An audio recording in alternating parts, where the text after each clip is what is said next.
the skin of it, but there's no way out. You're feeling like you're breaking down and blue.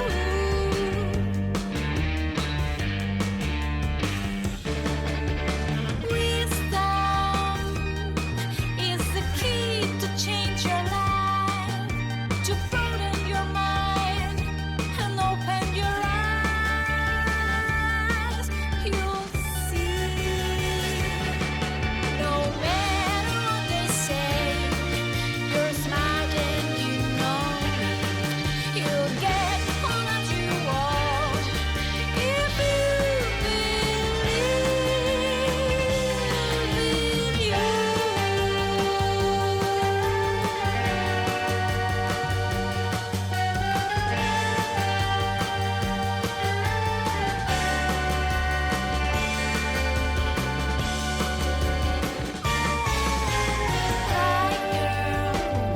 The truth is inside you.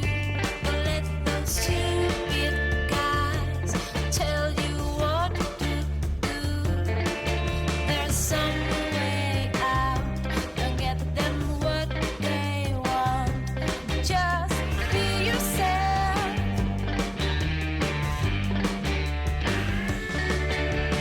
Higher. The power's in your dreams. Don't let the enemy souls dream what they do. There's some way out, better than falling down.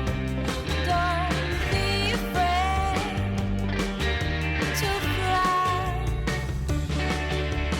Wisdom is the key to change your life, to broaden your mind and open your eyes. You'll see, no matter what they say, you're smart and you know it. You'll get all that you want if you believe. No matter what they say, you're smart and you know it. You'll get all that you want if you believe.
to and making a decision to break apart?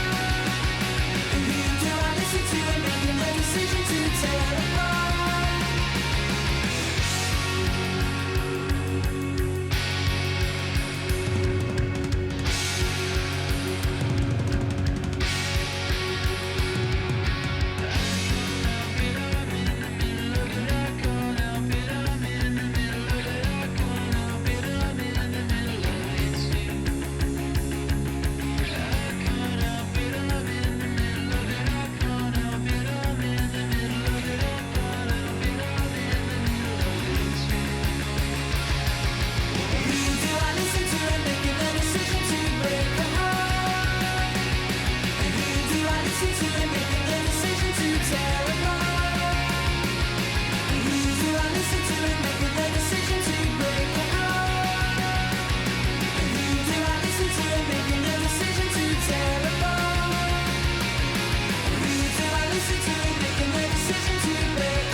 All these voices in my head, all these flashbacks of regret.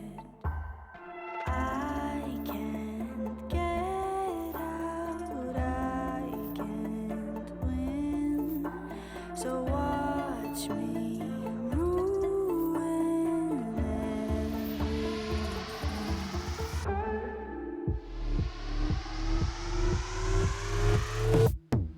No one can tell you all of the things that I have seen. Don't try to be me, you should all know that I'm the queen. Maybe you're scared, and if you're not, then you should be. Before it's too late, and when it's too late, you will see. Run away while you can. Run away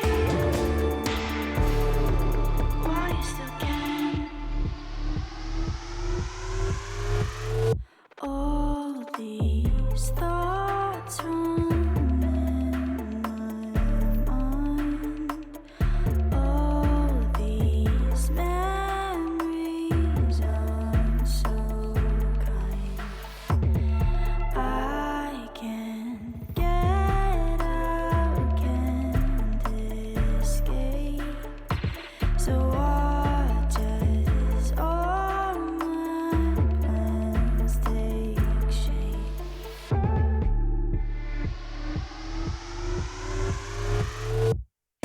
No one can tell you all of the things that I have seen. Don't try to be me, you should all know that I'm the queen. Maybe you're scared, and if you're not, then you should be. Before it's too late, and when it's too late, you will see. Run away while you can. Run away while you still can.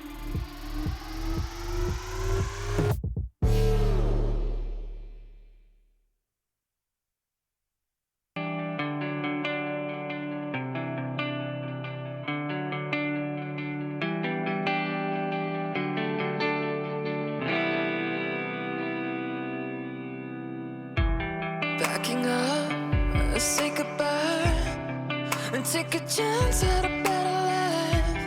Memories left behind. Closer now, almost tasted. Hand in hand, we can make it. Oh, we risk it all just to survive.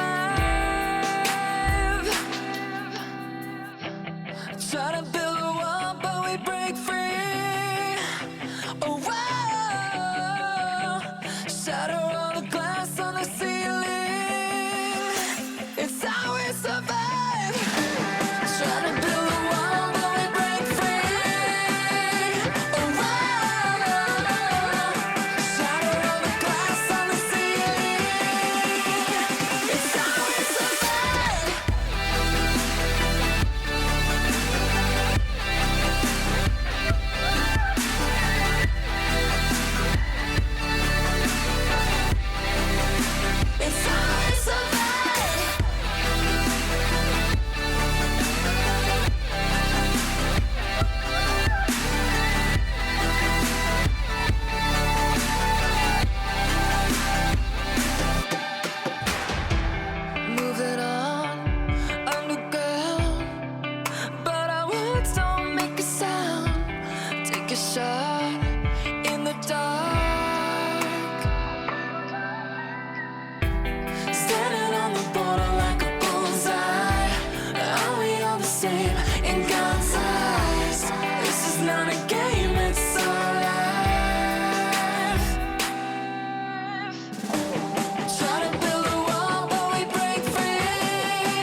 love it, you wear it.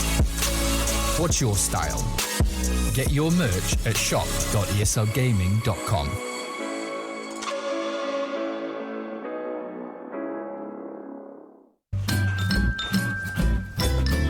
You ready? Huh? Hey, easy boy, huh? You ready? Huh?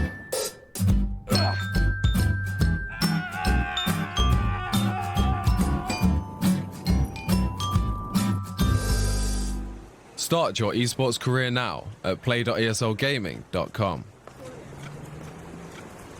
My name is Jordan Gilbert, aka Nothing. Hi, my name is Sue Lee. My handle is Smix. I think it's important for these initiatives to happen. Empathy really, really goes a long way, and it always means so much to us, and I think that's where initiatives like this really help. I encourage everyone in the community, anytime they see bullying, anytime they see someone getting called names, I encourage you to step up and say something. Good luck, have fun. Good luck, have fun.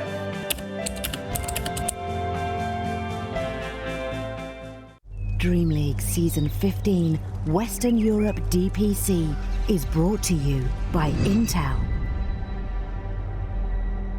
DHL, and DreamHack. I am Rasmus, and I play for Helper Smashers. Hello, my name is Aiden, also known as Insania. I am the team captain of Team Liquid. My name is Skylark, and I play for Team Brame. My name is Adrian, my nickname is Fata, and I play for Tundra Esport.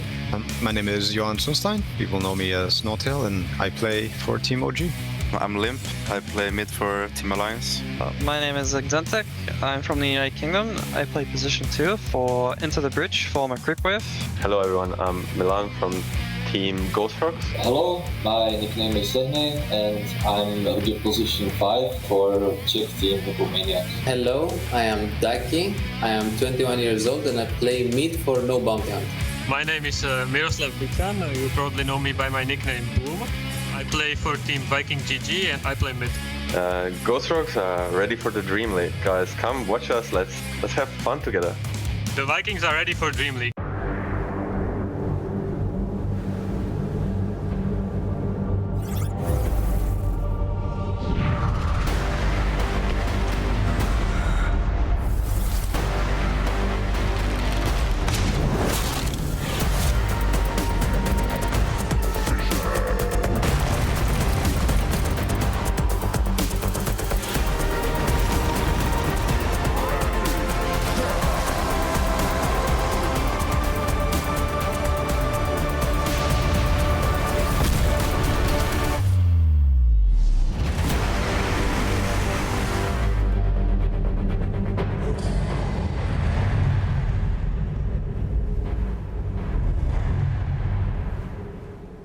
Might have thought we were done.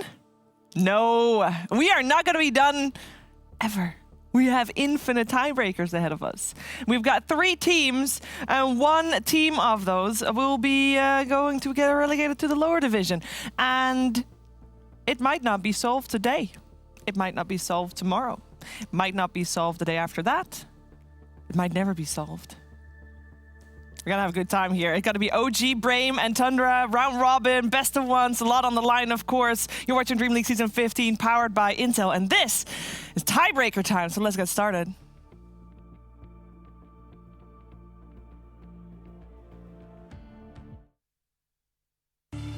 Professionals from all over the world. Hello, my name is Aiden, also known as Insania. I am the team captain of Team Liquid. All with their own story, but they share the same goal.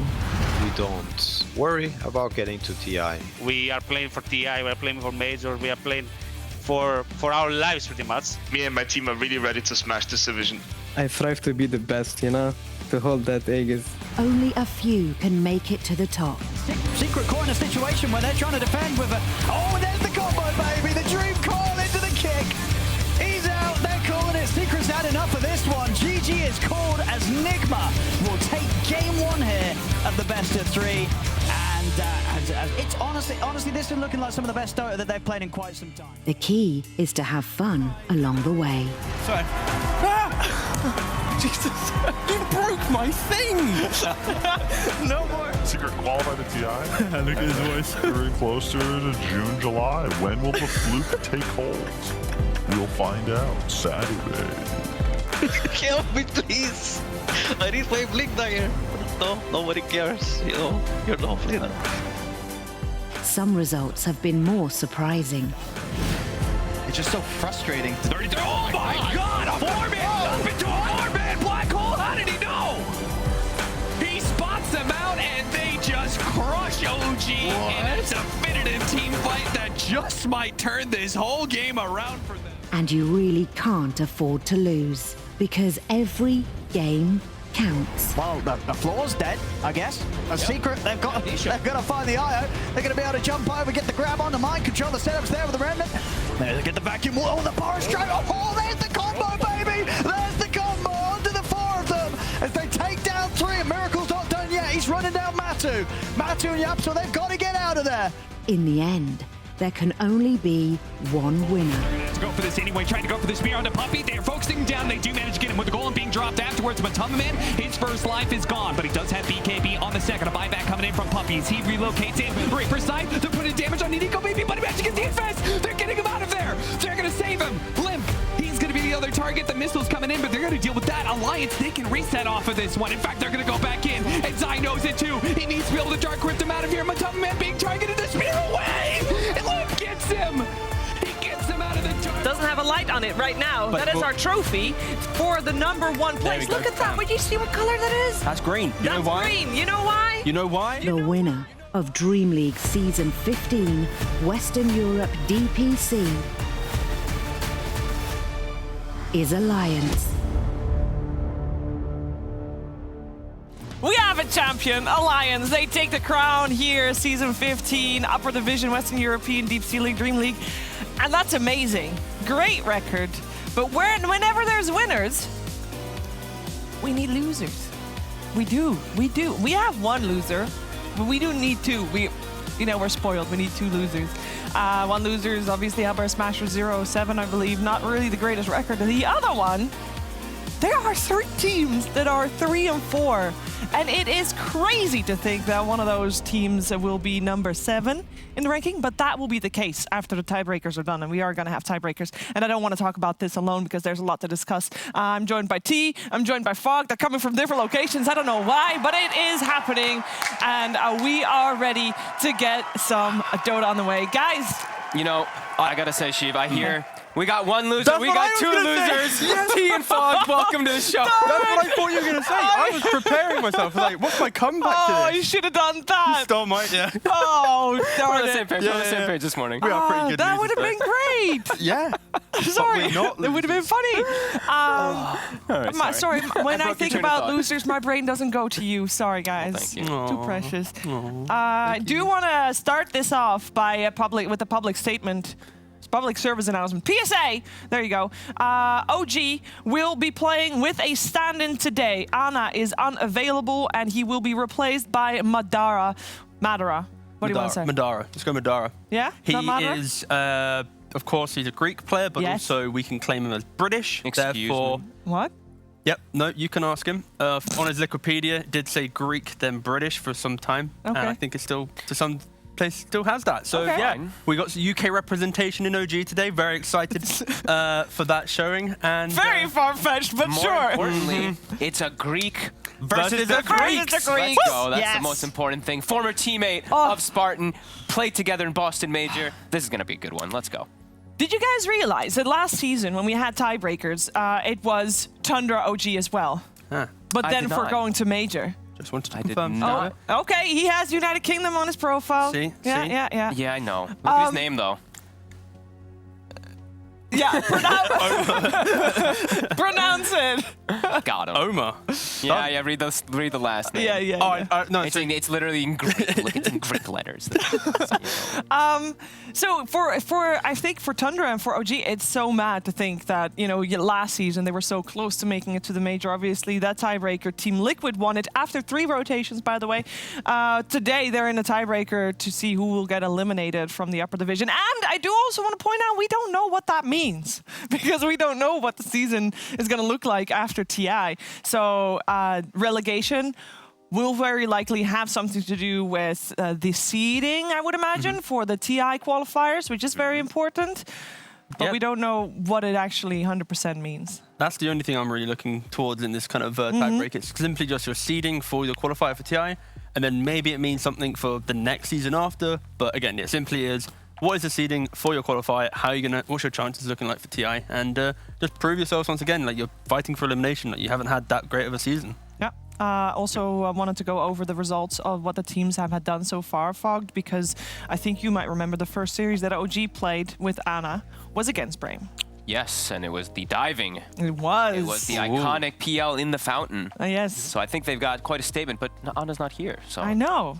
They're going to just take it out on the rest of OG. I think the main question is also, how much did Brame improve while playing in the upper division? I think they learned about themselves. Like they learned how, like the way that their play style is looking forward to, like what heroes they want to play, like the big style, how Spartan wants to play, what craziness he wants to play, heroes that he can play that can't be punished as much by face checking high grounds like the clock. Can die but doesn't matter. Yeah, exactly. So yeah, I think they've developed themselves and found their identity a lot more throughout the season. Yeah, how about Tundra though? Because okay, so OG beat Brame, Tundra beat OG, and Brame beat Tundra. So they do have a little of the rotation going on. And also public service announcement. We'll have if there's infinite tiebreakers, we'll have 2 rotations today. And then we'll start tomorrow a bit earlier to have 3 rotations tomorrow, if needed, obviously.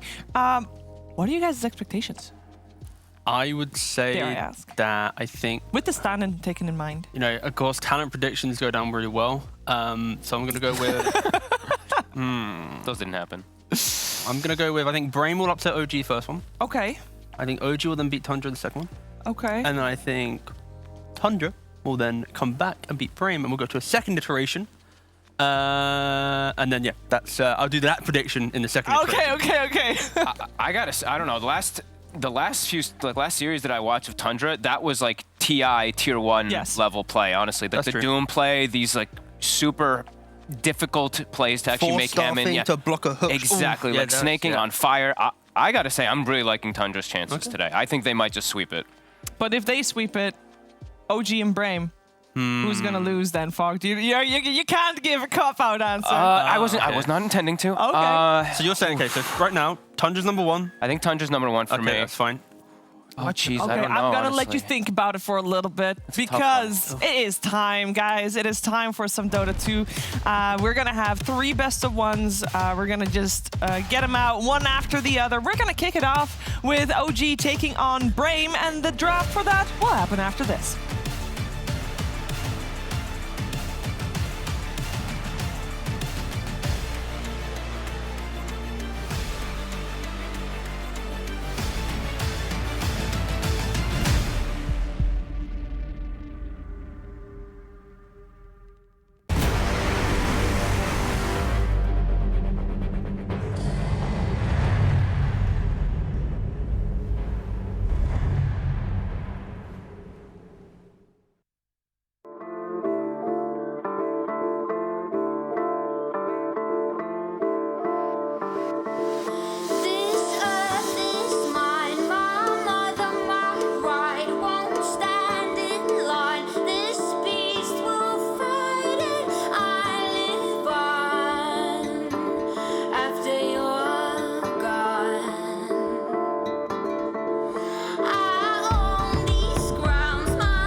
drafting time for the tiebreakers. We got OG and Brame. They will be the first two playing here in this round robin of 3 teams. One team will be relegated to a lower division, will take 7th place. And by the way, does that also mean the 5th place is still up for grabs?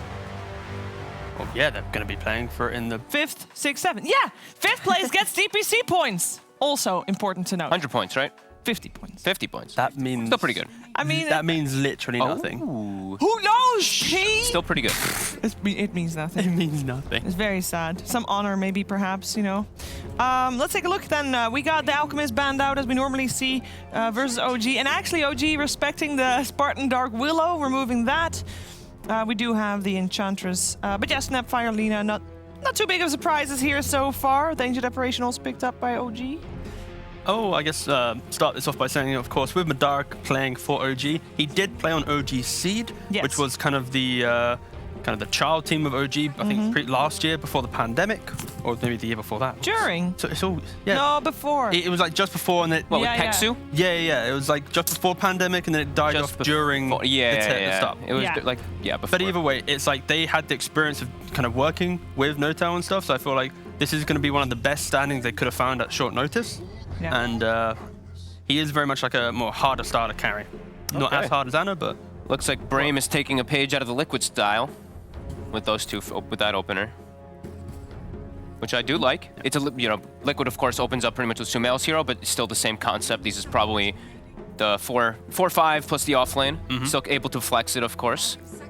Honestly, I'd love to see this just as a 5 Enchantress, because for Spartan, you mentioned the idea of face checking high grounds. This hero, get your magic resistant talent at 10, get a couple fluffy hats, off you go. You're going to be face checking high grounds to the end of time. I do, but you know that the AA is a 5. That's the thing, right? Yeah, Enchantress can just completely bully it. We actually saw this exact lane, right? I think we saw the Enchantress and the Magnus versus the Sven and the AA, and they actually no, it was a Broodmother. It was Broodmother Snapfire actually that game that Liquid did have it, but they were really good versus it. OG, they're gonna go for this one, and it's important that we're gonna watch that bottom lane because the synergy between like Notel and Ana in that game was completely off. They completely butchered the lane, so definitely gonna be watching those two. Yeah, I think if you look towards what Topson's been playing in his pubs, I did a quick check. Like, it's not like he's spamming anything to left field anymore. Like, he's not like spamming the Hoodwinks. He's gone playing some more Tinies. He's played a couple of Zeus games, Void Spirits, Pangolier. Like, he's just playing Invoker as well.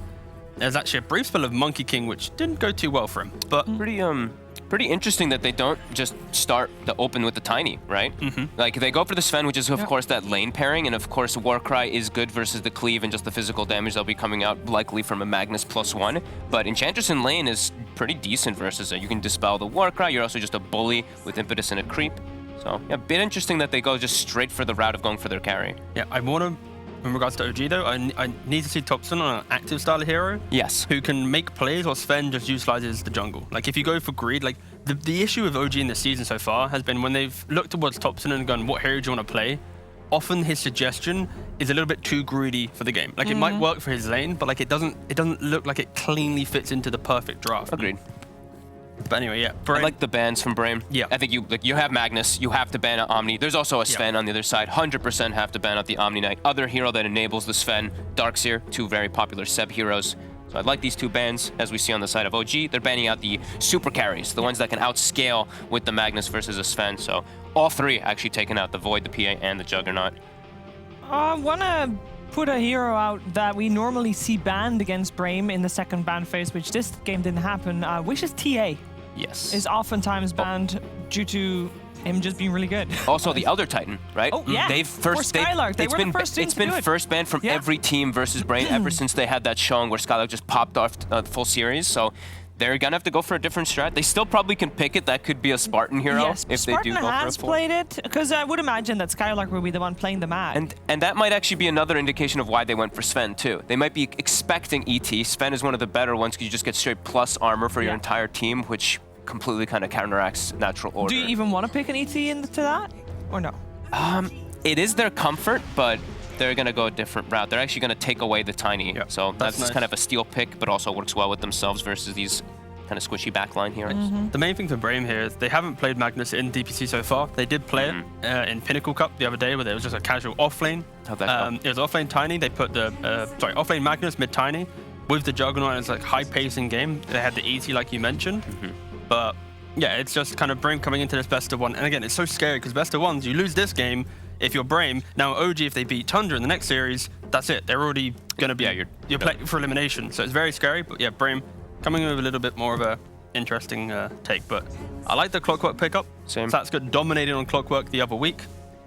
And it pairs really well into these aggressive starter heroes that want to just face check high grounds and stuff, because you always may have to punish them. And also Tiny, he's either in the fight or not. And Clockwork are the type of heroes that completely punish this. Combo breaker as well. I actually really like Clockwork versus Magnus because you actually get inside of the skewer. You can drag yourself also with it to interrupt the combos, and exactly, you can just like hook shot and interrupt if they do go for some type of big wombo combo play. I'm a big fan of Clockwork right now. And you have AA, so double kind of mini global with Rocket and with AA Blast.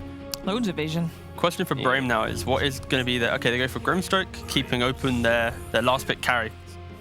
Which is interesting because you already see the carry matchup, so you can pick a decent carry for carry matchup, but they are just fully trying to get the perfect lane to enable him. Because this type of lineup, it is a 4 protect 1 style, which is you need to make sure you have the perfect pick. Uncounted as well would be ideal. I am a little bit sad that there won't be a Tiny 4 and an Enchantress 5, and then they pick something else instead. I don't know how I feel about this. Okay. I don't know how I feel about Grim. We got even more global coming out now. We got a Zeus high burst as well. Enchantress probably won't look as tanky, but how do you feel about Grim? I actually like Grim when you can actually utilize the shard at its maximum for the dispel and for the heals. The heal, yeah. You're playing into AA. I feel like that just, it kind of removes the concept as, you know, that Grim does get super strong a lot. But I still think the fundamentals of Grim, the skirmishing ability, the need to just to go, is insane. Like, when you pair that with, like, how many times have you seen Tiny Grim paired together where it's like ink going to blink, true. bang, That is death. very true, yeah. The combo play is really nice. Yeah. And like OG doesn't really have saves in their lineup, so if they are able to locate that single core with that combo, they will be dying. Okay. And OG, they pick up a Zeus to try and play behind the front line of Clock Sven. Zeus has a terrible win rate in DPC. I remember like Knoxville did a tweet about, I think it was like 0-11 or something. In European upper division, it's 0-2. Like, it's not had a great showing. But in this type of game where Brame basically has 4 heroes enabling 1, this is where Zeus can thrive, because the lack of tower damage, and then the fact it's only 1 core you have to really worry about, Zeus can play really well around that. So He can die a good pick. He can die a lot. He though, can for get sure. dove, like Tiny plus like an Enchantress creep swinging around early game into the mid lane. Plus Clock has to be Tiny. really well positioned to enable this.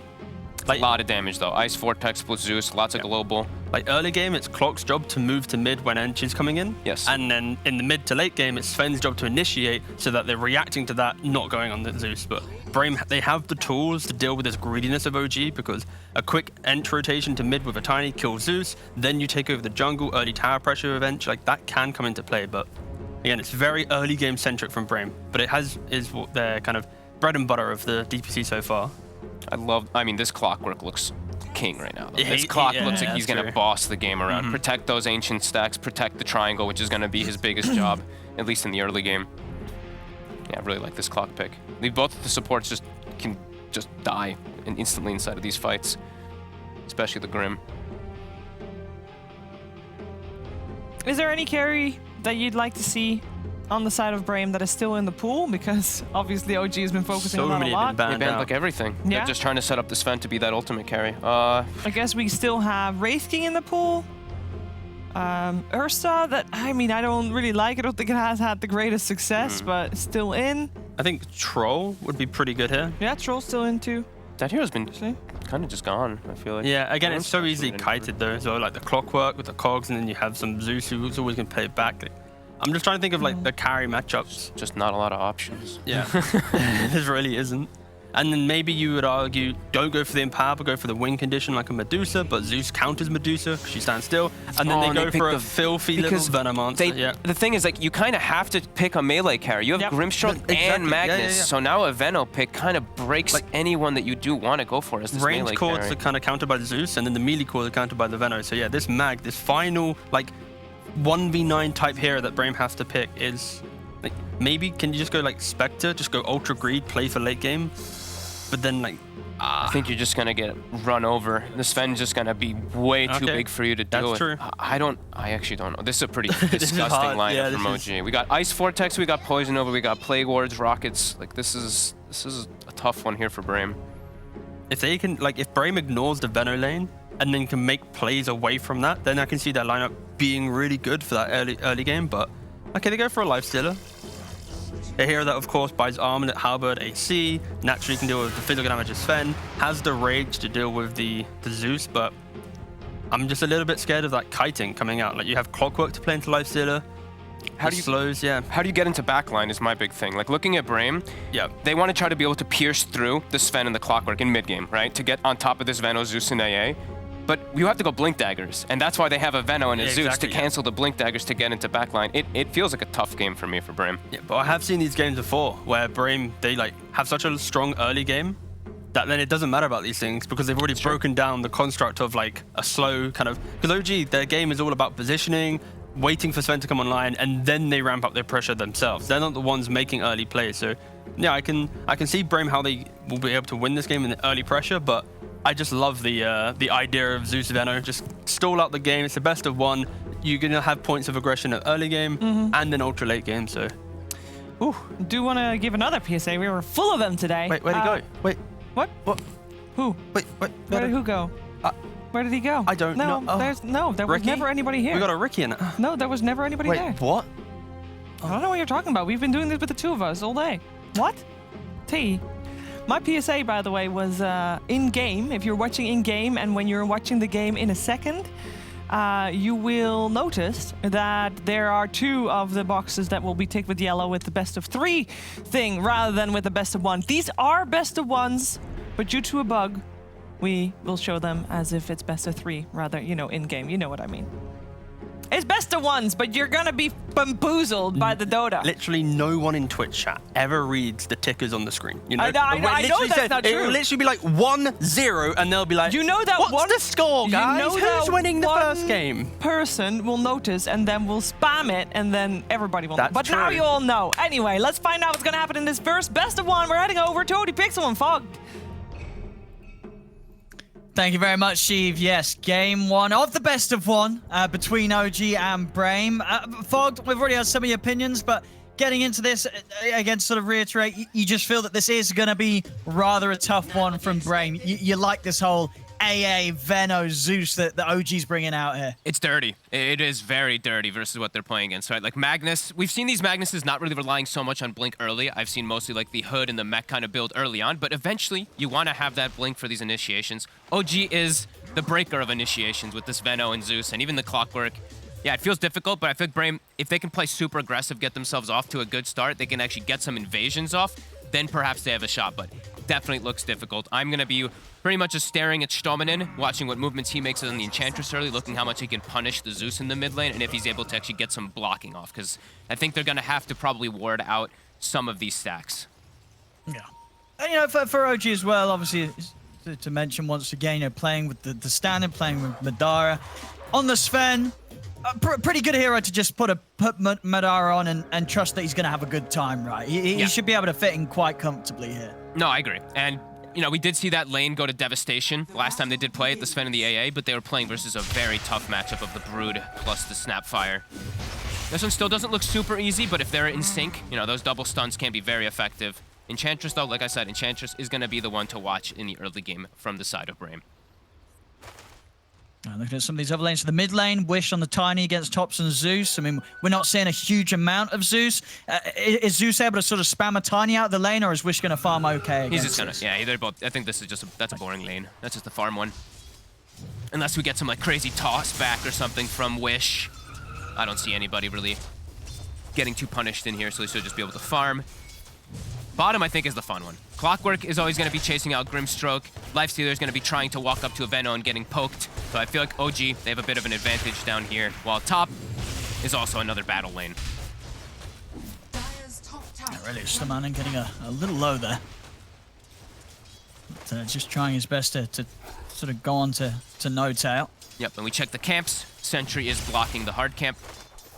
Small camp is available if the Enchantress is looking to be able to get that one. Yeah, on the other side, we also do see the double block camps. But the small camp on this side is not blocked, and there is a really good creep there. This Harpy Stormcrafter, if Stominen does get enchant at level 2, he can get that one in. Very obnoxious creep, especially versus something like an AA. Yeah, I mean, down bottom, you know, as a lifestealer, are you just going to be able to farm totally fine against the pressure of a Venom? Like, is the lifesteal, the rage eventually going to be enough, or do you still imagine that Seb's going to be able to come out on top of this? As the levels progress, it gets worse and worse for the lifestealer. The first few levels you can still sustain, but it starts to just build up where he's just poking you and poking you and poking you, and you start running out of this regen. Holding the wave outside. He's already got the Gale, so he's going to be ready to start that harassment as Focus. We know he doesn't have rage. Yeah, I guess, yeah, Spartan's going to have to be careful with his position for sure. As if they do get a Gale connection onto the Grimstroke, definite kill potential there for Saxa to run him down. Yeah, Saxa gets the rocket right away, so securing range creeps one of the more important things down here, as Veno can struggle with that a little bit. That's true, yeah, no sort of hard-hitting nuke themselves to secure those important creeps. And Spartan, he will check over. He'll see that his pull camp is blocked. Does he have a sentry coming? He does, and he's got the Mango. So should be able to deward it, should be able to have it available for the next time. As we said, these levels, once it builds up, like level 3 on Clockwork, level 3 on Veno, that's when this lane becomes quite difficult for the two. Top lane, we see the Sven goes for an early bracer. He's struggling a little bit. They already do have the hard camp open, as we saw. The Enchantress able to get the Wild Wing. And now also able to get a Centaur. So Enchantress, always one of the better heroes to slow down a strong lane. Yeah, I mean, in this sort of game, Stamanen, can he try and make some sort of move pretty early on towards this mid lane to set up onto the Zeus? I think so. I absolutely think he can. If he finds himself some good creeps, I think he can actually look to make an early rotation. Wish gets aggro onto Thompson, but Thompson will be okay. He's coming out a bit ahead as this Tiny in mid. Yeah, looking at the side lanes, Skylark kind of struggling the most. But at the same time, I'm going to try and have a bit of a go onto, but yeah, he's fine. Yeah, he's got skewer if necessary, so very hard. Really for those two to go on now that the Magnus is as tanky as he is in these early levels. He'll always be able to get out unless he makes a huge mistake. Yeah, that's just. I'm just watching what this Enchantress is going to be doing. Right now, it's just farm. Stominen's trying to maximize, getting his own XP in the lane. Maybe wants to get the level 2 enchant before he looks to make a move, so he's got that long creep duration. Top though. There we go. Actually, well, I didn't think he would die, but yeah, he comes back in, and the skewer right way is not going to save him. Spicy. First blood. And he tips him, his former teammate. Yeah. Matter is going to be very, very happy with that, as you know, in this lane already, his farm not being slowed down too much. We'll see over towards the river. They're going to try and run down Thompson. But the Inkswell's done. Wish has got the toss. Thompson. And be able to take him out here. Nice move from Spartan to come in and join forces to get that kill done. And he can take away the small camp as well. Nice move from our boy Spartan, making an early move. And we do see, up top, we actually see a lot of sentries coming out. We'll talk about that in a little bit as another skewer. We'll catch No Tail. Do they have the creep in time? Trying to get it in. As Impetus. The damage from the Impetus might be up. Oh, Hoofstomp's not going to be on target. Quick No salve. Tail. He's salving up. They will be able to cancel the salve. They won't kill him, but definitely putting No Tail in a bit of a tough position. See if they can set up again. The stun's back up here from Madara. They'll try and skewer Saxa underneath the tower. Saxa wanting to go in on this. Now he's taking hits, gets dragged back by the shockwave. Oh, he really wanted to kill Skylark there, but not enough damage as Brame are able to turn and take down the clock. Oh, No Tail might die as well. He's got the slow. He's got the stun. He's got this as well. I mean, here we have it. Stamanen definitely fighting back and showing the strength here of the Enchantress on these early levels. It's just very hard to get in aggressive. You know, they don't kill the Magnus, and then Stamanen, he's just able to turn and chase you down. Yeah, as we said, this is going to be the guy to watch early game. Didn't expect the Spartan rotation on mid, which was very clean, but yeah, the Enchantress so far having a great start. Has the medallion already finished up super early on, so that pressure in lane will continue. And we're seeing what ends up happening. You know, the Veno starts to get these levels. We've got the 2 points in wards plus 2 points in poison sting. Now Focus's life is starting to become a bit miserable. Yeah, he doesn't. He's going to be very careful when he sort of attends to the lane. He's in a good position for him though, nice and close to the tower here. Focus. So for now, he'll continue to be able to farm this area nice and safely. And eyes on Stominen will be able to find a D ward. No Tail tries to go for a courier bounce back. No Tail might have to be careful himself. This isn't Enchantress. Stamanen's going to do a lot of damage. I don't think you don't win this trade as the AA. You're just dead. Stamanen, yeah, he's getting some beautiful action here. This sort of whole jungle now seems to be kind of a spooky place for OG to attend to. Stamanen's making the moves around. He's going to start killing people. Bottom lane, Seb Let's try and start to turn, but Focus has got the rage. Focus, he's just ready to go back in onto Seb. Seb will be protected with that raindrop, saving him from a good bit of the damage from the stroke. So Seb will be fine. Mid lane. Yeah, but They don't have the combo right now. 5 seconds on Avalanche. They're going to glyph the wave. Thompson, who's off the mark there from the Centaur. See if they can still do anything here with Madara coming in with the backup. OG, they're going to look to try and turn. They're trying to chase down Wish. Can they actually close in upon him? Wish. Oh, the Zeus ult, though, it reveals the ward. They don't find him. They do get a lucky D ward, though, because of that Zeus ult that just was placed, actually, from Stominen. I'll see Madara popping the God Strength. He's going to stick to the jungle now. And all in all, OG have managed to get themselves this 1k lead. Wish making the rounds here. Picks up a bounty rune. I'm going to try and chase him out. Same time down bottom. Seb on his own. Spartan and Focus are able to go for the kill. You see quick moves here. As Wish does manage to make it away. They don't quite have the catch yet, at least not until Sax is able to get a few more of those levels. So just level 3 here at the moment, so it's a bit of time. It's really good aggressive moves coming out from Brame, though. 6-1, but still OG somehow having the net worth advantage, just from how good their lane setups actually were. Even though Thompson did die, he is a little bit more farmed at the moment than that Tiny, who spent a lot of time just running around. But that's what we're going to see from Wish. He can just continue to look to pressure around since he's got level 7 with the phase and the Windlace. Very fast, he can definitely punish these side lanes. And Seb does have to be a little careful of when he is alone down there, because that's when they can punish him, when Sox is not there to protect. Dire's top tower is under attack. Ferris Trinket here for OG. Lovely find here, of course, with all the magical damage and they're going to be kicking out. Love that one. Wish, he's in. He's found Thompson. Easy kill. Straight into the face of the Zeus. Thompson doesn't stand a chance against this combo. And bottom, Seb is extremely far up. Saksa will spot them, but they have a combo in a second. Yeah, it's up in a second. Wish, he's got the Avalanche ready if he needs it. At the moment, he's just blocking Seb off.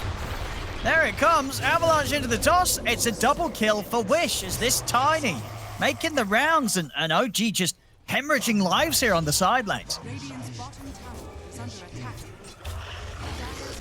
Level 8 already on Wish, and they're running into the triangle. They're stealing the stacks. Saksa? It's another one here. Wish. He's just dead. Apex is a triple kill here. At 9 minutes in, Wish just crushing them. And they see the stack. They're going to start working on it slowly. They probably need like the Magnus in order to actually do so.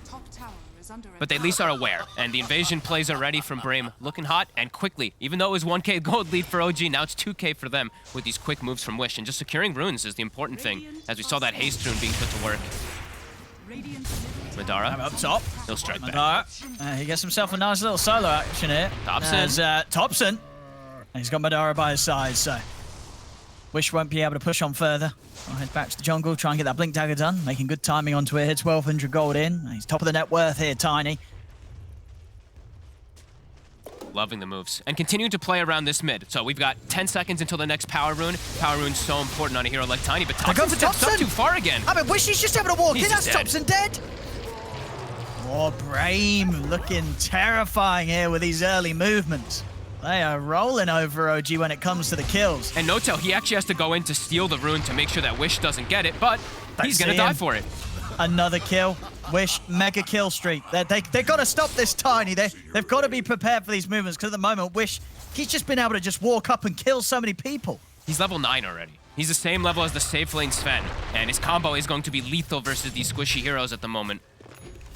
Even the Clockwork looking quite squishy versus it because of how big this Tiny is. Yeah, like you said, Fairy Trinket, 300, 400 gold to the Blink Dagger already for Wish. This is an excellent start. Already having a hood, I believe, on Skylark up top too, so he's already preparing for that onslaught of magic damage that's going to be coming out from OG. Yeah, and lots of space for both carries. Yes. But yeah, Focus, for instance, down bottom. He's got the Javelin going for the Maelstrom into the Halberd. And getting all the space in the world, really. Seb's sort of left the lane as he's sort of looking to set up in other parts of the map. Doesn't feel that he can do too much actually in lane against the Lifestealer now.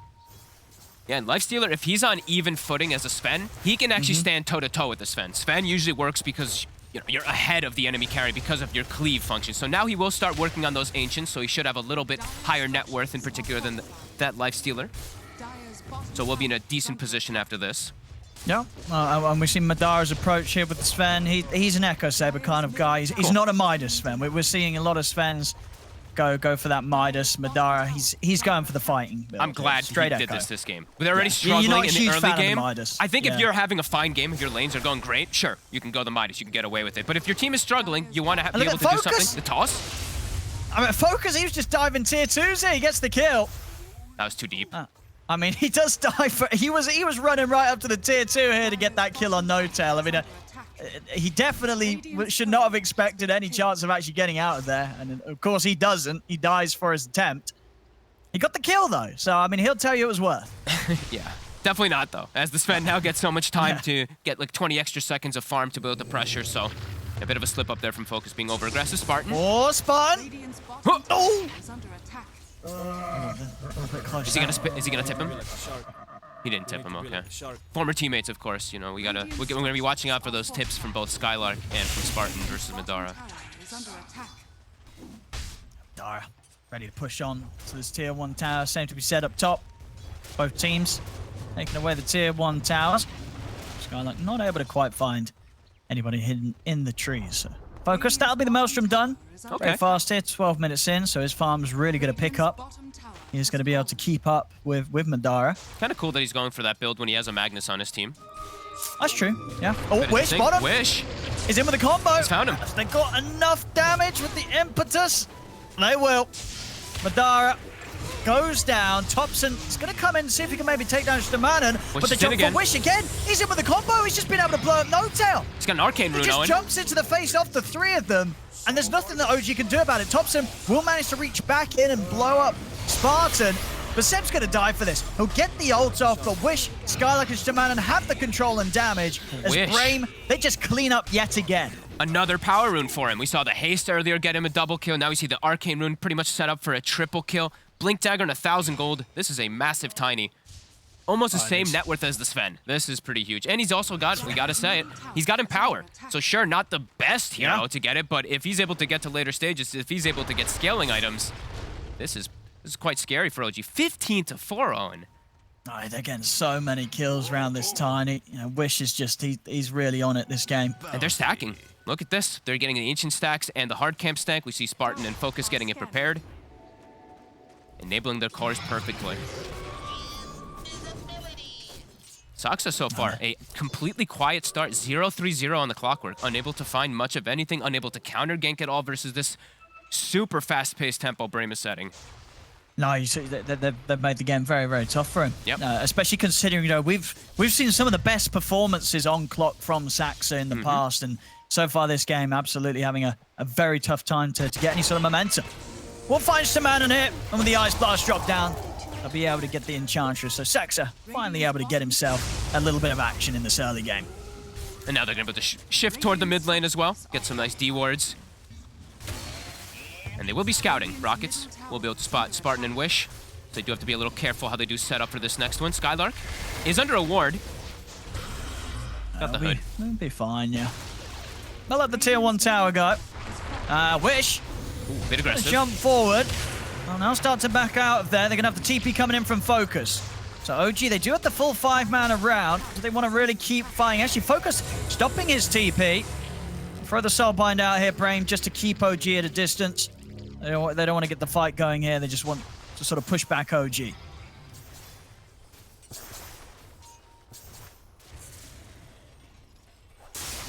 Saksa. He's found Focus. Focus is... Who found who? I was going to say Focus. He was definitely going to be a little tempted to pop the rage and try and get the kill, but of course he's already chased down one support and had to pay the price for it. So probably just going to play a little safer when it comes to those sort of opportunities. Very true. Oh, toilet at 15 minutes. Oh, look at Toilet. That. It's a stressful game, Owen. It's a very stressful one. And they're off to a. I mean, they are off to a great start. 15-5. As we see, net worth is of course just bouncing back and forth. It's only slightly ahead here for Brame. So far, some really good moves, though. Wish, the absolute MVP right now. 7-0-2, some excellent aggressive play.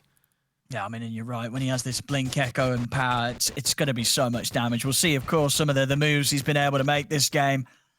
Just that's sort of the first 10 minutes of play, just already just rolling up and down the map.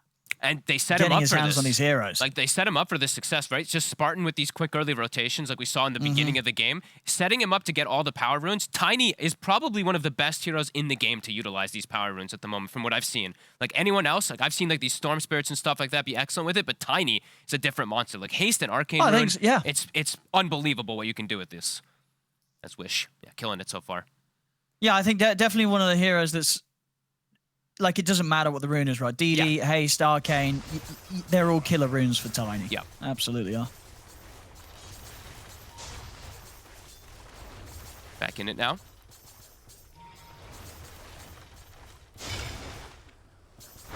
Seb definitely needs to get some more scaling going on for this Venomancer, some more defensive items. We see he's got the hood, he's got his Force Staff now finished up, so that'll help a little bit. At least he can also protect his allies, too, to get away from that big combo. I mean, and what does he go for next? Is the Vessel still the way to go, though, even though you are playing against a Lifestealer? I was checking around to see if they want to... Let's see. I think he might want to deviate just to go for something like Solar, but...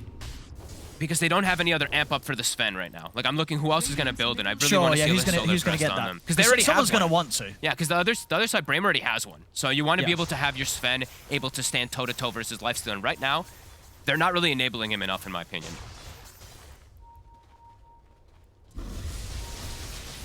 I usually do love the Vessels on Veno, but yes, it's versus a Lifestealer, so it makes it a lot less effective. Still very good versus Tiny at all stages of the game. Same thing versus Magnus, so it could still look for him going for it, but...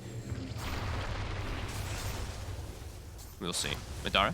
Radiant structures are fortified.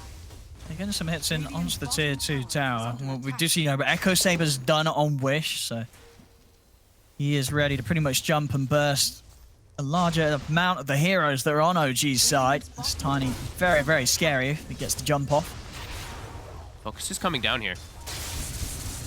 I mean, see what Wish is able to find. Wish, he's not going to be able to get the blink off. Ward's being dropped down as Seb. Stop him from getting the initiation. Very annoying play by the Veno. That's why they picked it up versus this Magnus and Tiny, the Blink Daggers, as we mentioned earlier. Oh, will be problematic, but he gets him. Skylark.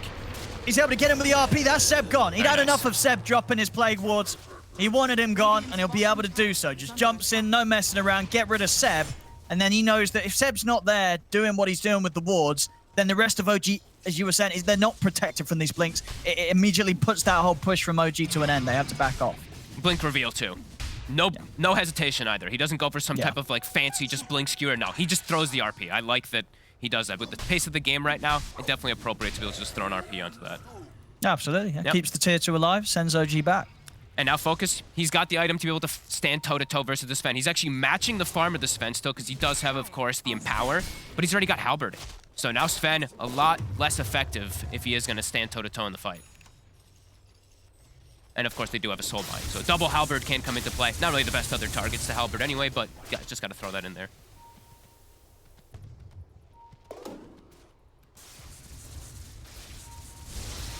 Looking good so far for Brim. OG, looking to invade. They're trying to get something done with this smoke, but Brame, not easy heroes to catch, really. I mean, they have got sort of the hook shot into the follow-up, but they've got to be close by. And in fact, over towards the mid, Skylark is able to catch Thompson. Satch is going to try and come in, but Thompson's gone. Now they can look for more. The Soulbind's out. Can OG really get a fight going here? Look at the Ice Blast down onto Skylark, but Skylark's tanky. He's easily able to step to the side. They got to disengage. And now they're heading over towards Seb and No-Tail. OG have to split up as Brame won't quite be able to chase. Again, the ward stopping Wish from being able to get the blink off. We've seen quick this. Moves. OG just caught a little separated there. And we've seen this so many times lately from just Zeus's. I think we were mentioning, like Thompson was mentioning, T-Governor was mentioning it on the panel, where this hero just is continuing to just get caught. He has no real way to just escape. Just dies to a shockwave and a skewer from the offlane. And bottom. I mean, Seven, they can't do anything about this lifesteal. You know, they can sort of have a bit of a poke at him, but Focus is really at no threat at all unless the Sven's around. And even then, if the hook shot's been used, a rage TP, he's away from these heroes every single time. They can't kill him through the rage. I honestly think they're gonna have to just wait for Soxa to have an Aghanims, for them to actually have a solution for the lifestealer to maybe chain stun him down, because he's just got a free game on Focus. And speaking of Soxa, He's looking pretty dead here. Sure is. Skylark with the skewer back. There's no escape. They'll try and shot out. They'll line up the shockwave, and they've got him. Clean. 18 to 5 now for Brain. Bottom lane. I mean, they're trying to poke up Focus. Focus has got backup coming in. Madara, he's going to put the God Strength, try and turn towards Skylark. Skylark's out to the side, though. As Skylark get the combo. live, Wish turns with a combo. Madara, they've got to get this man out of there. As Madara, he'll run. He has to leave this fight. He's got no place in this right now. As OG, they're going to be left without their carry for now. As Madara's had to split, they do still get the kill on Wish. They've lost 2 for this. Did he get hit by a Venom Ward? Anything else? He got hit by the Venom Ward when he was running away. And Madara's still trying to go. He's But gotta be Focus, careful. he's going to get on top of Thompson. The Soul Bind's out. OG are trying to run. Seb has been able to finish off Stamanen. But Focus, the Rage is back up. He'll take down Thompson. He'll look towards Madara. Madara has got the backup of Saxa coming in. Skylark, he's been found in the trees here. Seb is going to be able to take down another. Seb is slowly killing them here one by one. Triple kill. Spartan's also having to step back.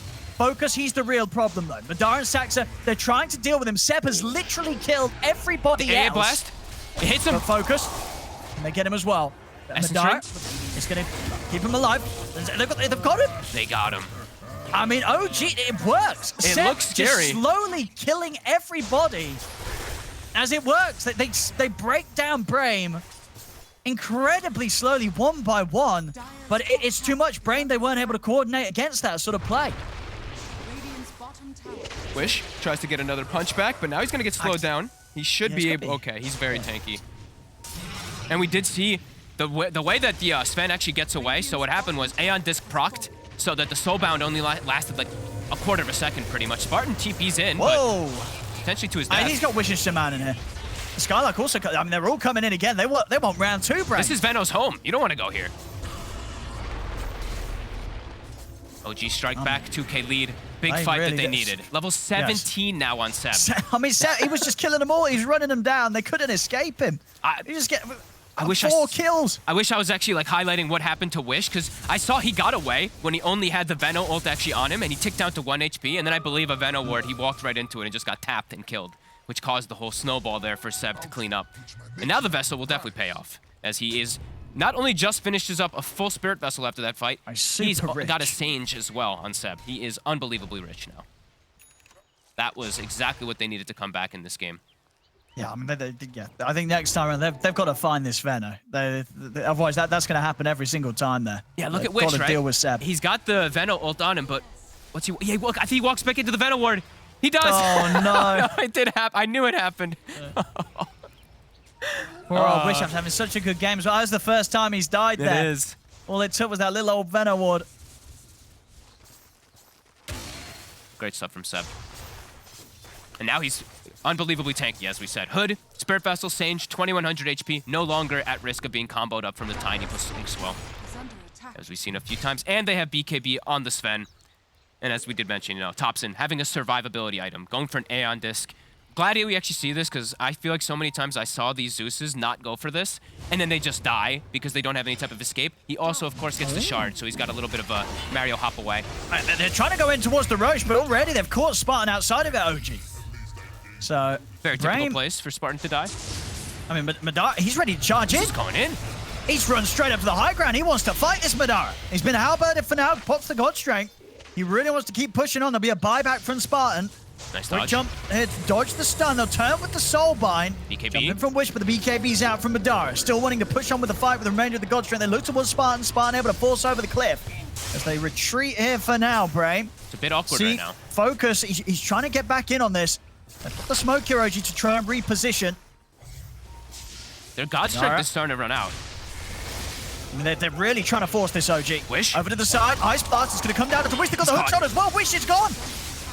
As OG take down Wish, RP comes out onto the two of them. They'll get them down deep underneath the tower. Nice No force. doubt. Focus, fight Focus, as Focus takes down the AA over towards Saxa. A shockwave here onto the three of them, but they've lost 2 Brain. As now, they've lost 3. Skylar, again, they just can't deal with this constant damage being kicked out by Seb. It's just impossible to fight into. Focus, he's going to try. He's looking for Saxa, but Saxa's able to get the cogs off. What's he doing? Saxa's going to live. He's in Focus's trouble. rage comes to an end. They're going to buy back to try and get over and help Focus, but Madara, Seb, They've got the damage. Focus, he's trying to lifesteal up, but the damage from Seb is too much. Focus goes down.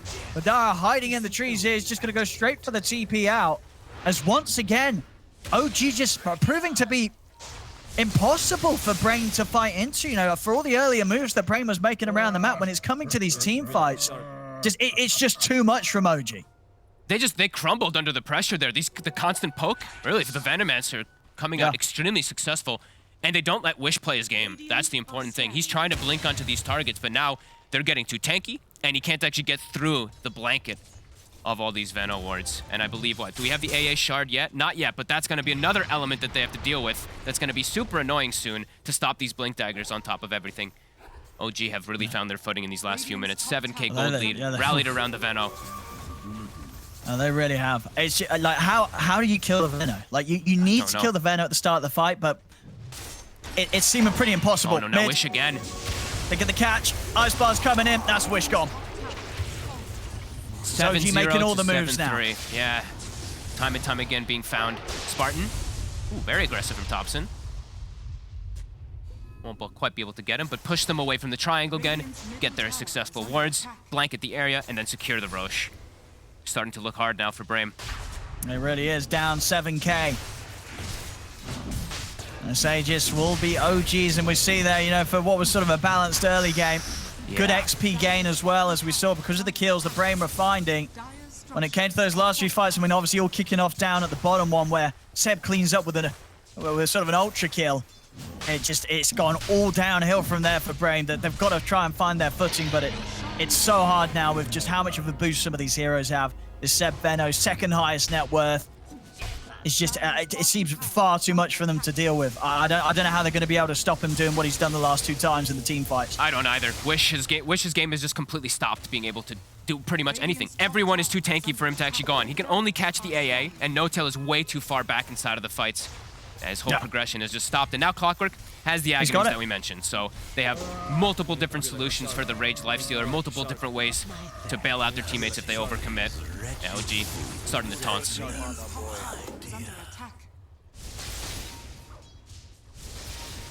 After such a strong early game, all collapses just from that one fight inside the jungle. Radiant's top tower has fallen. It's hard when you have to rely on Blink Daggers versus Veno Zeus. Really is so difficult.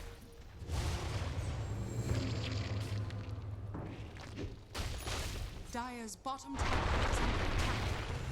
Radiant's middle tower is under attack. OG just taking these objectives, and, you know, Brame just trying to sort of figure out what the next best move is going to be. That they have got Skadi finished, BKB finished on the 2 cores. They do. And they do still have that team fight. You know, they are going to have the high ground. If they can get these big RPs, get them under the tier 4s, maybe they'll have the setup, but they've got to be pretty huge ones. And as we're seeing with OG's heroes, that a lot of these fights have been spent very split up at quite a distance.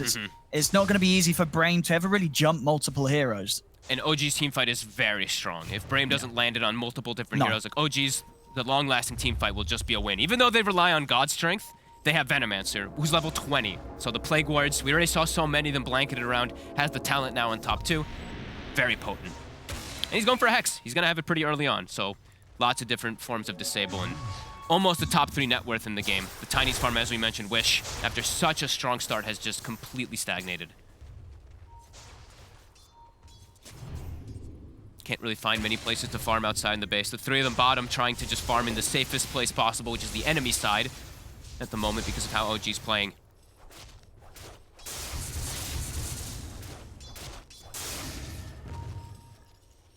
OG very much ready to go for the high ground here. Yeah, instantly got strength from Madara.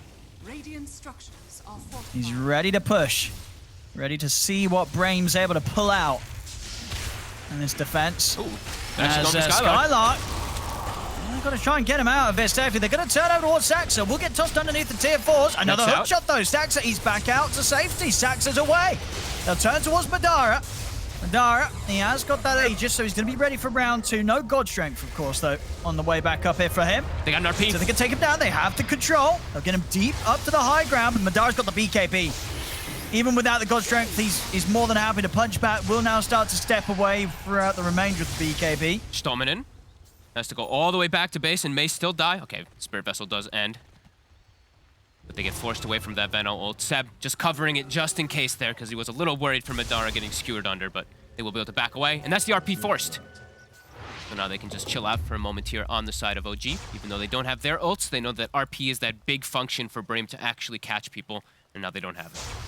So chill out, go farm the map. Should be in a good spot now here. Brame just stuck inside their base, and there's ward coverage all outside the base too, as we see. Right up top, right in the mid lane as well too, so anybody who steps outside, it's spotted immediately from OG to set up. Spartan. Brame, they're stepping out here. He's trying Spartan, to sneak. Skylark, and Wish. There's just the Venom wards everywhere. It's so hard to get in. He can't get past. No, the nature of the Veno see definitely them. causing a lot of struggles here for Brame. They see Spartan. Not gonna go for him though.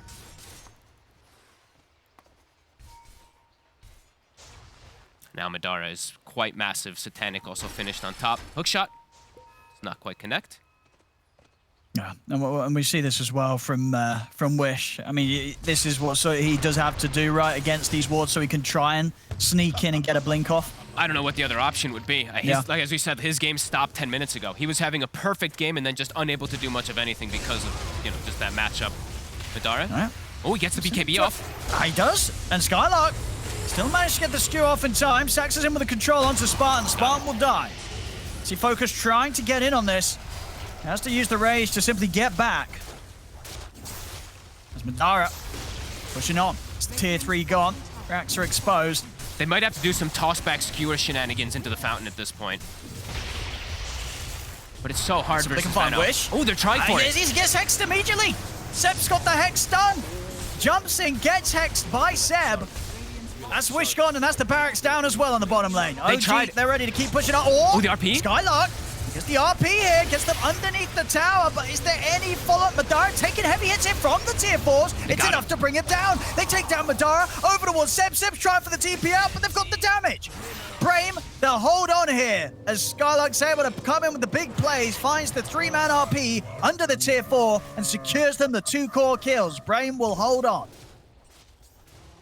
Saw an opportunity, takes it immediately. Does get the 2 cores. Does cost them the buybacks, but at least able to slow down that onslaught of OG. Now they maybe can get outside the map, but still limited vision for them. And still is quite scary.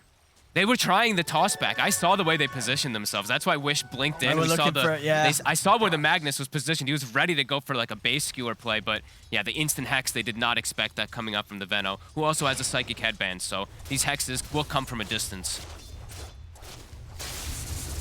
Yeah, it's going to make it much harder for, Wish as we saw, and of course Skylark as well. One of these two jumping in is going to get caught pretty much instantly every time they're by Seb. Focus does get a good injection of gold, though, that he did need. Level 22 now, after having the Scotty finished up.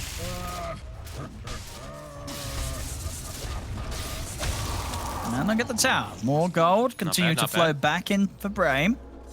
I'm so strong, guys. I'm so strong, guys. I'm so strong. I'm gonna keep saying that. I think that's my favorite one. I just love that. I'm so strong, guys. I don't know why. It just really amuses me. Spartan. Going for a cheeky play here. Oh, Jetpack. He's out of the map. He's soaring over the haters. Look at him go. Wait, what? It's just It's the new Phoenix. Yeah. He's even like Sox is laughing. A rare thing that you don't see, by the way. Usually he doesn't show that much emotion, but.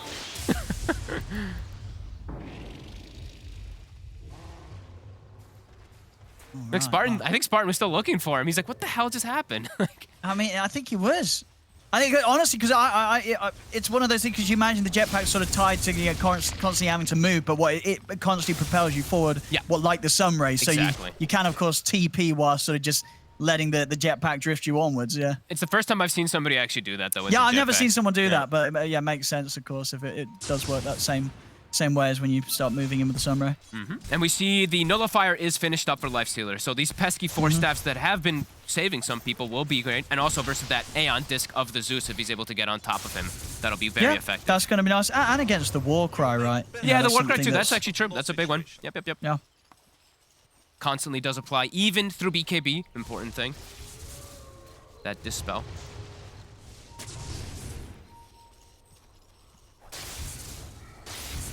OG getting closer to getting ready for another high ground attempt here. And I just want to clarify, of course, if the nullifier is pre-BKB, of course, that's what I mean. For sure, yeah. You can't cast it through it, yeah. Up to the high ground.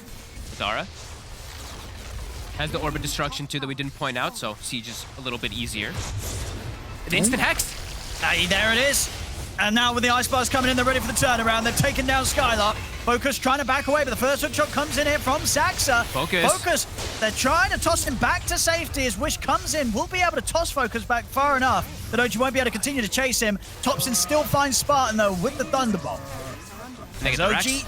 They got the space here. They'll take a second set. Dude, this Hex is paying off massive dividends for Seb. Just instantly hexing the RPs. Just too farmed. Yeah. Mid lane as well. They don't have two heroes. They have no buybacks. They have to just watch. See what they can do. Can they do anything to get them away? I mean, Wish is trying. They're in. Focus. They get the control onto Madara. Madara forced out to the side. Focus wants to chase, but he can't stay on top of him as he loses Wish. Wish out for 90. No buyback on him as they'll be pushed all the way back to the fountain. OG, they can find the Megas as they'll have Skylark back up in a second. Maybe they'll try one final fight here, Brame. I mean, everything on the line, of course, in these best of ones. They'll fight to the end, but they are going to be playing up against the Mega Creeps now. They fought so hard in the early game. It was such good early movements from Brame, but did not respect the Venomancer around that bottom jungle area. Seb really just took over the game after that. Yeah, Madara tips him as well. Yeah, very appropriate. Yeah, this Veno is...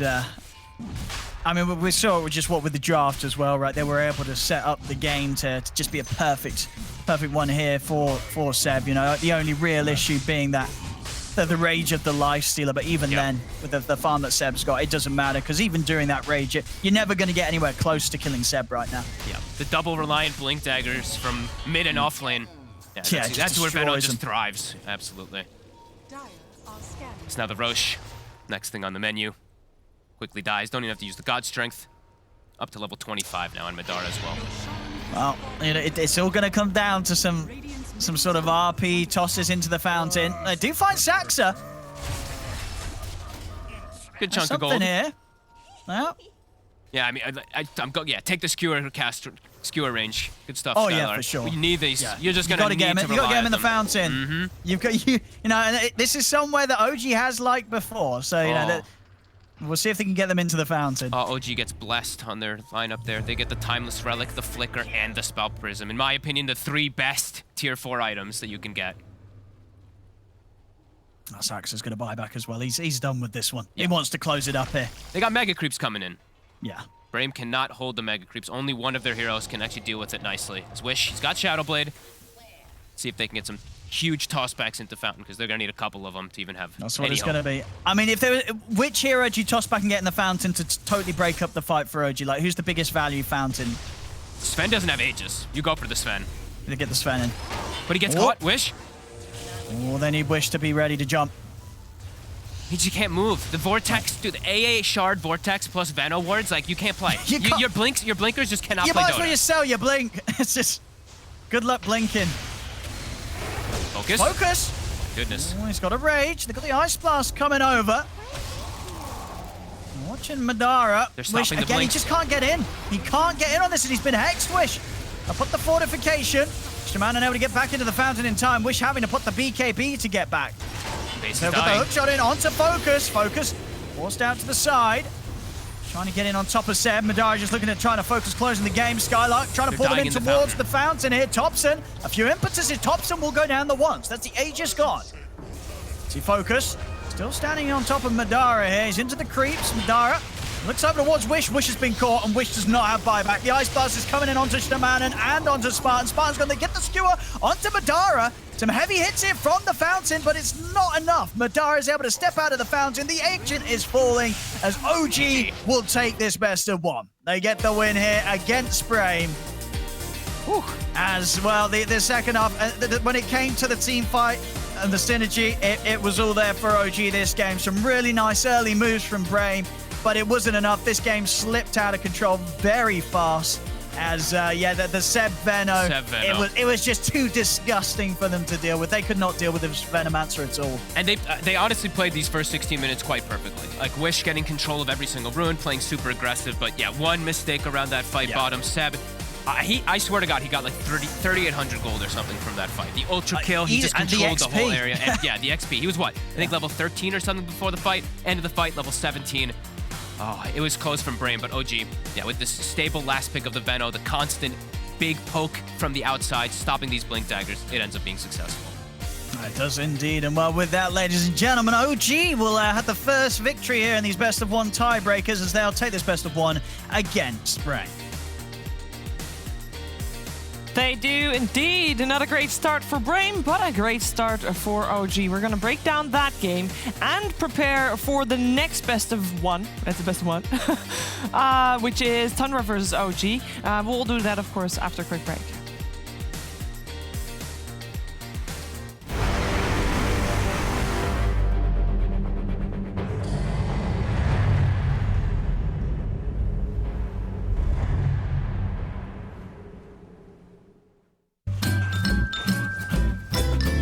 You ready? Huh? Hey, he's a good boy, huh? You ready? Huh?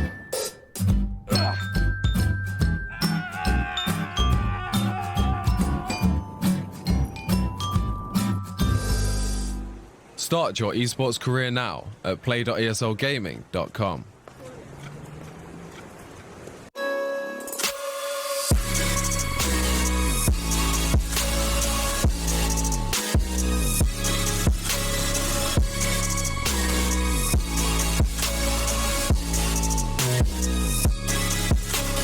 You love it, you wear it. What's your style? Get your merch at shop.eslgaming.com.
Waves don't carry away my feeling about you.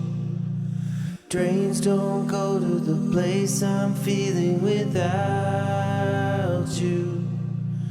Days fly by and the more I'm thinking that I don't wanna be alone.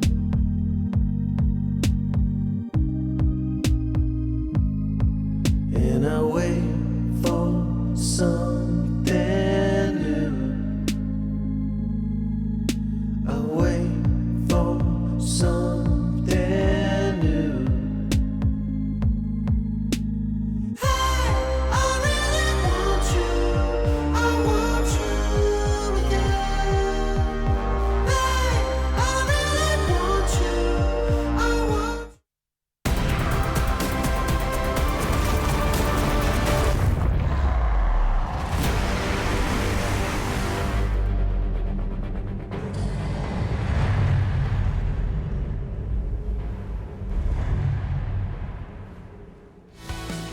of this tiebreaker. Round robin with 3 games goes the way of OG, and that means Brame is really hoping for OG to lose the next game. Otherwise, they have to guarantee play for elimination in the last best of 3.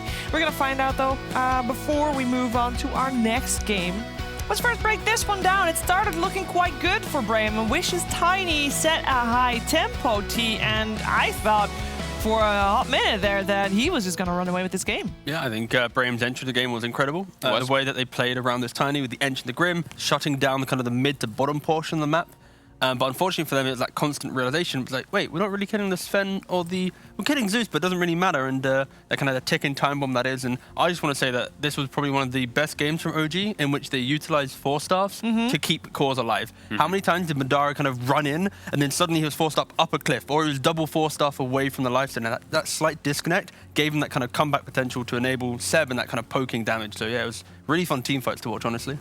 Yeah, one fight to rule them all. It feels like that bottom fight was the ridiculous. long one. Yeah, Seb gets like a 3-4 man ult, and then the Venom wards everywhere. Wish walks back into a Venom ward and kills himself. Kind of ends the game right there, pretty much. I thought Seb played exceptionally well. Yes. He definitely made sure that, that his team is, at the moment, they're safe. Depending, obviously, the next result, but they are, they beat their first opponent. That's how it works in the tiebreaker. With the first team to lose to both other teams is the one that's out. And so far, that cannot be OG. So for them, either we're going to go for next round or we're going to go safe. Well, that's the next series then. You know, if they win the next series, then the final best of 1, loser gets eliminated. But if OG lose, infinite tiebreakers are still on the menu. And important, Zeus wins his first DPC game. Yes, he did. They had a great lineup to go with that, and Perch would like to talk more about the lineup. Thank you. Thank you, T-Governor, for stopping your mumbling eventually. Appreciate that. Okay, Wish had a great early game, obviously. Good Avatosses. Seemed like Zeus was a little bit in the can here, not going to have a great time. And even though he did get a bunch of kills, what was important was that OG didn't completely lose their lanes. And even though they lost Veno and Soxa ends up getting killed as well with this pull, what's important is that the stack was successful. Veno rotated over after his respawn to make sure those weren't being taken. And that was one nice advantage that they had, is that without Empower on either Tiny or the Lifestealer, taking the ancient stacks wasn't really going to happen. So Sven basically had a decent game as a result, despite everybody else kind of dying. He uses his ultimate here at 9 minutes, gets a little bit of a freebie moving through the jungle into normal farming patterns, spots out Magnus at pretty low health, gets a bunch of hits, and Skewer low ground gets killed. Nice freebie there for him. And then after that great big fight at the bot lane, I'll skip over that because it's pretty long, but OG basically just had perfect heroes for controlling the map. The important thing that they did is that despite Tiny being a big terror, they put hoods on all their vulnerable important heroes except for Zeus. They put one on the Venomancer and they put one on the Clockwork. And at that point, Tiny's burst, his definite strongest point about his hero, just doesn't feel nearly as strong, because then you can't jump in and kill somebody. The only really vulnerable person on the team ends up being AA as a result. So now they get to move across the map methodically, control things with Plague Wards, which also counters Blink type heroes, and it just makes Brain feel a lot so much more difficult for them to engage. Even getting the Lifestealer into the fight is really difficult, because you can't just Infest Bomb on somebody, because he went for these like hybrid tanky defensive items with like the Halberd into the Scotty, which he kind of needs against the Sven, but Sven's net worth just feels so much stronger when they have this really strong map control. Here's Tiny even trying to invade a little bit against the Clockwork, but they just make it so difficult for them to get in there. So at some point, OG basically just gets to play the team fights really safely. Run in Madara in the front. He gets to be super tanky with his high armor from Warcry, basically making Lifestealer not feel that strong. And while the first engagement didn't work out, eventually they do find the hook shot on the Tiny over here with the Ice Blast, and that's going to open up an opportunity that gives OG the ability basically to just control the map with creep cutting, Veno wards, and destroying all 3 creep waves so that they could eventually force high ground. So really well played by OG. Well played by OG indeed. Can I do it again, but against a different opponent? That's what we're going to talk about now, because their next opponent is already waiting. We're very close to the draft, but let's talk a little bit about Tundra first, because we mentioned it before the very first series.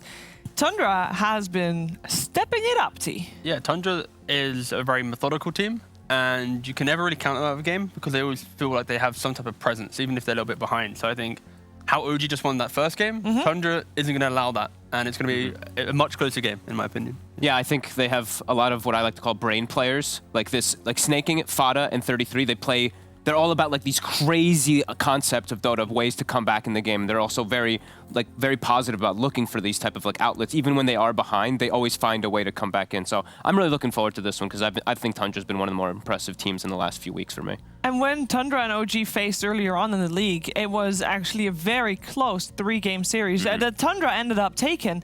But that was, I mean, that was even at the start of their, it was like their 4th series. So I feel like since then they have still improved already so much.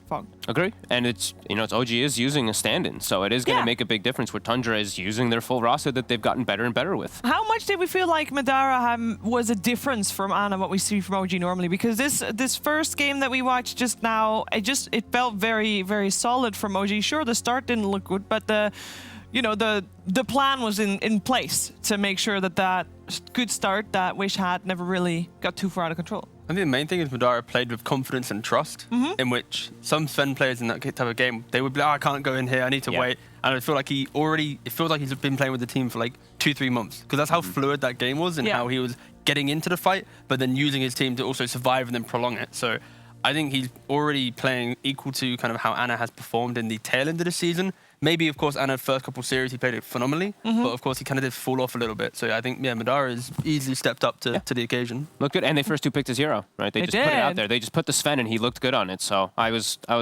happily impressed by him. I think that's also a little bit of a result of him having worked with No-Till, and I believe also Seb a little bit on OG Seed. Yeah. Will have a big impact? For sure, 100%. Like, if you need to subscribe to that team's idea, and if you've already had that chat, many months ago, you don't have to have the chat again. Like, you pretty much know, that's how you operate. Yeah, it's like you can step in without missing a beat. Let's see if OG can do that again, or maybe Tundra will break OG's spirit in this game. It will be a best of 1 coming your way here after the break.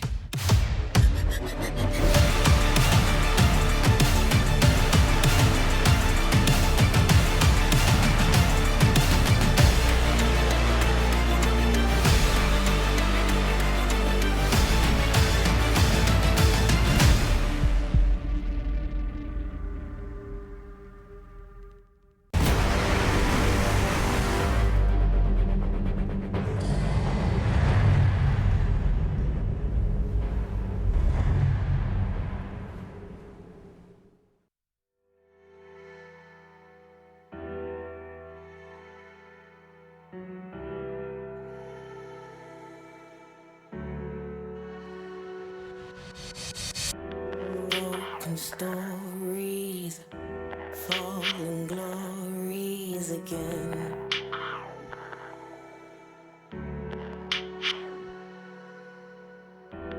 Lost angels, this is how the story ends.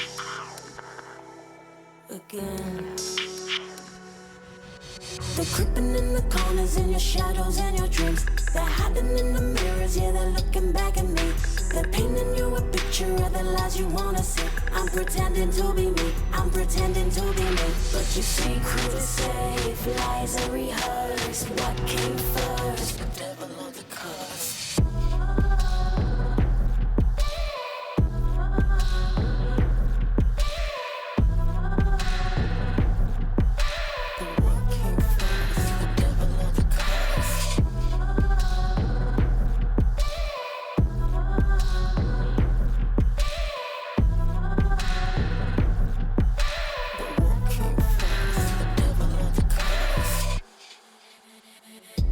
Feel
our second best of one in this round robin tiebreakers to see which one of these 3 teams will be relegated down to the lower division if everything continues the way we expect it to next season.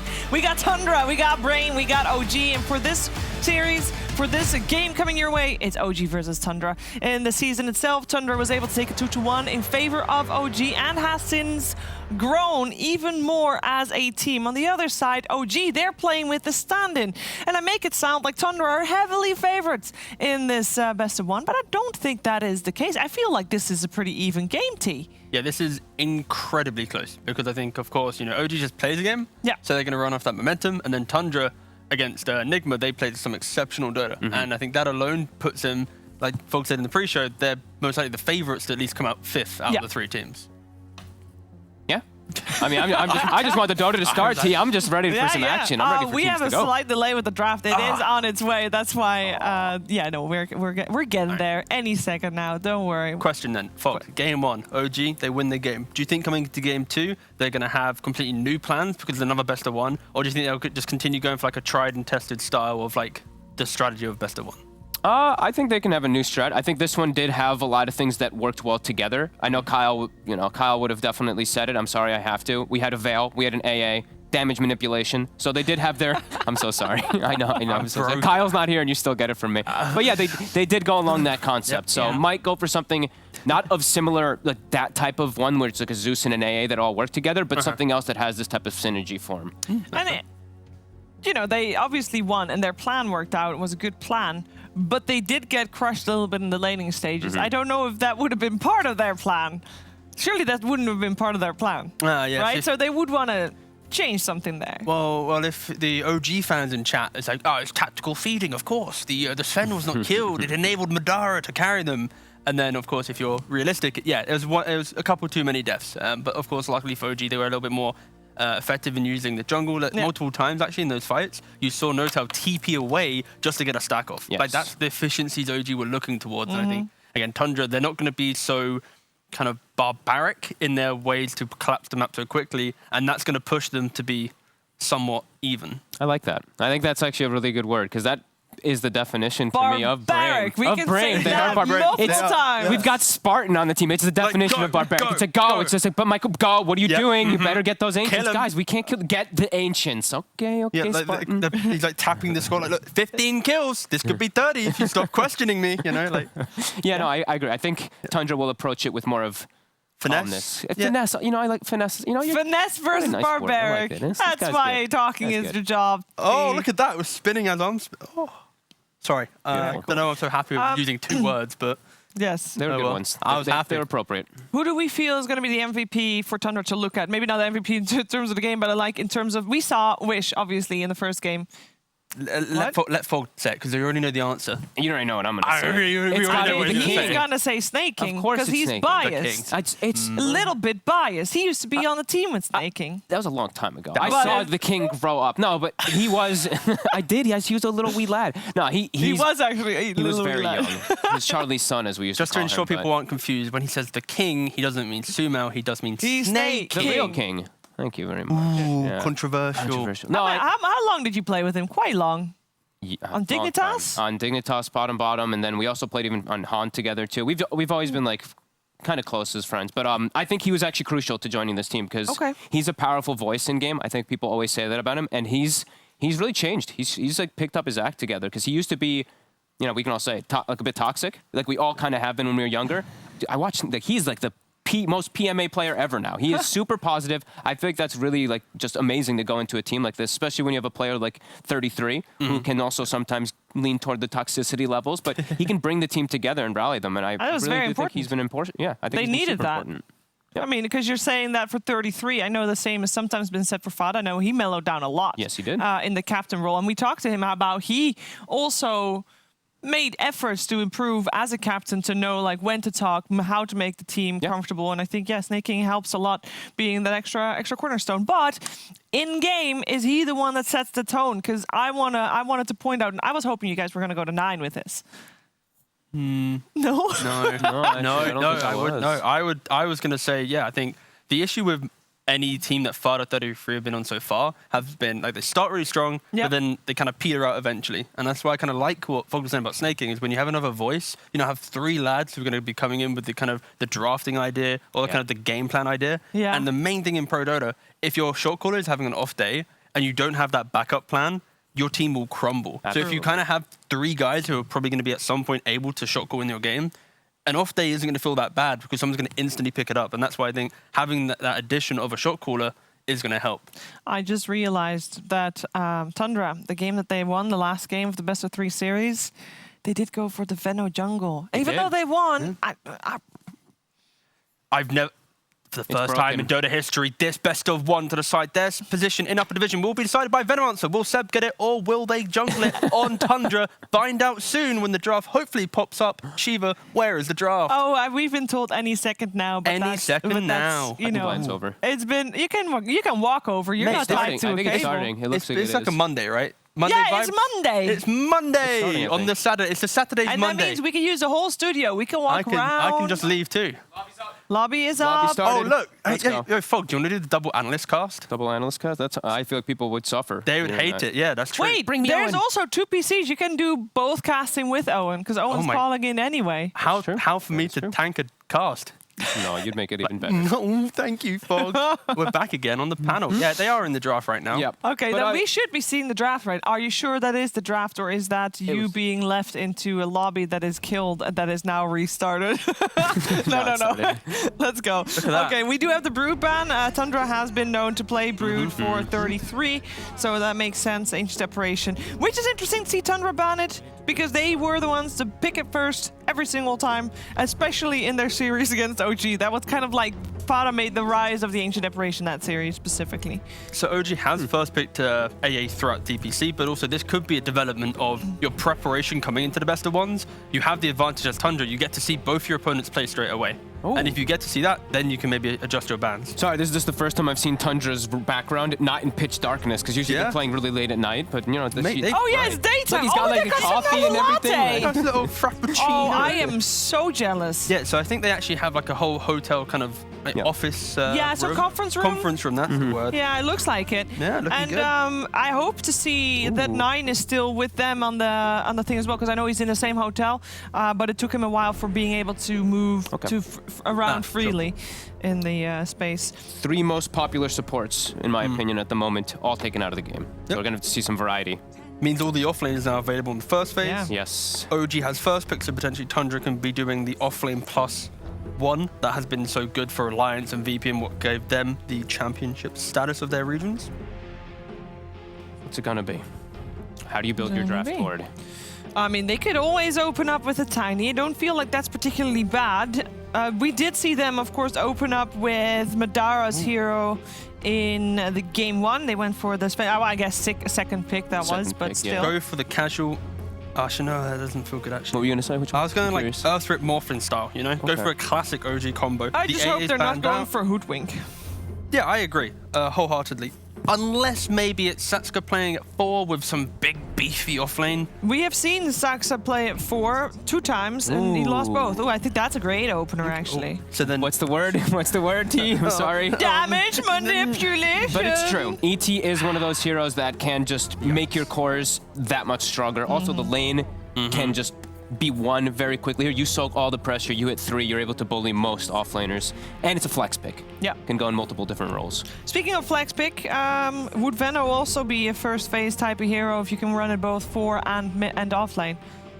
Not mid, I misspoke.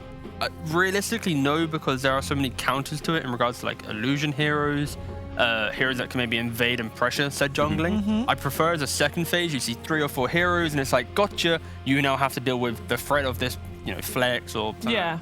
It's not good enough. It's not lane winning. Do you want to... No, I'm just thinking, like, do you want to pick one really good core versus ET? The Sven is always a really good option in TA. I know it's a really big popular hero right now. I don't know how much Tundra really likes to play it, but... They have not played it this season on 9. Can't they just go, like, Oracle +1 and then ensure that this ET can't be, like, the Seb ET in the offlane? It secures your safe lane, because OG have done that before. But then you're opening Oracle. Oh, yeah, you open Oracle, and... The thing about Oracle versus ET that I'm going to kind of spoil some stuff here, but it goes both ways. Mid game also, if you get stomped with False Promise, the stomp is actually a 5-second stomp because you can't actually do damage to the hero, so you can't wake them up. And it's not, once you have your Aghanims, you can't actually dispel. Sure. So it goes both ways. The lane is annoying, but in game, ET is actually very good. I wonder who we cannot see in the dark here. Is it my screen that is just not allowing me to see which person is hiding? No, someone is hiding. Someone's hiding. Hiding, big time. Unfortunate. Fair play. They go for the tree, they go for the puck. They have run this combination before against Liquid. It didn't really work out that successfully. But I can see tree's a really good lane securer, especially with the leech build. Puck's so early though. I'm not crazy about this. I've been seeing this hero just lose. I don't really like it so much lately. I like tree, but the puck I'm a little bit questioning. And here we go. Yeah, so it gives the issue with the puck is just a free pick for OG. Yes. When you pick like double flex or you pick flex plus strong offlane, it's kind of awkward to want to show something. But because of this puck pick and the lack of versatility for Tundra with this hero, they used to run at 5, but now in DPC it's been mainly mid.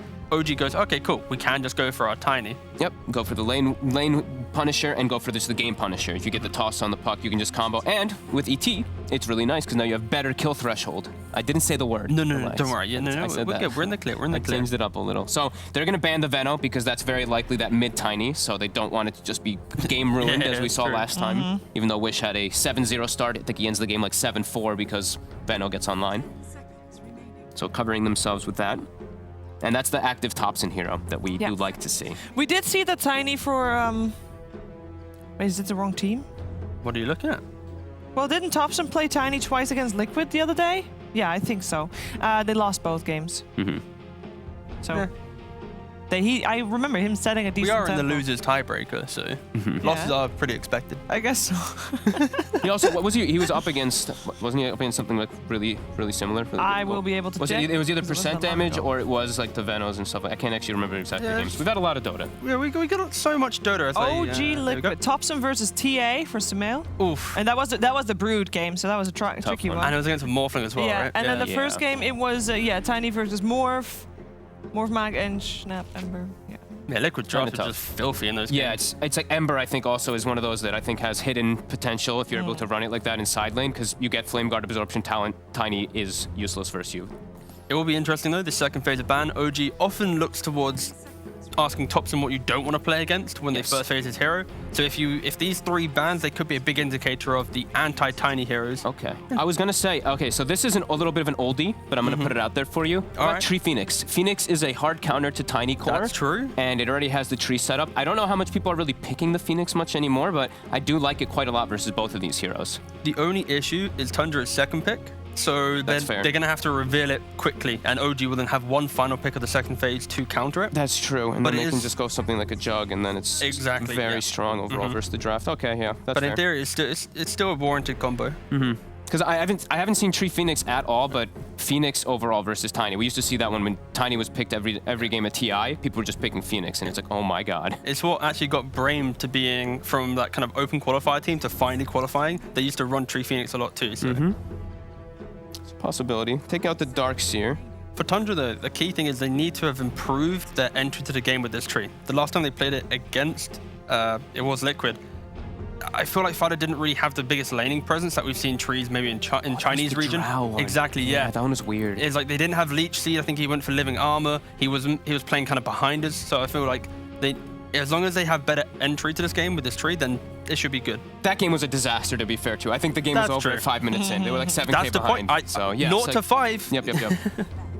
So again, trying to cover the Tiny, make sure he has a good game. Also, a hero that ET hates to play against in-game, Lifestealer. So they are covering their bases on OG. We see Tundra banning out the heroes that work really well with the ET. The Gyro, as you have both damages, and same thing for Morphling, who gets amped up in both ways. And he can turn into ET later with Aghanims, and then you have a free BKB Morphling with a plus 500, plus 300 something damage, etc. So, like those bans. Yeah, they go for the Medusa as the last ban. Okay. We saw, of course, that ignored in the previous game, but still very much a scary hero. Yeah, I like this ban just because when you have this opening, it's not a lot of forward pressure, and then ET, of course, will just utilize the jungle, make so many stacks. You can never contest. You can't clear camps really that quickly, specifically Ancients. That is. you might suffer a little bit on the damage front when you do reveal these two heroes. Tree, not the most damaging hero. Puck, if you go the Witchblade build, you can actually start scaling in damage, but besides that, your damage is just flat out. And so Timber versus the double strength core. And that's kind of an indicator towards why the bans for Gyre and Morphling. These are two heroes that can lane really well into Timbersaw. It's a good call. Ooh, Tree Armor plus Timbersaw. It's gonna be tough. This does set up OG for a pretty okay Jug pick. You will have to quickly go Manta, and of course, it doesn't feel great into Tree Puck, but at least laning into the Timbersaw. The flip side to that could just be a Slark pick with a really strong 5. Again, Madari, I've been looking at the kind of what he's been playing in pubs. He hasn't played any Pro Dota. He's been touching all the carries. He's been really going around the shop, so. Ooh. So it's potentially ET offlane, Lina 4. Yeah, tiny mid. I kind of feel like that. Keeping it flexed. Yeah, for sure. We did have 9 Lina also in the last series that Thunder played. It worked out well. I'm going to be curious. Oh wait, that's the wrong team. My bad. No, still flexible though. Still flexible. We know Top's a There's the snaking hero. Yeah. How I like that. I guess the only concern with this pick is simply OG now can fully pressure a Timbersaw because Enigma naturally will be playing towards jungle, and it does put Timbersaw on an island. But it gives that scaling where the Timbersaw absorbs so much pressure in the map that Enigma will have a free game. There is no cancel right now. 2 different percent-based damage heroes too versus these 2 strength heroes right now is going to be strong. I guess now you realistically want to put ET into more of a 5 role, sacrifice him. Agreed. Tiny's just a normal mid, whatever. Lina's your 4. You then pick up a 5 and carry to remain. The question is, what carry do you want to play into a Timbersaw for laning phase, but then also to somehow deal with an Enigma later on as well? Can they go for something? Can they just do the clock rig again? And then you actually can run like a Lina 3. I know Seb's ran it before. Oh. It's a way to cancel Black Hole. It's good to get on top of these heroes. It's a little risky. We did play Particle, and we did come to that conclusion that Lina 3 could be good. Elder Titan 3. Oh, they'll go for Wraith King? Yeah. They'll go for the safe. And people in chat might be going, he picked Strength Hero into Timbersaw. Wraith King's actually one of the few Strength Heroes that deals well with Timbersaw because he can clear the wave, he spawns his own skeletons, and he just plays a little bit further away. He also has a little bit of kill threat as well, so. It's a stun. It's a setup also for the Linas to rotate over and shut down the Timber. And it's a little bit of an eye pick as Skeeter really likes Wraith King. He does, that is true. That still looks pretty good for Timber, I'm not going to lie. No. ET and Wraith King, I don't know how you're going to do to force the Timber out of lane. I'm not Timber's saying it's great. I'm saying it's not like GG lane's already over. It's like he actually has a way to play laning phase. Because I mean, this Timber looks really, really strong. The only real threat is him just getting burst from Lina Tiny when they get their, when Lina gets ult and he's under a natural order from the ET. Besides that, his lane could be really, really strong once he gets Hood. And he will get, can just get a good lane because the Enigma's going to be denying perhaps a couple, and the Tree Armor will be effective. Elusive heroes need to be banned out right now. They've already banned PL. They banned Void instead. I think it opens up for like a really good slot game. I think potentially what you could also do is like a Bloodseeker on OG. It counters the Timbersaw. It gives you a bit more kind of tempo to your game. And they have the AT Lina support? Yeah. It doesn't really help with the Enigma, but you're playing more for having a bigger net worth lead and applying the kind of the dominance that your draft might be able to bring with the survivability of Wraith King. I don't mind having a silence either. Like Puck and Timbersaw, it can be very effective versus them. I can see it. They ban out the bat and we'll pick up the Monkey King. So it is going to be offlane Lina, mid Monkey King. This looks a little weird. Wait, let me think about it before I say random words. Wait, there's some tree cutting too. And there's ways to scout inside trees too. We've got Puck, we've got Timber, we've got Enigma. There's a lot Puck of can trees. scout, Timber and Enigma can cut trees. This looks a little weird. Maybe it also works the other way around. You can find the tree protector, but that seems weird. They've also run... Wait, does Midnight Pole still clear trees? Yes. Ugh. They've also done massively. They've also done offlane Monkey before, right? So we could also see that, where it is just going to be... it'd be interesting to see where they go. I don't really like the Monkey King so much. I've seen that Thompson was playing it a couple of his games too. The way that I see it is potentially they're putting Monkey v Timber in a 1v1 because they know Enigma will just play into the jungle, and then they might tri lane. That's like maybe the variation that I see. That's a strong troll pick. So yeah, it is going to be the Monkey King and versus the Wraith King. That is a nice troll warlord. Yeah, very good. I think I'm liking it. Hey, will be Seb Monkey King. Yeah. Yeah, so they are going to go for a side lane Monkey to try and apply a little bit of fight to the Timbersaw. I like Tundra's draft. I think I like it Tundra's has so draft much as well. scaling, and I think the key thing is you have to itemize to deal with the tree. Oh, sorry, that's where I'm distracted. Listening to T-Soldier's I know. I get that Bye-bye all the now. time. Bye-bye. But yeah, so Tundra has to itemize to deal... OG has to itemize to deal with what a tree brings, what a pop brings, whilst also trying to beat the Timber in lane. And then you have an Enigma AFK jungling with a Troll who has good matchups. So I like Tundra's draft. OG, they need to have solid entry to the game, get an Aegis, offset the threat of Black Hole, and then they can maybe kind of steamroll this game. But You're saying they have to steamroll? Yeah. Does that mean that they have, they should be the ones throwing the first punch every fight? it's have strong laning presence into then quick farm, then you start taking the fight. Like, we're not going to see OG running around the map together at like minute 6, minute 7, but they're going to be really bullying up until the point where they can...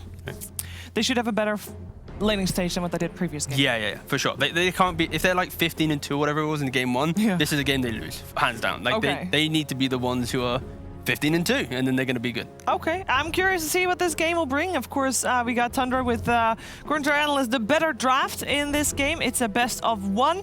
We're going to find out who's going to take it together with OD Pixel and Fogged.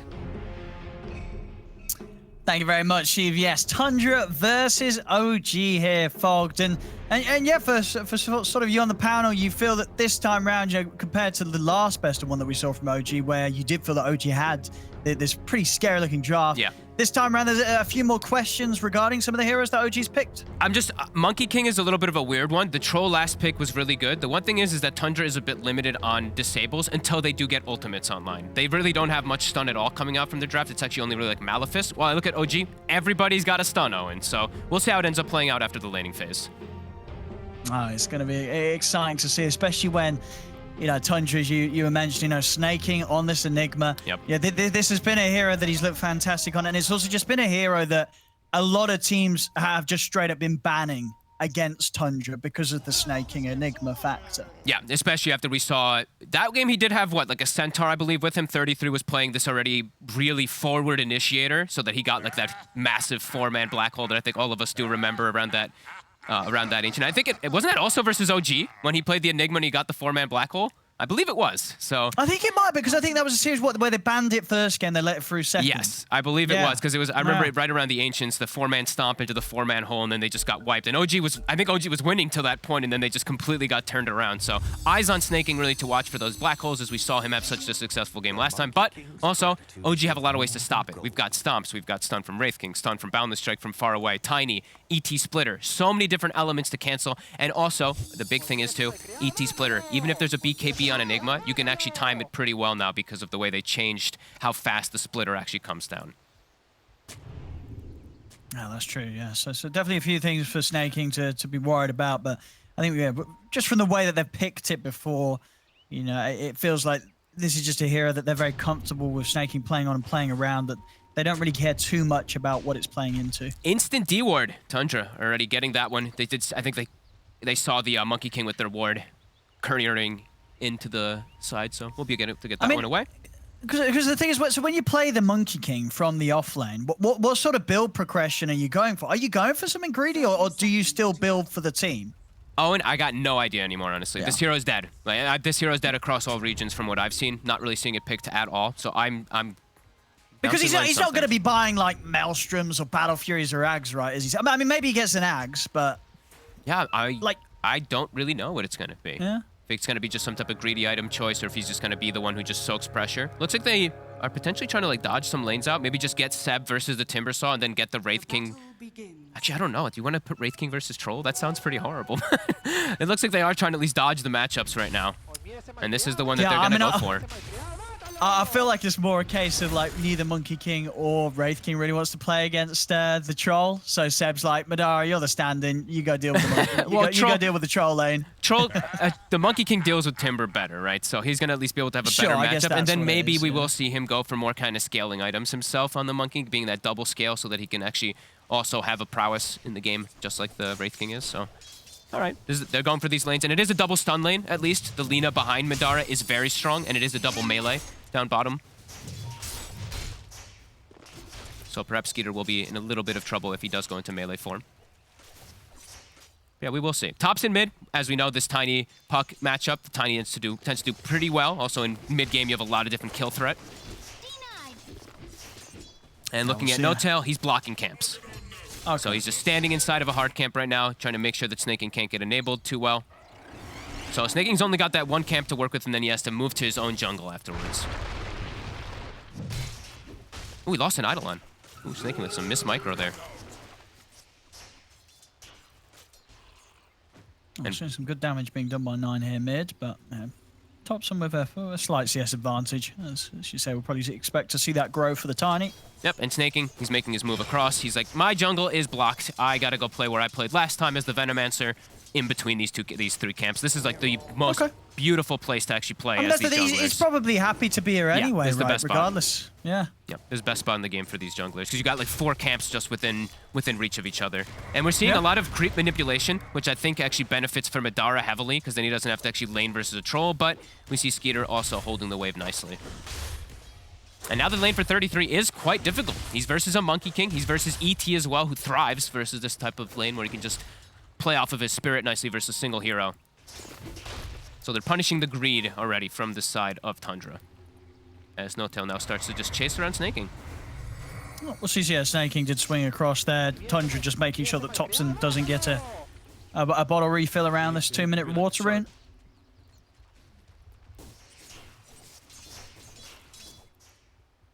And Madara will start to recover down bottom. As you see, he's missed some CS because Skeeter did pull the wave all the way behind his tower and actually deny a wave, but now he's got a wave next to him. And No Tail just constantly on the hunt for Snaking.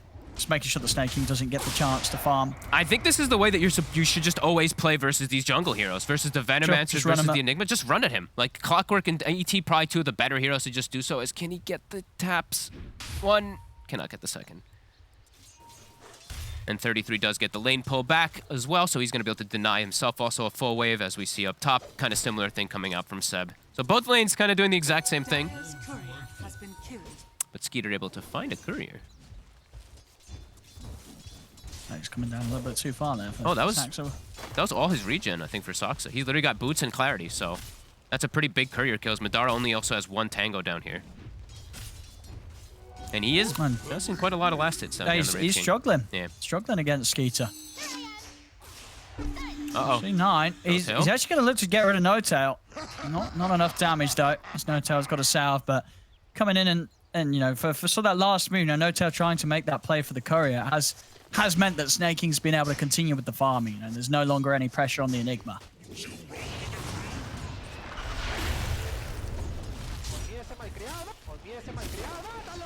Double stun lane, trying to put some pressure onto Skeeter, but there's a tree there, so he just completely alleviates any of that. It's gone for 2 points in the grasp. I usually don't see this. It doesn't scale that great. That's why you don't really see people mostly put multiple points inside of Nature's Grasp. Usually you see like 1, 2, 4 build if they go for that just for the lane. It's a bit interesting one. I guess feeling that yeah, maybe sort of the living armor as well is not too much use at the moment. You know, like this Puck and Timber, they're unlikely to.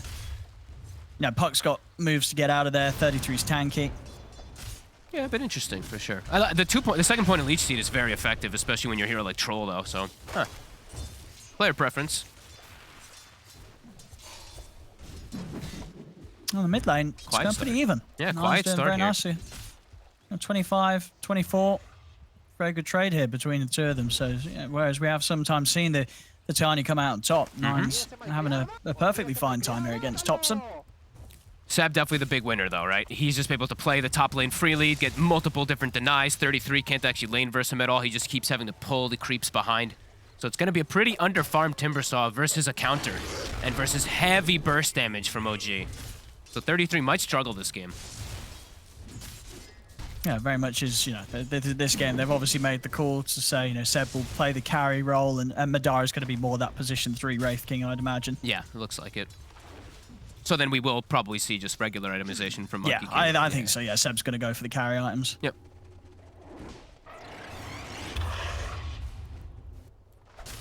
Is Witchblade dead on Monkey Kings? I hope so.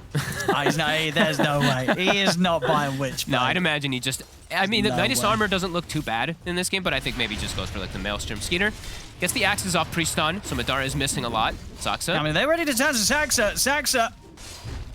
He Pretty dead. dead here. That's the first blood here for Tundra. Mid also.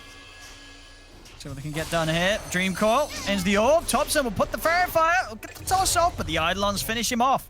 Naroon there ready and waiting for 9. So some nice moves from Tundra early on. And a nice move from a jungle Enigma where you see Yeah, coils available. snaking. Hey, great ability versus Tiny. Just Midnight Pulse. Look at his skill build. He gets that Midnight Pulse, just throws it out onto him, and it's a lot of damage versus these super tanky cores. So you're getting That's involved looking early very on. good. Yeah, and he's checking runes constantly. Like even before that 6-minute mark, he was already there. That's why we see a ban so often versus this team, because he is active. And you like this sort of idea, just having this hero that's going to be able to quickly farm up a Solar Crest for the team. Yep. Best item of the patch still for me, and I feel like I see a lot of teams just sometimes still not picking it up. It's just, yeah, it's super nice to enable your core. And did you see what item we're seeing on Skeeter, by the way? He is going for Battle Fury. They're going very greedy on the side of Tundra. All right. I mean, I think we're seeing trolls sometimes still go that way. And I want to say as well, I think we've seen Skeeter do it before this league, and it has worked out for him. It did. Battle Fury trolls still. They did, actually, that was the game when they were playing versus Team Nigma, right? When they had the Doom. I believe he did go for the Battle Fury that game, so. He did, yeah, exactly, yeah. He'll be able to hang on to a Quelling Blade to cut Monkey King's tree, always, which is really nice. Of course, a very small kind of thing, but overall, you know that they're playing a greedier stance when they have an Enigma, so see if that does end up working. Seb has to watch himself a little bit here. I mean, 33's got Mango and a Soul Ring, so there's still opportunities to play aggressive if Seb plays a little too low. He's got Boundless in 3, though, so he'll be able to heal out the creep wave. Will there be a glyph from 33? He won't glyph it, so Seb gets full healed, and now 33 might get turned on himself. The heals from the living armor, and 33 should be fine if he can get a good angle for the chain. Oh, Thompson's here, though. Thompson's here. That's going to cause some issues for 33. Thompson with the rotation. Make sure that 33's not able to get away from Saxa and Seb. Oh, and look at Thompson. He's got a Midas queued up. Wait, what? Mm-hmm. Oh, boy. Midas Tiny. Greed versus greed. Go. All right. That is an interesting one. All right, yeah, Midas Tiny. Okay. I mean, yeah, this is this gonna work? Is it gonna get punished? That is the question. Not. Maybe they're looking just for super tri-core scaling on the side of OG. I don't know. That's a bit of an interesting one to me. It's mid tower. The first rotation, they get the deny though from No-Tail. So first rotation for Thompson successful. They lose their tower for it though, but at least it is denied from No-Tail. I mean, yeah, it's going to be one of those games where if OG gets away with this in the first 15 minutes, that they're going to have like 3 super cores, you know. Yes. Off-lane Wraith King, carry Monkey King, Madara. mid-lane Tiny with a Midas. Madara's looking to be in a bit of trouble here, though. Coil, they don't need the coil. He's got the sticks. Okay, they do need the coil. They'll drop it to secure it, but he has got the reincarnate, so he's back for a second round. Fada's taking some heavy tower hits now. Seb's going to start looking for Fada. Oh, he looks pretty dead. Yep, Boundless Strike down. Fada will get taken out here by Seb as OG come in with the rotation and push back Tundra. Oh, Seb is not going carry items either. He's gonna go hood. He's just gonna tank it up for his Wraith King. Right. Oh, I mean something very different here from OG this game, yeah. Seb to the safe lane, farming hood first on a Monkey King. The Thompson going the Midas route, and Madara having to play his game from the bottom lane. All right, Bobby. Very interesting stuff. Dire's top tower is under attack. Immediately moving top. So looking to still punish greed, even though they are going for greedy items. They are not looking for greedy playstyle, at least from Seb. That's 33. He jumps in forward. And now the TP's coming in from Thompson. Thompson. He's got the combo. They've got the damage here to burst down. Snaking. See if they can get 33 as well. Should be okay. Try and chase, but yeah, 33. Able to get away from this. So they'll only lose one hero. Here's the rotation of the 4 from OG. And he buys the Midas. So even while rotating, he's still gonna go for it. All right, Thompson. Dire's bottom tower is under attack. I'm always happy to see a Midas. I know you are. Midas is the way to go. Coil mid. See mid, 9. The DD rune. He knows there's no reincarnate. He can't quite do enough damage. Madara able to wait out the coil. That is a coil wasted for sure. And it's tough for them to make these aggressive moves without coil. As we mentioned in the earlier state of the draft, not really too many disables on the side of Tundra. Really reliant on coil early on to make any type of aggressive move. So I guess that is why they're going for the Midases, right? They're like, how do they actually punish us? They have to commit ultimates to really go for much of any kills on the side of Tundra early on. No, absolutely. Yeah, if you consider the cores that OG have and Seb going for this hood build, you know, it's these cores that you got to throw everything on to actually be able to kill. So OG know that they can definitely attempt to get away with the passiveness. 33. TPing up another hero too. They're bringing the ET. He is tanky, the living armor.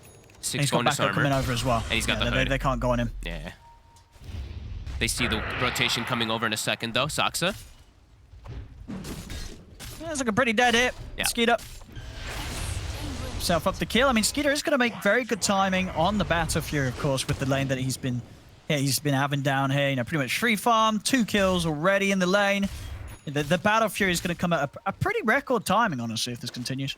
Most definitely is. Doesn't have any stacks to work on, but as you mentioned, the lane so good versus that Wraith King and Lina. He's going to have it done. Yeah, really early. And this is going to be a very greedy game from both sides.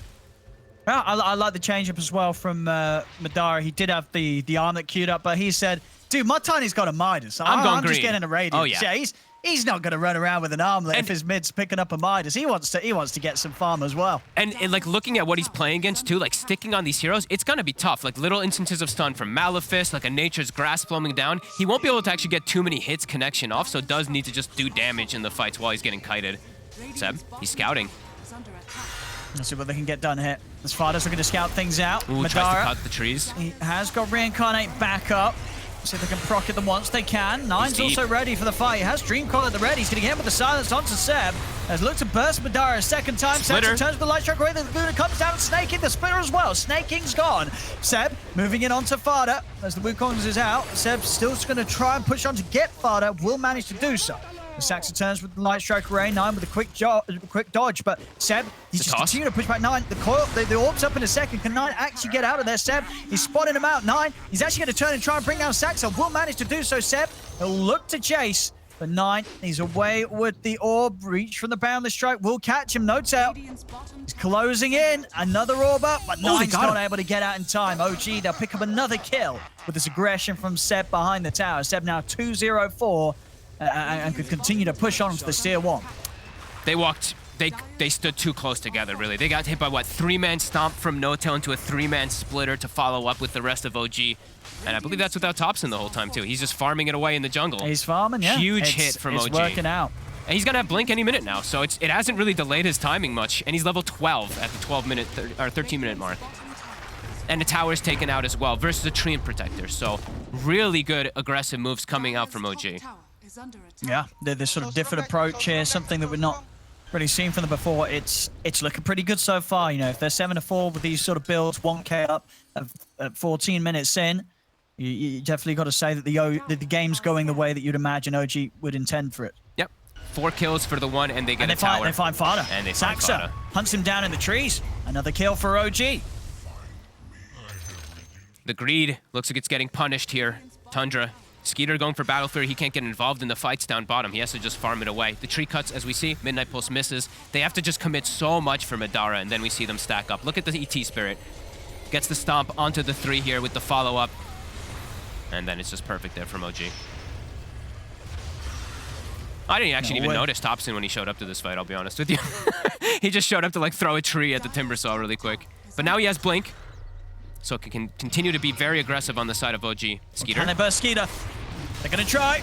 They've got the stuns. They've got him. No, he's not going to get a chance to get the battle chance off there. Perfect lockdown from OG. As we said, tons of stuns in their draft. Able to set it up and look at No-Tail's build.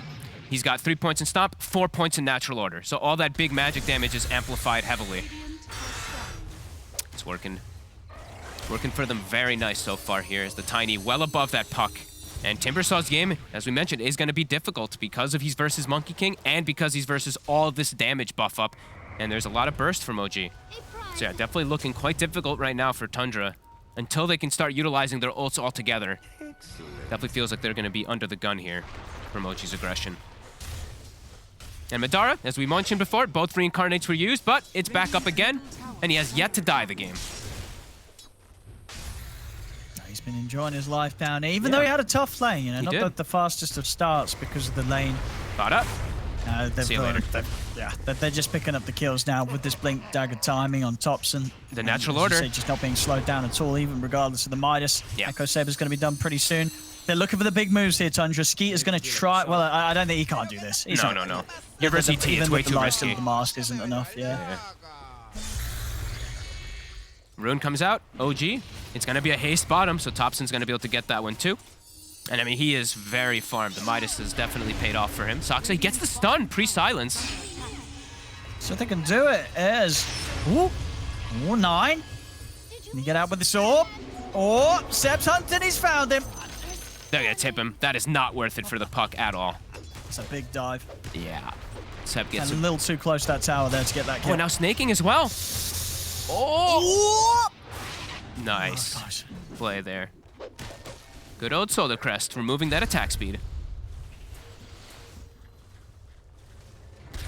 33's come down here. They want to try and catch something. They know OG coming up to that top lane, but not really having the sort of jump when Nine's not around. He really is their big setup, this puck. Without him, OG pretty free to just step away anytime they see Tundra turn up. Yeah, Tundra really can't do anything without Coil, as we've said a couple times here now. It is very difficult for them to walk into this huge counter initiation that OG has. OG's got 3 super farmed cores, and even like the 5-position no-tail. Look at his net worth. He almost has Yule Scepter finished. So he's going to be able to have that great counter versus the Troll Warlord at all stages of the game. Also waste, of course, Dispel Silences off of him, but mostly to just counteract Troll Battle Trance. So OG hitting some big timings here. 3k gold advantage with a triple scaling lineup. Definitely scary for Tundra.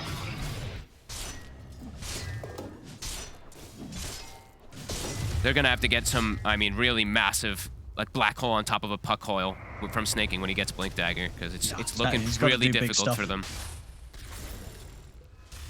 And Radiance, and you're done for Madara. Seb? He's going for this. I mean, he is going for this. Can I do anything about him? Here. No, got the Dream Coil down. They're leaving Seb alone. Now the TP's coming from No Tail, but Seb might already go down. Yeah, Skeeter's just straight up on top of him. That's Seb gone. I mean, that was that was never going to work there. Very ambitious attempt onto the puck. Bottom lane. And now there's just 3 of them. diving in as well, but TPs are coming in from Tundra. OG, they'll get the kill on Safada, but they'll lose Saxa for it. See if Tundra can chase any more for this. Thompson and Dara trying to get out here on the retreat. Slows out onto Thompson. Tundra, they'll be able to surround him. Skeeter's around, and Thompson, he can't run from this. Another kill. OG there off the back of a bit of a blunder from Seb on the top lane. End up losing 3 heroes across the map. Feels like they kind of handed those to Tundra. They get the Wraith King out. That was Thompson's whole plan. He's just like, get the hell out of here, Madara. Make sure that you survive. But yeah, they completely swing back the net worth. Tundra's got to be very fortunate for those moves from OG. No, I don't think Seb will be going for the puck like that again. No. It's a pretty impossible kill unless, I mean, even if the orb's not there, there's still going to be ways for 9 to get out. Yeah, now Skeeter's got a full BKB after those kills. So these constant stuns and aggression will be a lot easier for him to deal with now with his own magic immunity.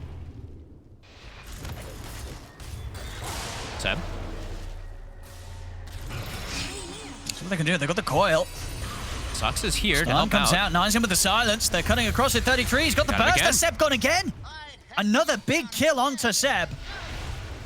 Now Tundra, they're ready to chase again for more. Over towards Saxa, 33 goes. He's got the control. They got him. Another 2 kills here for Tundra. OG falling apart a little bit despite the early lead off the back of some, 2 times now where Seb's been just caught out or sort of just handed himself to the opponent. And it's right around Roche. And as you mentioned, they've got the Solar Crest so early on. Skeeter easily can finish off the Roche. Big mistakes from OG. Tundra capitalize on it heavily. Yeah. Thompson is continuing the split push bottom. Can probably get the tier 2. But Snaking's already setting up. Limited on mana. OG's trying to get over here to do something. They will have the stomp. Yeah, Skeeter's not messing around. Pops the BKB. Make sure that he can finish off the Roche. Get that Aegis picked up.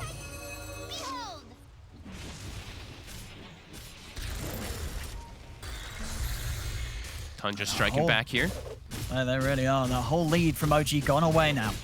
They did get the Dead bottom even tier here. 2, though, so they can look to take the outpost, look to pressure mid as well. But do have to be careful. The ultis are up in a second here from Tundra. That coil, as we've seen, so important for them to make plays, is back available. And 9 Seb has showing Blink. on the front. Let's see if they want to jump this. Let's see. Madara is smoked, scouting around the back. They know that the troll does not have BKB or battle trance right now. Yeah, that's true. Still 30 seconds on both of those.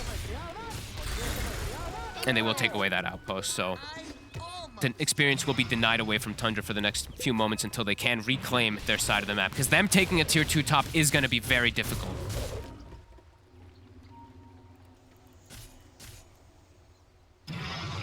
Nine and snaking. They know that someone's going to potentially show for this top lane. Yeah, they have this ward here too. Saksa, whoop, gets around the tree line, can't quite get the stun. Nine. Nine's in. What? He's able to do it and get out. Nice little move there from Nine, diving in and escaping. The glyph. They actually kill it anyway, though. Oh, nice play by snaking. They glyph with the bots onto the wave, but he demonic conversions it, so Topson won't be there, and now they jump in. They've got the Dream Core down onto the two of them. Nine's in. He's able to dodge the Earth Splitter. 33 and Snaking little follow-up as well. Snaking holding off with the Black Hole for now. Madara moving in. They've got the Balance Strike down. Snaking falling. The Living Armor won't save him as Snaking goes down. See if they can get back in on this. Tundra. Looking to burst Madara. Madara has got the Reincarnate. They'll be ready for a round 2. Topson's coming in. They've got Battle Trance and BKB. Skeeter can push on. He's going to pop it straight away. In with the BKB and the Battle Trance, but OG are pulling him close to the tower. Skeeter starting to take the tower. Here's the Battle Trance coming to an end. Try and get out with the rest of the BKB, but the Boundless Strike's down. They've got the follow-up Light Strike Array. Skeeter getting low. They'll take him down the once. Nine jumping in with the burst of the back lines. They'll use the ult hit from the tree to hold OG back as now Tundra looking to retreat. Can OG get a catch on anybody here? Skeeter trying to get away. Topson. He's in with the blink. He's on top of Skeeter. Chakram out as 33 trying to do his best to slow down OG. Another glimmer here as they get Skeeter out of there. 33, he'll throw his body here at OG to take the attention away from Skeeter. Jumping for Snaking, he's in! Oh, he's got the black hole! Snaking! They weren't ready for him! They weren't ready for him at all! He's back in the game and he's straight on top of them! They overchased.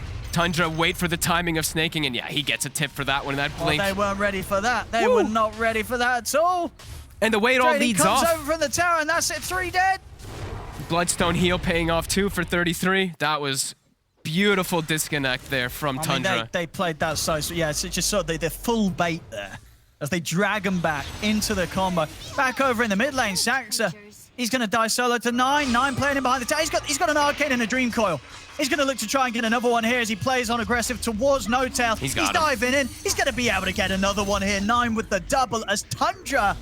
Oh, they're beating down OG here. OG may have got a bit of a lead at the start. It may seem like they were getting away with the creep, but these moves starting here with this beautiful black hole from Snaking that OG just walked straight into. And then 9 finding 2 solo kills on top of it. They're now up 6k against OG. And yes, Skeeter, he's looking to become quite a beast this game, getting all the space, all the farm, a clear 2k ahead of anyone on OG's side right now. And level 19. And look, I mean, 9 just continuing to punish, still with the same Arcane Rune, just being so frustrating. And the way it all leads off, actually, we're going to wait. Fada's there. He's ready for Seb. Seb's going to put the Wuko's command. They're just going to step in. Dead. Seb, he's gone. He's completely gone here. They're going so bottom fast. lane, Tundra's ready for more. Dream Core down, 9 catching Saxa. Saxa's gone. 9's going to jump over to look towards Noto. There's going to be a buyback from Seb, but they're standing here waiting for him. Seb, can he actually deal with this? Skeeter's got the BKB. He's on top of Seb. He's dead, well. Seb's brought back straight to his death. He's out of the game. A dieback from Seb. They've completely fallen apart. They really have. They really have here, OG. Tundra just crushing them.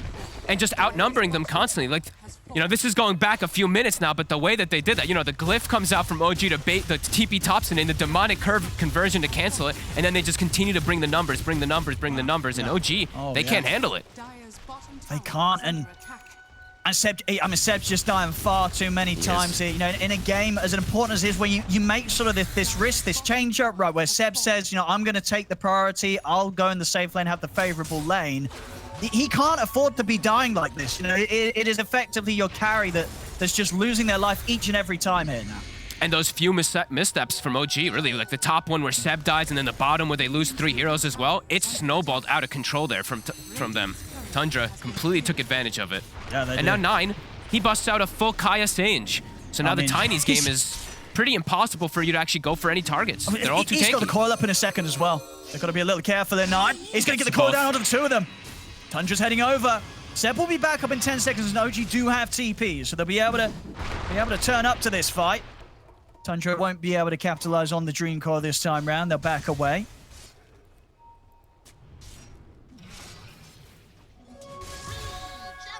How do you play Tiny now at this point? He's the highest net worth for his team, but it feels like he has nobody he can go for. Fada's always playing in trees. There's Glimmers. Troll has way too much HP and just stands toe-to-toe versus him. Puck's too tanky. Timber's too tanky. Game feels it's a very hard game. Yeah. It's a very hard game now for OG. Tundra, they're just in their element right now. And there's a BKB on snaking in a second, too. So the only way that they can cancel is with an Earth Splitter. They're just running at them. They really are. Tundra, they have definitely got the win in their sights here. There's no doubt about it now. Up 9K. OG's going to have to come out with some big moves here to try and slow down this momentum that Tundra's picked up in the last 10 minutes. It's 33. I'm just going to casually walk between them here. Snaking. He's out with the Timber Chain. They're trying to get in on this. They will kill the Enigma. See if OG can do anything else while snaking is dead. Skeeter's got Seb tops trying it looks for 9, like. but not enough control. Oh, yeah, I see. Look at that gold. 726 for the that's a solo. lot. And now with Thompson gone, OG's got to run. No tail already very low. Seb, he's going to turn with the Boundless. And they're making their way over here, Tundra. Lightstrike holds back 33, but Skeeter's just charging in.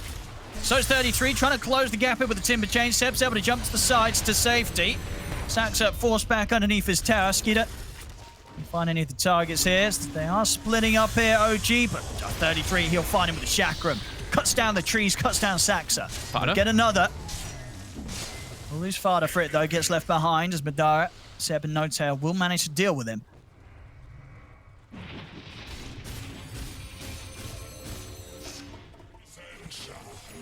Seb's been sitting on the same items for such a long time now. That dieback really hurting him. He was looking to have a decent timing on the Deso, but the consecutive deaths over and over again from Tundra just hitting this amazing timing. Yeah, OG just heavily on the back foot here. And it just feels really difficult for them to recover. Like Madara, he's into a tough matchup, as we've said a lot of times here, into this Timbersaw, into this Enigma. So much damage, so much percentage based versus this lineup. And they were doing a good job with all these like consecutive stuns and everything, but yeah, Tundra's overall draft looking very successful now. Yeah, they're just taking over the game here, Tundra. Yep. Now, again, you know, it's all mid. Madara. Put him in the pulse. He's burning. They're going to be able to burst him the once. And the tree cut. Seb! He's lost his tree! He's lost his tree! He's going to lose his life as well. Seb's dead. The black hole comes out here to control Madara. Madara's gone. The 2 cores down. There's no fight for OG to be added. Thompson also getting picked off to the side as 33 will force them back to the base. And they're not done yet. 9. He's feeling aggressive. He wants to dive in to look for this kill onto Saxa, and he'll get it. A double kill for 9. I mean, Tundra, they're completely smashing OG. It really is. Yeah. It certainly seems that way. They're up to the tier 4s, Tundra. They're looking to close this one down. The flamethrower onto the tier 4s as well. And yeah, they're looking to just end it. They are. 9 jumping in, pushing back. No tail as Tundra. What sort of buyback's going to come out? There's only one buyback available. It's Saxa's. All 3 cores, they don't have the availability of buyback at 9. He's killing Saxa in the fountain. Diving in, GG. Gets the kill. GG is called. Tundra. Oh, they smash down OG here in this game. They really do. I mean, OG, they just try something completely different. They sort of switch things around. Seb takes more priority when it comes to farm. And in these sort of important best of ones, it's a big risk to do. Yeah, and going for Monkey King. That's the other thing too, right? Like this hero, we don't see it very often. The early game looked pretty decent, but when Tundra started to get their footing, get that one successful fight, get the Roshan, OG just looked like they were completely out of it. They tried to use the Bucha Travel on Tiny to go for some type of number fight, and they just get completely devastated. Snaking with the black hole, that one black hole on 3 pretty much, that ends the game right there from earlier. Yeah, I mean... What a game by Tundra. Yeah. OG trying something very, very different. Tundra, in their complete comfort zone, really, with the heroes, with the draft, with the play. It was just another day in the office for Tundra, and as we've seen in sort of the second half of this league, Tundra just looking better and better. And they are. And this game just another showing of that this sort of play from OG is just not going to cut it against a team like Tundra. No, and you really do have to give them, you have to give some of these players some respect for like the enigma, right? Like a player or the hero that we don't really see very often, but snaking makes it work with the team. And what a he's game. a master of it. Yeah, he really is. Well, there we go. Ladies and gentlemen, as these tiebreakers continue, Tundra will take this best of one against OG. Love to see it. Oh, we love to see it from where we're sitting as well. A little bit of a different zero lighting. There, hello. Zero lighting, yes, that's what I was aware of. Hey, I like it. Our green room power went off, so we found a different place to watch. It's actually pretty relaxing here. We are going to continue relaxing for a little bit because we're going to break down this game and, of course, prepare for our next best of one, which is Brain versus Tundra, but all that after the break.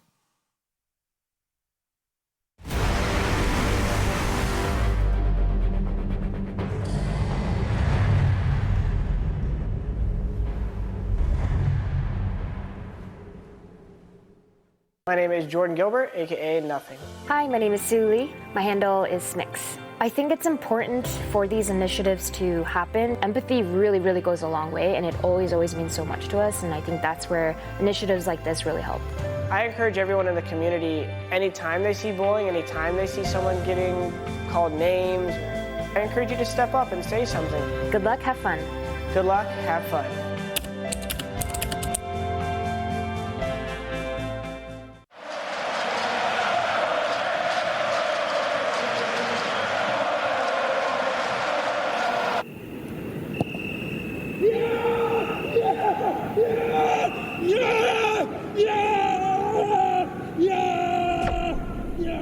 Start your esports career now at play.eslgaming.com.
the team that has improved most during this season of DPC. Tundra crushed it here in this best of one against OG.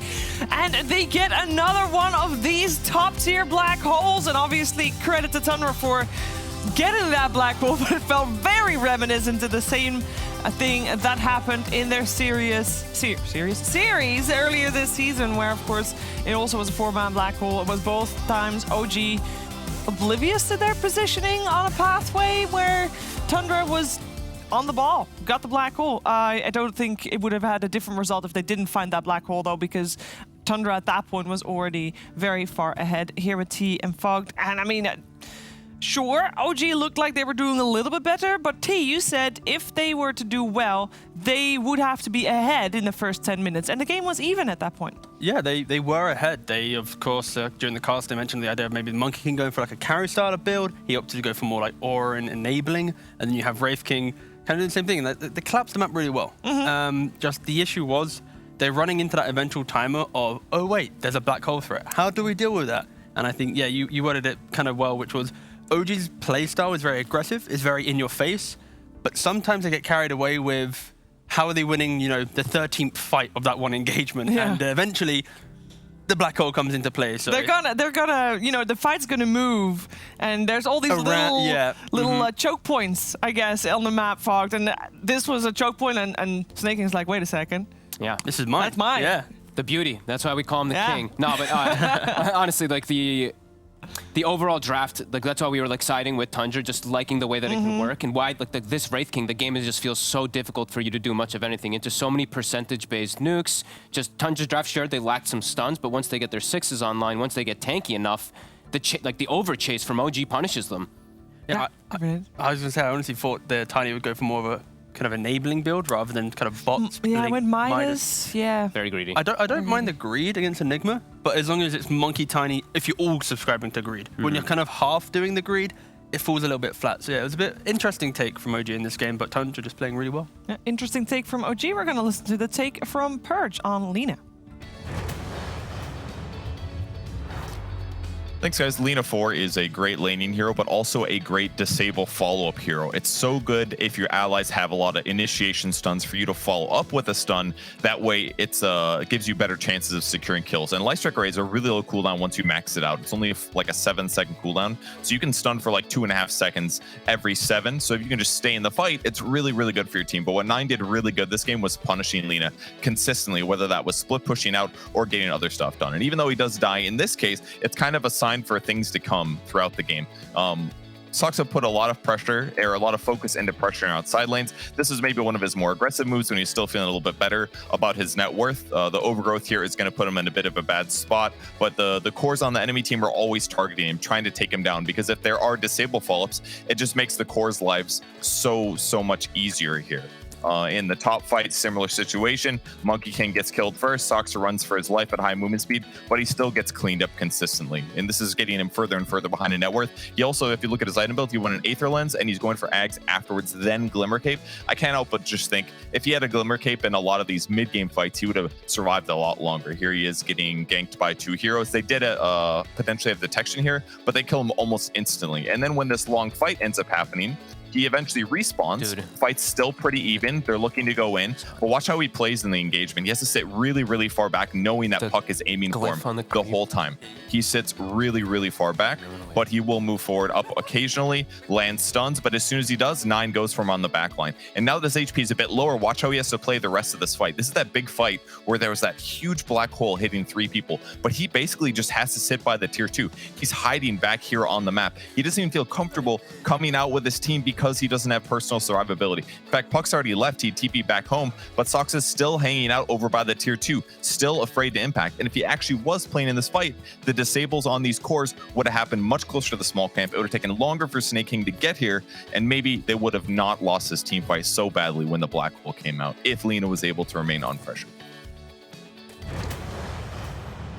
And that didn't happen. So OG lose this one, but no worries. They won their first game, so they are, for now, safe. Our next game is going to be Tundra versus Brame. If Brame wins, we're going to go again. Let's go again. Yes, we're going to continue going until we have one team that loses to both teams. That also means that if Tundra win the next game, which from what we've seen so far seems a little bit more likely, it will be Brame that gets relegated down to the lower division, whatever that means for the next season.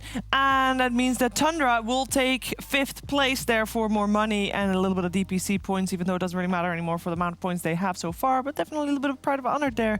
But I want to quickly break down the series that we're about to watch then, because so far, T, give me a reason as to why this series would be even, considering, you know, Team A beat Team B, Team C beat Team Yes, you're I was waiting know for what that. you I was waiting for that to, yes.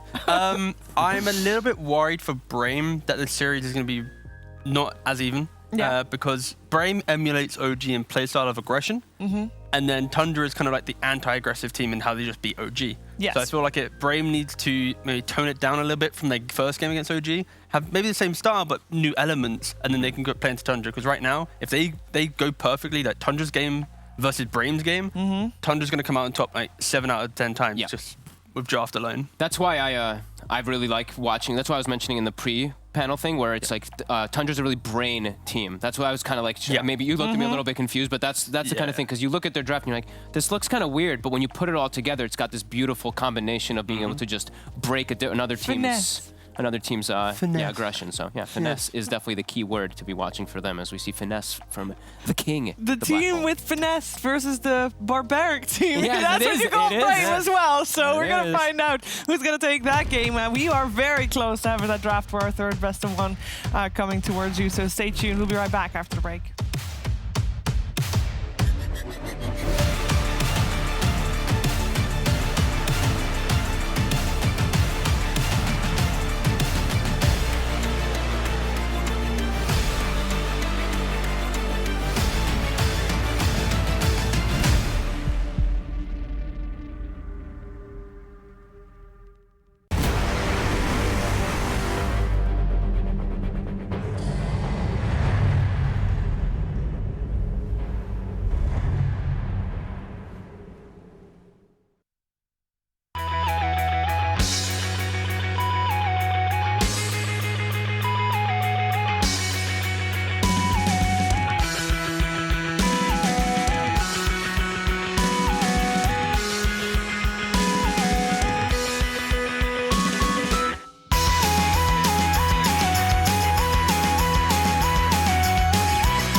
Time to bring your heart back. It's time to bring your heart back. It's time to bring your heart back. It's time to bring your heart back. Change your mind. Bring your heart back. Change your mind. Bring your heart back. Change your mind. Bring your heart back. Change your mind. Bring your heart back. Drawing my chord keys on a white A4 sheet. Might briefly pass the time, won't solve the pain inside. And all your friends are screaming, but you're barely out of breath. The kids all seem to hate you, but you haven't started yet. It's time to bring your heart back. It's time to bring your heart back. It's time to bring your heart back. It's time to bring your heart back. It's time to bring your heart back. It's time to bring your heart back. It's time to bring your heart back. It's time to bring your heart back.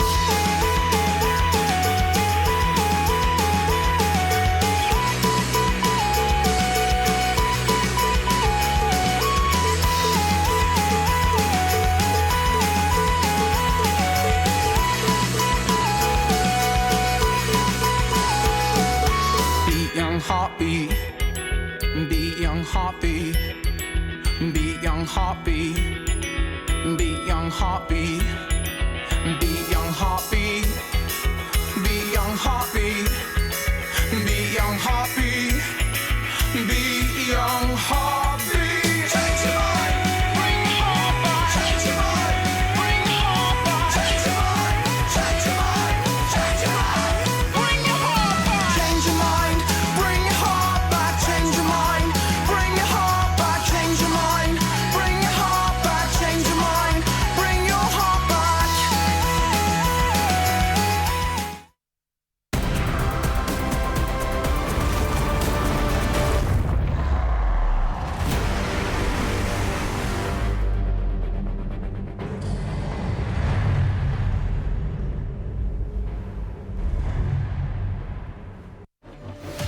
potentially final best of one here in the tiebreaker scenario that we've got for the upper division of the Western European DPC League. You're watching DreamLeague Season 15 powered by Intel, and we have a round robin with 3 teams.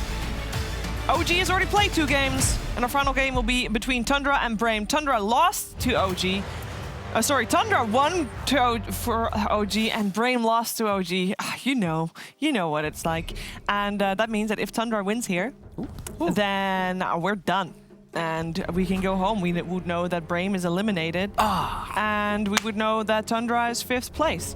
However, if Brame wins, it means we have 3 more best of ones on the horizon, because we're going to continue on until there's one team that is the definite loser duel. So I want to remind you guys, there was a best of 3 between these 2 teams at the start of the season. They played as the 2nd series against each other.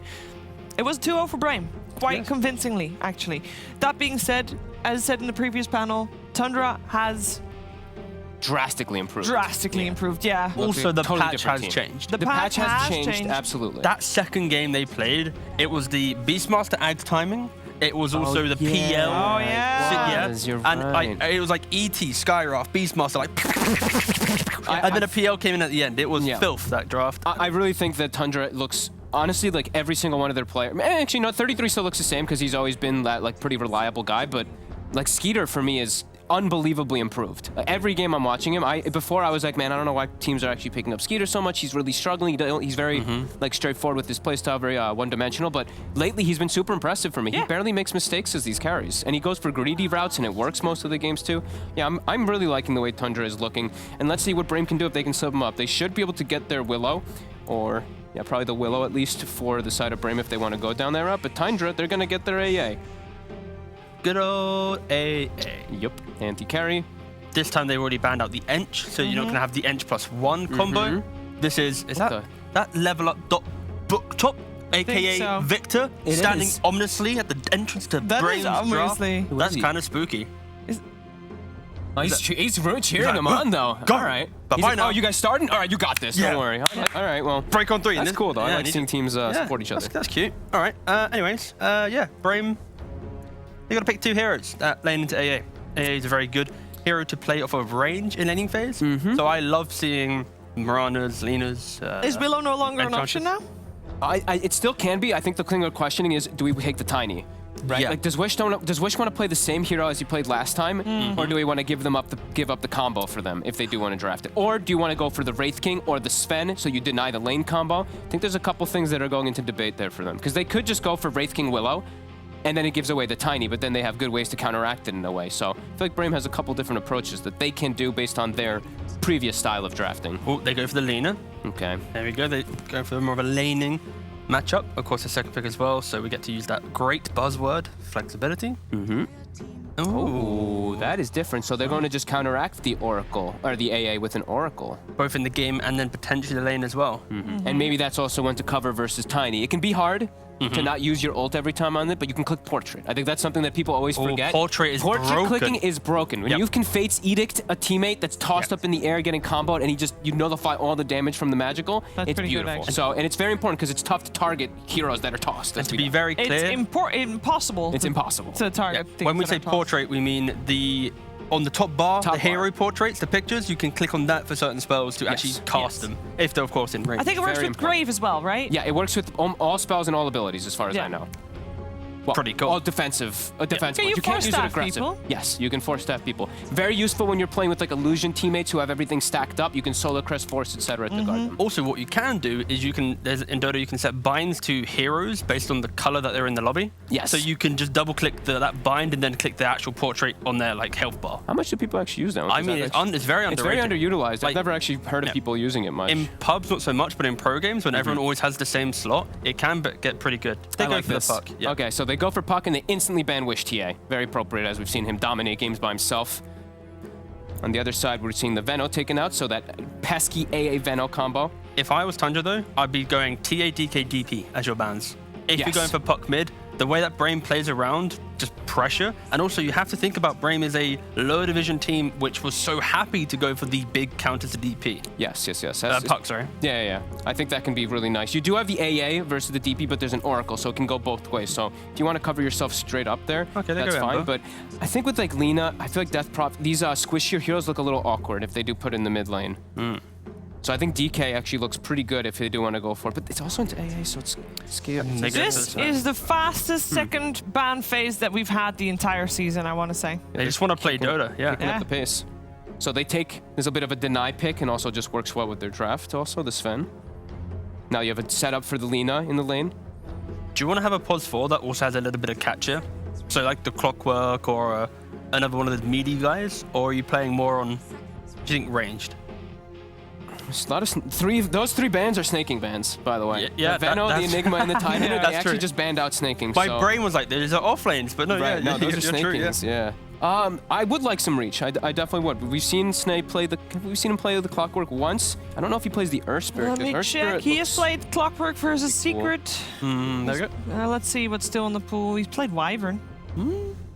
Spirit Breaker, his very first game. Lion, of course. Spirit Breaker. SB doesn't look terrible, honestly. It looks pretty good versus Lina and the Oracle if he does go that route. The main thing about Spirit Breaker... Play Clock twice. Whatever lane you play in... Okay. Three times. Lost all three. Okay, so maybe won't... It fits what they want, though. A hero to get information in the backline. Good versus BKB that will eventually come out from the Sven, too. And it gives you a good initiation for your AA and your Puck. Yeah, it's a pretty difficult pick from Tundra, because if they pick up their 4... they just go for Timbersaw. Oh, look at that! Was an instant pick. Wow. The buff ups. So since they did ban out the Tiny, the Ember, and the TA, the Omni plus Sven combo is going to be there. Not as effective versus magic damage, which it's all magic damage on Tundra so far, but it's all about just buffing up Sven to his maximum capability. So far it has been Spartan that has played Omni for his team. Okay. That would mean that Oracle will be a 4? No, it's got to be Skylark on the Omni. It's pos 5 Oracle with Lina being mid or 4, Omni is off lane. Yes. Some Solar Crest style Omni Knight enabling the Sven. This looks like a godly Timber game, man. And then they go Void. Oh, yeah. This is such a nice Timber game. You're playing versus the 2 meat shields. They have some burst damage, but once he gets like 1-2 items, the Timber looks very unkillable. And he can itemize also versus Sven. You can go Halberd. I want this to be a mid laner though from Brame, I think. You either go, because then you have some laning matchups into Puck. You can blow up the Void, and you have damage when they connect. Right now, if Sven goes into the fight, there's not really that kind of +1. It's Sven v the world. Okay. That is a little bit of a concern. Yeah, you know what? I'd like that too, because I want the Lina to get levels. I don't want some under-leveled Lina like we saw last time, where you can't actually threaten Timbersaw. You can kill him once or twice, maybe inside the laning phase, but then afterwards, he's too tanky for you to do anything because you get outscaled. I guess the only flip side to that is Lina is such a strong laner that it unlocks Omni's game. And if you don't put the Lina with the Omni, then potentially you're sacking that lane and it can be really disruptive. So a lot of questions for Brame that they have to answer. For Tundra, they need a pos 4 ranged hero that can be active on the map and leave Timber quite quickly, but then just be a kill threat across the game. Void AA. It's a staple. Whoever gets chronoed is very likely dead. Now they have 2 different forms of initiation to get in the backline, and Guardian Angel's worthless this game. A lot of times you see Omni, sure, he's mostly played around Heavenly Grace, but Guardian Angel also usually has some effectiveness. In this game, there's like 0, it's all magical. Everyone on the side of Tundra is doing magic. Even Void does quite a lot of magical early on. So, a little bit of PTSD from Tundra there. Huskar was what Brame had when they beat Tundra for the first time around. SD had to be banned here, So the other thing with Void 2 versus Omni Knight, very annoying, he's heavenly gracing the Sven the whole game. Time dilation. You get the time dilation onto the Omni Knight, as soon as that first heavenly grace is over, he's not going to be able to reapply it. So it can be really disruptive versus these heroes that are very cooldown reliant. Especially when it's all about the Sven. You have the Oracle to somewhat help that, but it's all about positioning a clean fight construct in your vision, not being overwhelmed. And right now, you don't have the vision game on Brame. Tundra has the vision and the initiation game for them. And they go for the clockwork. So they're still going to go for that, and I mean, I really like that Tundra draft again. Okay, but what is the big winning mid hero now? Because I kind of now feel like you should put the Lina into 4 after thinking about it a bit more. And then Omni 3. Yep. Omni 3. Picking up Wish's hero for mid lane last. If there wasn't a Timber in the game, I'd be maybe calling Kunkka into A as well. Doesn't feel great. They've got a lot of time to think about this still. The Death Prophet is, of course, still in the pool. I still like DP to some degree, but again, the AA, you can't really go Tinker because of Puck Void Clock. Yeah, a lot of his heroes are somewhat counted here. I feel like. Oh, how about the Shadow Fiend? Oh, I don't like that hero. Versus Clockwork. I was just doing it for Kyle. Okay, He's not here good. anymore. I just had to say the one sentence. Unplayable hero versus Clockwork, in my opinion. Actually, he's just all the Clockwork's job is hook Shadow Fiend. Yeah, it's actually kind of, all of Wish's heroes are somewhat counted. I say that. Agree. I think any mid laner right now, if they're playing into a Timber Puck AA, it's hard. It's, very hard. This is the anti-mid lane draft from Tundra. What's it gonna be? Yeah, I'm not Can't really sure. go. If you want, I can go for a quick rundown of what they've played before, mid. Well, yes or no, go. Speed. All right, Pugna, Ember, No, Beastmaster, no, Death no. Prophet, Pugna, No. DK, No. Razor. I think maybe they do That's just it. go for the DK. Oh, they went for the Tinker the other day, but I didn't like that. That's all what's still in the pool. Man, they're taking some time too. Yeah, I mean, maybe they do just be like, all right, well, Lina might be the best option for mid. Let's pick a different 4. Yeah, they have to have confidence right now. They just go for the DK. Okay, that's what I feel like it had to be, because they have like very weird ways to actually pressure objectives too, and now this at least gives them a way to actually take some towers. So I think that was probably the best of the last things left. It's just, I think everyone in chat right now is probably saying 3 strength hero core lul. Yes. And that's unfortunately going to be the end of my analysis where, I guess I got to do an extra minute or 2. But yeah, you got this 33 on the Timbersaw playing into what is going to be a very easy game for him to apply just constant pressure. And I'm a little bit worried for Brame. They really need to have that kind of OG flair from OG's first game, where they're kind of outplaying, prolonging fights, utilizing kind of just the synergy of the team to really get themselves into this game, because Tundra just have kite for days. Yeah, we know that they can do that kind of style. They can. Like, again, this is probably after draft, I'm giving it maybe like a 60-40 towards Tundra, just because I have the 40 swinging more towards the belief that Brame has that aggressive style to break down a map and to punish the kind of the greed of what Void needs, and maybe like the Timber's lacking team fight stuff. But yeah, I'm leaning Tundra again. I just think that this draft is just so clean, and they played so well in their previous game. They did, actually. I would say if I were to predict the way that Tundra played and the way that Brame played, gave me a little bit more confidence for Tundra, but we're going to see it played out. Of course, if Tundra win, our tiebreakers are going to come to an end, and it will be Brame that will be relegated down to the lower division. And if Brame win, we're going to go again with 3 games of the round robin best of 3 tiebreaker. So let's see which one's going to be together with OD Pixel and Fogged. Thank you very much, Shiv. Yes, indeed. Let's find out. But this best of 1, Tundra versus Brame, Fogged. And so as we're hearing from you guys, what you do like what Tundra's got. Yeah. They've got this Void. They've got obviously some great follow-up. But the thing is, right, they've got a lot of defensive stuff coming out from Brame, right?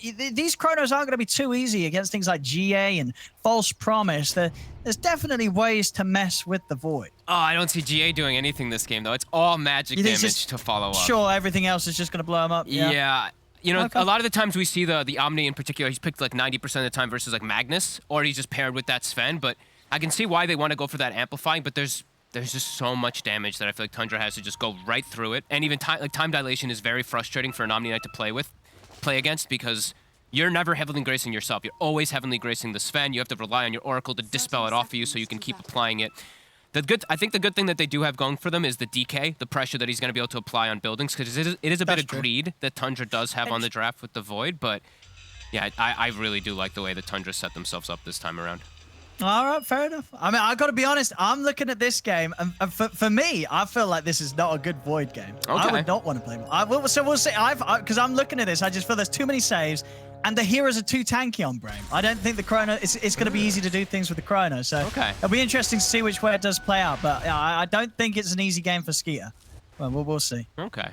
He's got the follow-up, though, right? Like, the AA Void combo is what makes the difference most of the time, sure. but We'll see. I don't know. Yeah, it'll be interesting, because I do feel differently. I do feel that I like Brame. I like Brame out. I think they're tanky. I think it's a hard game for the Void, but we'll see. We'll see. We'll see. It says, here we go, ladies and gentlemen. The best of 1 kicking off. Brame versus Tundra. Let's see who can do it.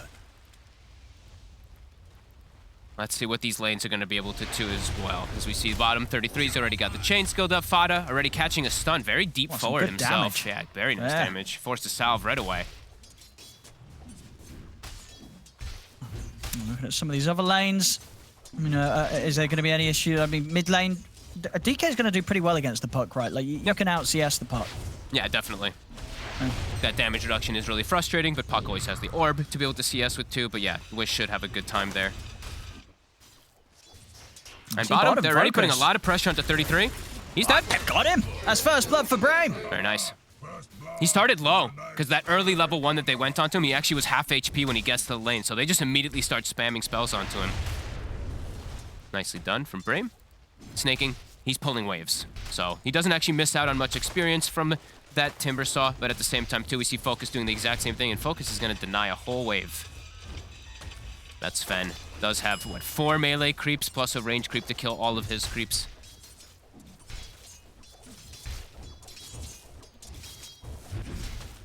What can I do about a snaking? Trying to come across, but... He's trying to drag it. Yeah, he's trying to drag these melee creeps onto his range creep, and now they're going to walk over and contest it. Up top. Ooh, the heal on the creep by Skylark.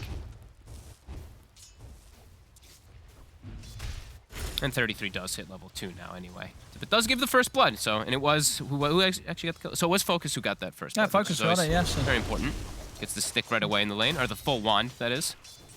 Yeah, looks like he's got queued up as well, the Mask of Madness, so we're going to see some Mask of Madness echo probably build up here from Focus, so a little bit different from the Sven we saw earlier today, who just went straight for the echo. And we see Snaking being his usual obnoxious self as the 4 position. One of the few 4s, I feel like, that actually still just checks every rune. He checks the 2-minute, the 4-minute, the 6-minute. He's always checking it out. So we'll get the bottle fill for 9 and deny the bottle fill for Wish.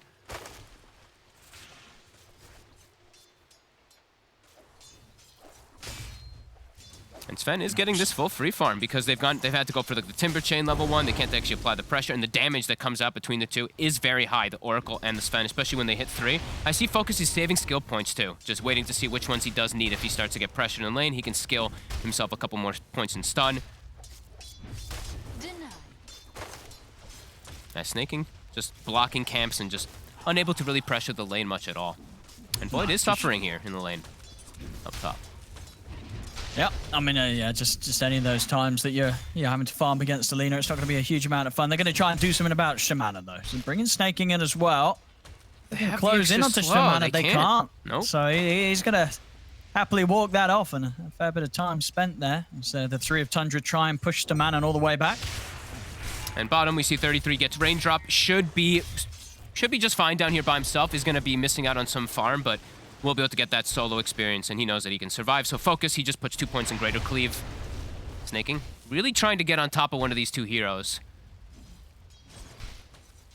But won't quite be able to. As we see mid, actually, the puck is coming out ahead. That is because he got the rune. Of course, he got that one first rune checked, and Wish wasn't able to fill up. And look at Snaking again. As we said, very pesky, always checking out the 4-minute runes, even taking away the bounty rune from the opposing side. So they actually have to double check bottom. Spartan with Wish, but 9 gets the rune, and Snaking takes the top one. Oh, actually, he doesn't. He leaves it. So 9 will be able to get both runes. Oh, very nicely done, yeah. It's going to continue to give 9 this edge in the mid lane. Yeah. Yeah, like I said, Snaking, one of the few 4s that just always is being that pesky nuisance. And Skylark might be in a little bit of a troublesome position. He's got boots, so he's juking away from Snaking. That's pretty speedy. Yeah, he's fast. He's going to get away. He's going to be fine. Yeah, but he's pushed out of lane, which means Void's going to be able to free farm the lane now. And he has to go all the way back. And ooh, Snaking almost finds him. That was close. Very, very close. But he's away. He's away. Bottom 33, have you seen? He's completely recovered. 2 points in Timber Chain, 2 points in the reactive. Can't actually put pressure on him. Focus has to go for the Morbid Mass, so he actually can stay inside the lane now at this point. This does start to get difficult. When 33 hits 6, they're going to be pushed out of lane. Snaking. Trying to stop this creep pull over here. They run together. Ooh, they put the ward down. Here, just running around there, Snaking. Yeah, and he puts the ward, because you know that eventually this is going to be the area that the Sven's going to be, so they're already starting to get that early information. Even putting a deep ward behind the mid tower, too. As he pushes the DK out of lane because of that rune securing, as we mentioned previously. Yeah, they really have just had that better control around this mid lane, which That's smart to do as well. If you want to invest in Nine's early game on the puck, we saw what he was able to do last game on the puck. Some fantastic plays. Snaking. Does have to be a little bit careful. And he's fixed that top lane. From where we saw the Void suffering on the first few levels, he's completely recovered. And although he's sacrificed his game, that's just fine as a clockwork. He's still got his Tranquil Boots up, so he can continue to apply pressure. They start seeing the stacks coming out. Stominen, he's going to start stacking up Ancients, but Fada, since as we mentioned that ward from earlier, is watching it out. And again, look at them checking the runes together, but Wish, he does get fortunate this time around. Will be able to get himself an illusion. And Nine doing a good job, though, trying to hold the wave back, so Wish doesn't really get too much of an opportunity to hit the tower. And they know he wants to. I mean, you've got the two supports here as well, just making sure that, this first Elder Dragon form isn't going to do anything to the tier 1 mid. Yeah. We've seen a lot of, people just getting used to that kind of thing. It's like Puck doesn't want to fully rotate out of the lane, and then you just call for the two supports when the DK form is used to just stop that push. Fada even just giving him a love tap there with that Chilling Touch, and that's the full DK form, and he didn't get a single hit on the tower. No, that they held it perfectly. Yeah. And very good very good wards coverage to watch everywhere that the Sven is going, right? We have one ward in the Radiant jungle, and then one ward behind mid tower and one around the Ancient. So they'll be able to watch everywhere that Focus is going, because as we said, he gets bullied out of lane from 33 when he's 6, and 33 is about to actually at level 7 on top 2. All wands will break.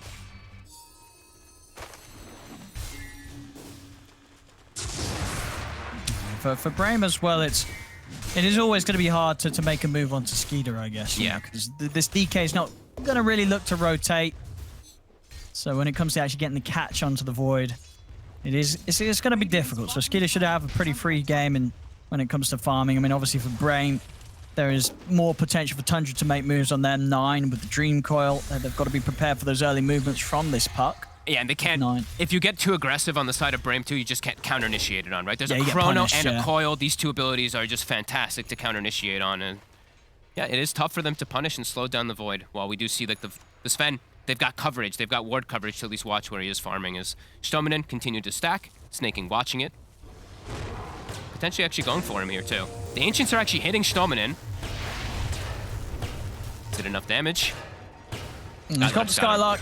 Yeah, Skylark able to come in and bail him out. But he stops at one of the stacks. Now Wish, while he sees the support movement, he does get at least a little bit of a tap onto the tower. Skeeter lingering around top. Thinking about going for Skylark there, but unable to just yet. I mean, with the Chrono and the Cold Feet, they probably could just drop it and kill him. Now let's see. But just playing on sort of the safe side of things. I guess still at 500 HP. They probably need a few. They need to get a little bit lucky on the bashes. They have 9 rotating over. He has an Arcane Rune. Yeah, okay. Then they definitely can go. 9's going to look for the Dream Core setup here behind the tower. He might be able to get the 2 of them. No, he's going to hold on for it now. Then they're able to split. And 9 doesn't want to drop it just for the one of them. As a nice split there from Brame. Make sure that 9 doesn't have the opportunity to set up on both of them. They're denying the triangle, though. They're denying the extra stacks. Might even be able to take some away, especially that hard camp. As the rune spawns, Snaking actually just takes the bounty himself. How many bounties do we have, actually, for Tundra? Because I feel like Snake's taken away most of them in that triangle here. So yeah, 5 runes, and they have the 1 available. So yeah, they have 6 to the 4 at the moment. Ooh, that was a weird TP. Stominen just TP'd to his tier 2 from his high ground from his Ancient. Wait, what? Yeah, a little bit of a slip up there from the Lina.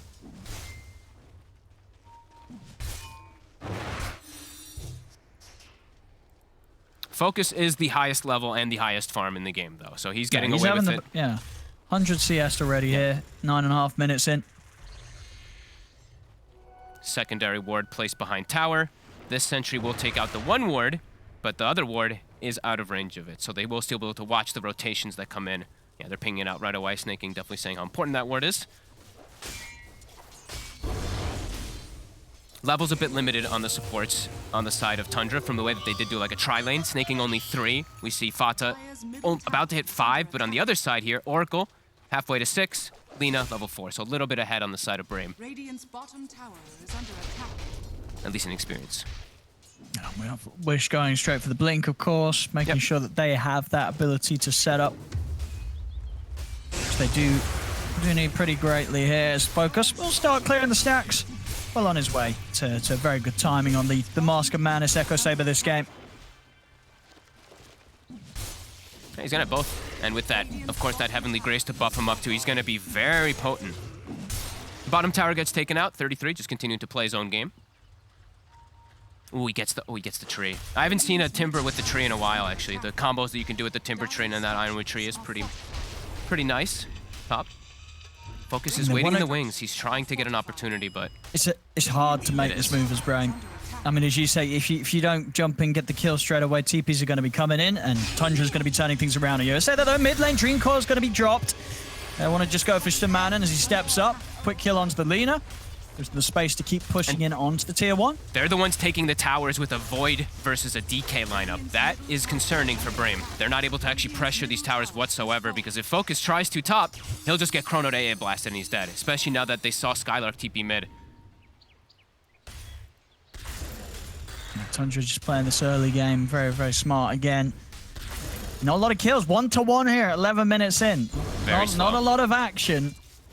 But when, you know, Tundra's got that Void, I think that they're not going to be too bothered about that. Nope. They're happy with this sort of pace. The Skeeter's not getting pressured. I mean, sure that the Sven is getting really, really farmed as well. You know, Focus having a great time. I mean, he's 3 levels ahead as well. You know, level 11 on this Sven already. He's going to hit a very good timing. It's just a question of what Brame's going to be able to do with that. Exactly, yeah. It's going to be up to Wish, I feel like, with the Blink to start setting the tempo for them to actually start forcing these objectives. But they got to be careful. So much counter initiation, as we've said on Tundra, and I just keep seeing 9 getting all the power runes. I think he's gotten every single one, right? Him and Snaking have secured all of them except for that one illusion rune that we picked up from the DK early. Still no Blink, top lane. But they're smoked up here. They've just hit 6 on Fada as well, so they have the Ice Blast for this fight. Those creeps that were coming in under the tower. So they've got quite the team fight here, Tundra, so this is not an easy push for Brame. They're smoked all behind here, too. Both of the buffs. 33. It's going to get gone on. They're going to try and go for 33. There's the jump. Look at the Chrono. He's managed to catch the He gets 4 of them. Oh, it's a beautiful Chrono from Skeeter. They blow up the Oracle. Dream Core down onto the 2, and then Focus, he's got to try and get into the trees, but 33 chases him down. They'll move over towards Dominant. He's forward, and they're going to be able to get them all. A cracking Chrono there from Skeeter. Jumps in. Catches the 4 of them. I swear he made the Chrono bigger than it should have been. It looked like it was huge. He got them all. We saw this the other day, right? From Skeeter when he was playing versus Team Nigma. Dude, this was the most perfect... Look at this. Look at that. And they just immediately blow up the Oracle. They know their target priorities. While 33, he addresses the Sven, and Wish just has to watch, gets coiled, and then they're just all dead. Oh, no. An excellent Chrono. You know, you don't normally see those sort of Chronos coming out this early in the game as well. And in a game where not a lot's happening, 13 minutes in. And yeah, you can see on the faces there. I mean, what can you do when you get hit by a Chrono that good? You know the fight's coming to a pretty abrupt end as Tundra getting the complete cleanup off the back of that. It's a devastating hit, really. The DK shows up pre-Blink Dagger, too. Wish was like 100 or 200 gold away from Blink, dies. Now he's got to go back and finish up the Blink, and they're just under so much pressure here. 3K gold lead. Not able to touch towers with the DK. Snaking's in. It's another one. Skylark's out. Oh, it's speeding up. It's speeding up now. You know, what sort of 1-1, 11 minutes in now. Boom, 2 minutes later, we're 7-1, 4K lead. Tundra on the verge of taking another tower here away from Brame. It is speeding up very, very fast here. Brame's got to try and slow it down. And it's like, do they want to slow it down, though, is the scary thing, because you're playing into this Void AA lineup, and your Sven, he's going to have trouble. So with Wish, he's got to try to catch something big. He has to catch 9. Yeah. He's got to get a stun, do something here. And they got to blow him up with the Lina before the fight kind of does start. As the Tundra's just getting into the Ancient side. They're denying the Sven this area. Excellent planning from here. Spartan trying to walk up. Immediately has to just Fate's Edict and heal himself before they even cast a spell. Wish. I'm in Brame. He gets the connection. They've got the stun control onto 9. They'll be able to blow out the puck. Ancients are cleared away, but they do get that big grab at the very least. Can they get anything else out of it, though? Focus, he popped the God Strength, they popped the DK form. Have to try to hit a tower. They have 30 seconds until the puck's back alive. I feel like you have to force the issue top. But you can get turned on. I think the Chrono is about to be back up, 15 seconds. It is. So it's a really scary push, but they have to do it. And you see, Skeeter's going to TP over mid, and they'll smoke from the mid here to try and get that wraparound behind this inevitable push that Brame's coming in with top. They scan. They know this is coming on the side of Brame, yeah. They will be able to protect the Sven. So a good hit. Good hit back. And they're going to lose someone here, probably. We'll see what Skeeter finds for the Chrono. His smoke broke. Snaking. They get their hook shot. Just a sort of point-blank range here onto Skylark. Snaking's able to just step up and set up onto the Omni Knight. As 33, he's got it. TP put to a stop here. Spartan is also going to get caught out as 33 takes out another. Tundra continuing to roll in the kills here. At least they don't lose the Sven. That's the most important. It's all about the Sven at this point in the game. It literally is everything, all the weight on the shoulders of Focus. So at least he's able to survive and get close to his BKB to protect himself. But now, Wish. 9, he's got the setup. Skeeter's in as well. They've got the damage.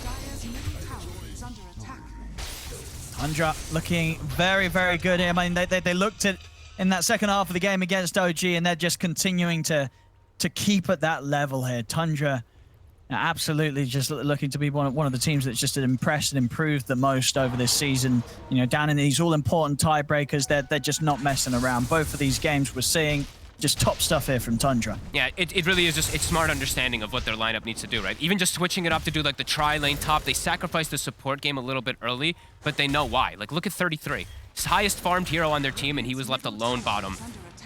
He's able to do so much work and just so many different ways to reach into backline. Stomanen, they're not going to use it. He doesn't actually have the mana. Well, he had the wand charges, but probably didn't want to use it anyway. Nah, it's like Selena. Yeah. The temptation would have been there, but honestly, when they're crushing this hard, it's not like they need to sort of hold on to these little kills. They, you know, Skeeter can wait for the big stuff. Chrono is for the Sven. Yeah. Focus. We'll TP down bottom. The ward is already set up, though, so Tundra... I mean, they know Void's playing on this half of the map. Yeah. Maybe they can try and find the Void. They got a smoke, though. Okay, so they will. So it should be a little unexpected here. Maybe they can actually catch Skeeter. They know that ward is there, too. They're pinging it. All 5 heroes. The Lina kind of baiting them down there, showing at least one hero. Maybe Skeeter will feel safe because of that. Let's see, Skeeter. Is he going to jump in for the wave? Oh, is he tempted? Skeeter. Oh, he might be. He's got an ice blast back him. He's going to jump in. Oh, but they're ready for the stuns. Straight away, as soon as he's in, they strike from the trees, and Skeeter will fall for the trap. Beautiful, beautiful setup there from Brim. Now they can go for a tower themselves. They read the map so cleanly there. Oops. Didn't mean to ping. You guys saw that? I think I only saw it, so whoopsie. And yeah, they get the tower. Snaking is invis, watching out here. All 5 heroes of Brame in the area, looking to take away the Ancients, get a bounty run too. But 9, he's TPing over. 10 seconds for Faceless Void too. Yeah, I mean, Void's up against Soon, so they've got to be a little careful with this timing. Yeah, Brame, they do respect it. They're going to make sure they're not still on this half of the map while Skeeter's respawning. That was clean, though. Clean execution. But with this, now they know the DK form was down. God's Strength down too. They're just going to go into the Broche, and they have all their ults available, so it does not feel like Brame can contest this whatsoever. They got to let this go. Yep. Stacking up the Ancients at the very least. In the meantime, we see Oracle get a stack. They know they can't contest it. No. So just got to maximize. Get a stack out, let the Sven farm the stack too. Fada. There we have it. He's walking up. 9, scouting as well. They're going to block the Ancient. Actually, just putting Sentry right outside of it, maybe checking for vision. Dire's bottom tower is under attack. Keeping that 4K lead here, Tundra. Sven, still absolutely massive, as we said. Focus needs to play the perfect game. They get the hook shot coming in. The A-Blast misses. Be able to trap him. Gonna put the BKB, try and 5 back. Skeeter's coming in, he's going to drop the Chrono. We'll look to lock down Focus. Skylark is there at the side, though. We'll be able to offer protection here with the GA. BKB comes to an end, though. 9. Focus turns towards 9. 9 tries to jump out with the sun, and the Laguna's in. They've brought down 9. Focus gets around, and another Light Strike Ray coming out. They're keeping Focus alive here, but now the bash is coming from Skeeter. Focus will finally fall, and Tundra will now start to run down the rest of them. 33 looking to push back Wish. The man holds him back with the Light Strike Array. Skylark able to save himself. So they managed to get the majority of them out there.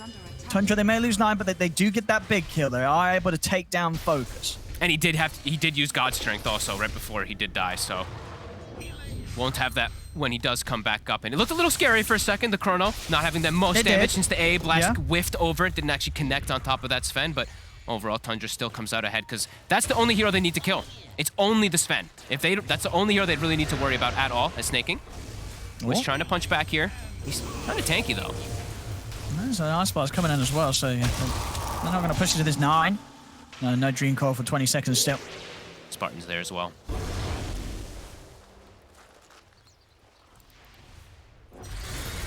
And it's just very, very hard, even with that, getting 9 in that sort of situations, for Brame to really do too much, especially when their Sven's dead. They've got to try and take these trades, but without focus dying, so that he can continue to hit the creeps. I mean, he's still there at the top, but every single fight like that, the gap does shrink. And there's just, like we said, there's just so much overwhelming damage that's coming out. Like, even 33 has Kaya Sange now on top, too. So his damage is just amplified that much more. So is his tank ability.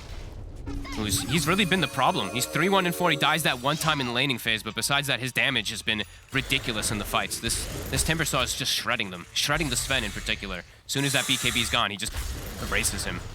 Yeah, we've seen this so many times from 33. Yeah. He always has loved the old Timber. And looking as good as ever here.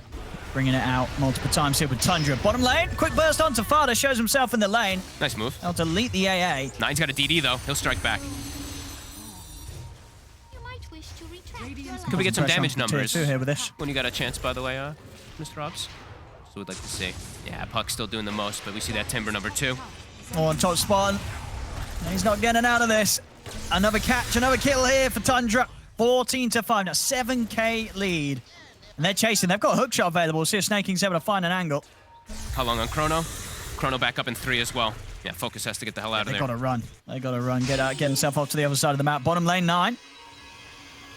Got the coil onto Wish. They have vision of him still? Oh, okay. He'll be able to blink away. They still have that ward on the high ground, but... 9 just being annoying. Has died twice, but doesn't matter for him as he knows he has his other 2 cores scaling so heavily. And Focus, he's just going for the big damage next. Just going for that Daedalus right away. With the Imp Claw too, he does hit hard.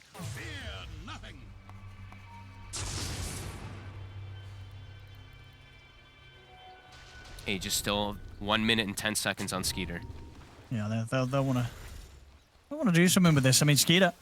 He can just boss him out of the Ancients. Back up if he wants to try and go for something here.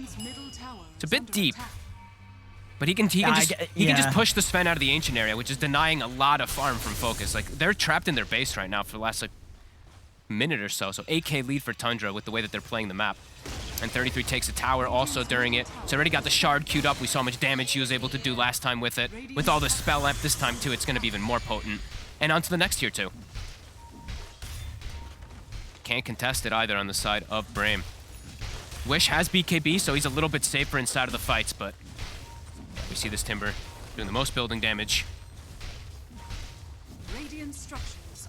I mean, for Brame, is it still just a case of just having to avoid the fights? I mean, or like how do you play from behind in this sort of game? It's just not easy. Like they don't really have great targets to go for. They have to try to take out. I mean, honestly, they have to kill Skeeter before he gets the Chrono off in some situations at this point, because anyone else they kill, it doesn't feel value. They have to delete the void, the Chrono concept. But he's been in such good positioning so far, Skeeter. Just that one time that they were able to get him bottom. It just does get reclaimed, but it's given him time to farm a BKB. So now if he sees these stuns coming, he'll just be able to BKB and turn it, and then the fight is just over. As we see 33, he has it also level 18, so level 3 Chakram online. Hasn't quite bought the shard out yet, but very likely to do so. Yeah, and it does come out right now. It's so much overwhelming damage. When those BKBs are down from Focus and from Wish, they're just going to disappear so quickly, this Timber. Another smoke here from Brame. They're starting to fall want to try far. and take the fight outside of the base. Try and take it in a situation where Tundra's not ready. Yeah, they're falling too far behind. Because it's just the gold lead is just increasing and increasing and increasing. Tundra has too much map control. So let's see what they find here. Ooh, Spartan. He reveals. Tundra's ready for this move. 9 also going the very safe route, knowing that the only way he dies if he gets chain stunned, just gets a BKB. So yeah, continuing to look... I don't know how they initiate the fights on Brame. It looks just so hard for them. Radiant are scanning. Yeah, as soon as they sort of head out the base, they just get back to the base. It's And now they're going to smoke very out. difficult. BKB delivered for the Void. They can smoke and look for the fight themselves. Yeah. So Skeeter hitting an incredible chrono earlier. Let's see if he can do it again. And as we said, it's a full 4 Protect 1, really, at this point. Look at the itemization also from Skylar. Aether Lens, Glimmer Cape, and a Whip. So he's just sitting back, trying to get the distance. I like the Aether Lens pickup because he needs to just be able to somehow position himself out of chrono. I think even a Blink next is probably going to be something along the build because his whole job is just get the Heavenly Grace and GA onto that Sven, which is very difficult versus all these AoE team fight abilities. And Tundra, yeah, swoop over, control the map again. And Brame just has to continue hugging each other. So I mean, they keep trying to to set up to just, try and catch some sort of mistake from Tundra, but Tundra's just not. They're not making it. Ever since we had that one move from Skeeter getting caught out down bottom, they've been very careful, Tundra, not to leave themselves open to be caught by these traps that Brame's trying to set. Yeah, it's such safe play. Roche may respawn in about 35 seconds too, so continue to play in this area, get the ward vision around here, and deny any type of ward vision from Brame. Brame now can't actually go up here and get any information. They've got wards in their jungle, but this is not the wards that you want to have when Roche is the next biggest objective in the game. At least it's some vision, but it's a difficult one. Hello? Hello? What we got going on here? All right, Brame, we'll have a mild pause as Skylark's had to DC. Recollect themselves a little bit too. I mean, what's going to happen? I mean, Nine's not going to commit with this, is it? They're probably going to go their separate ways. Yeah, they don't need to force a Tundra's fight. going to wait on the high ground. Yeah, Tundra can chill. Exactly. Tundra just needs to chill out, wait for next Roche, and then they're going to have a huge advantage after that one because they're going to be able to get an Aegis Cheese and a Shard, so Void can play around.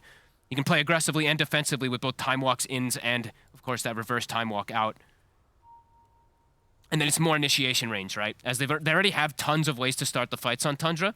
Once they get that Shard also on the Void, then he can just jump all the way into the back line and get on top of Oracle and Sven, so Oracle and Omni Knight. So game just, it's looking more and more difficult, really, for Brame as it progresses.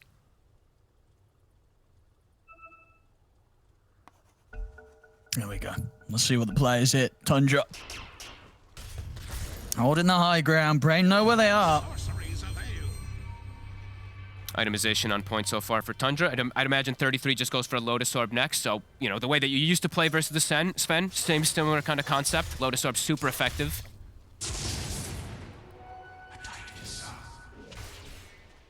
And Brame just has to hug focus, as we mentioned. Like if he dies, game's over pretty much. Wish trying to find his own farm, but he feels like he's really just a stun at this point in the game. 27-minute neutral items getting picked up here. That's Tundra just chilling. Yep, taking the Ancient Farm, waiting for Roche. 1 minute, 20 seconds on that one.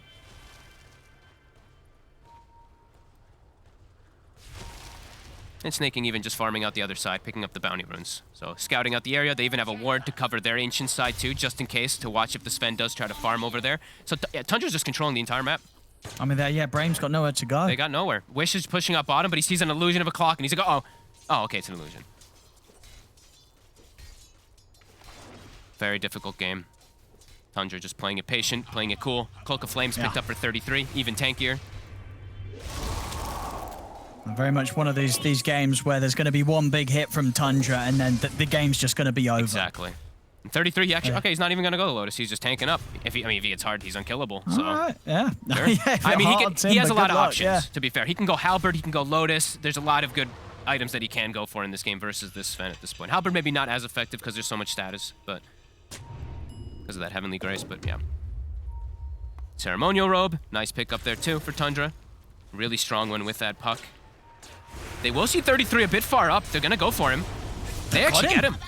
I mean, this is what Brame's been waiting for. One opportunity. Sort of a minor slip up, and then boom, they're there on top of him. And Roche is coming up in 5 seconds too. Very nice move from Brame. I mean, if they've got to try and turn this into something else. They've managed to blow open an opportunity here. BKB from 9. I mean, damn it, one more hit and he's gone. He might just die. Snaking. Hook shot. It's going to give him top of the Laguna. Dead. They've got him. And now Snaking. It's gone as what? The patience from Brame to wait for the smallest of mistakes here from Tundra. It's paid off. They've killed off 3.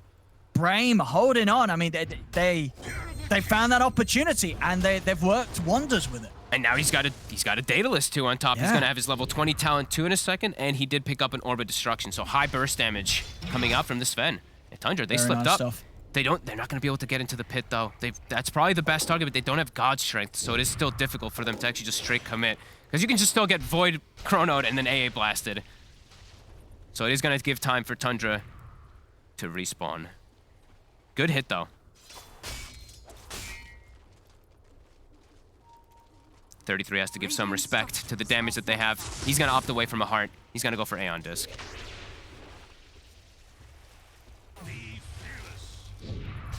God Strength, 20 seconds. Play around this, Brain. Maybe they can continue to swing this away. If they can sort of make one more hit like that, they will have the opportunity for Roche. Or at least to sort of force buybacks out of Tundra around that Roshan objective. So 33, he's got that Aeon Disc locked up, ready to go, in case he does get gone on. And they're actually looking for the fight themselves. Scan comes out. From both sides, actually. Focus, he's just going face checking. What?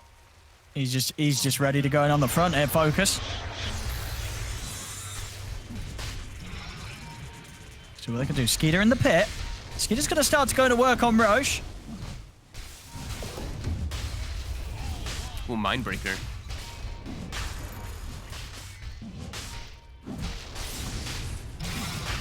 I mean, they're slowly doing it here, Tundra. It's getting whittled down. You would imagine Brain wants to try and get in on this. It's scary running in with their heroes, though, because then that's where it gives up yeah. the information of where the Oracle and Omni Knight's positioning is, so... I mean, what, you have to let it go? You think this is the move here for Brain? You don't take the risk of a fight around Roche? Yeah, I think it's just scary. Like, when you're playing on the defensive and you can actually position yourself easier on the Oracle, it's better, but when you actually have to go for an aggressive play, it reveals that positioning. It gives the opportunities for Clockwork to do his thing.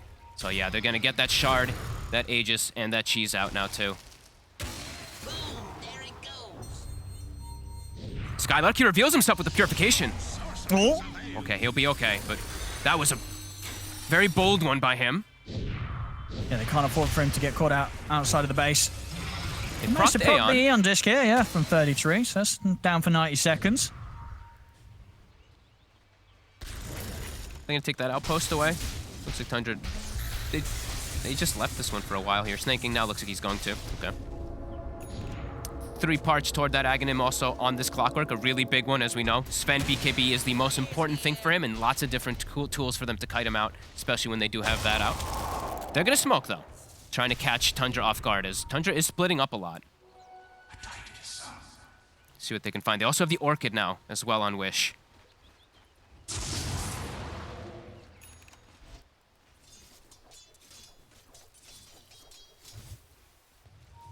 They can find 9. They're playing so Nice. careful, though. He just keeps Yeah. he just waiting rifts the wave, snaking rockets the wave too, so they're just keeping these waves pushed out. Without showing much of anything besides Skeeter, who is the one with that Aegis. We are, seeing excellent efforts though here from Brain, considering how much of a disadvantage they're having to play out right now. Absolutely. But it's yes, Tundra just still. I mean, they know Tundra. If they just play the sensible, the win will probably be theirs. They've just got to make sure that they don't get caught off by these little moves around the map by Brain. Looking to pressure tier 2. They see the DK top Skeeter. A blast whiffs again. Radiant's bottom tower is under attack. Rocket to scout. Instant false promise. Radiant's All right. bottom tower has fallen. Will be able to get themselves away. Will they lose anybody? Doesn't look like they will. Nice little escape. Okay.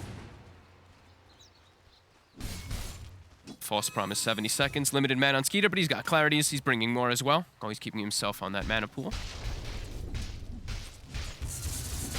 They've got a ward down here, too. They're pinging it. They know it's warded. Stoneman is pinging it out.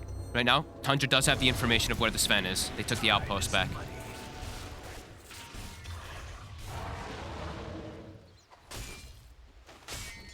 Skeeter. He's walking right into them. He jumps onto the high ground. Okay. Oh, yeah, I mean, he's got the shard. Still He's got a the little shard. scary, though, but...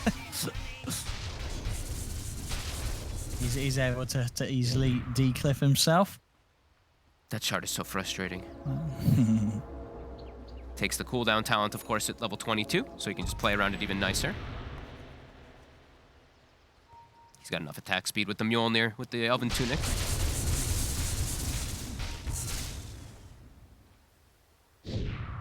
Just playing it chill. Just playing the farm game.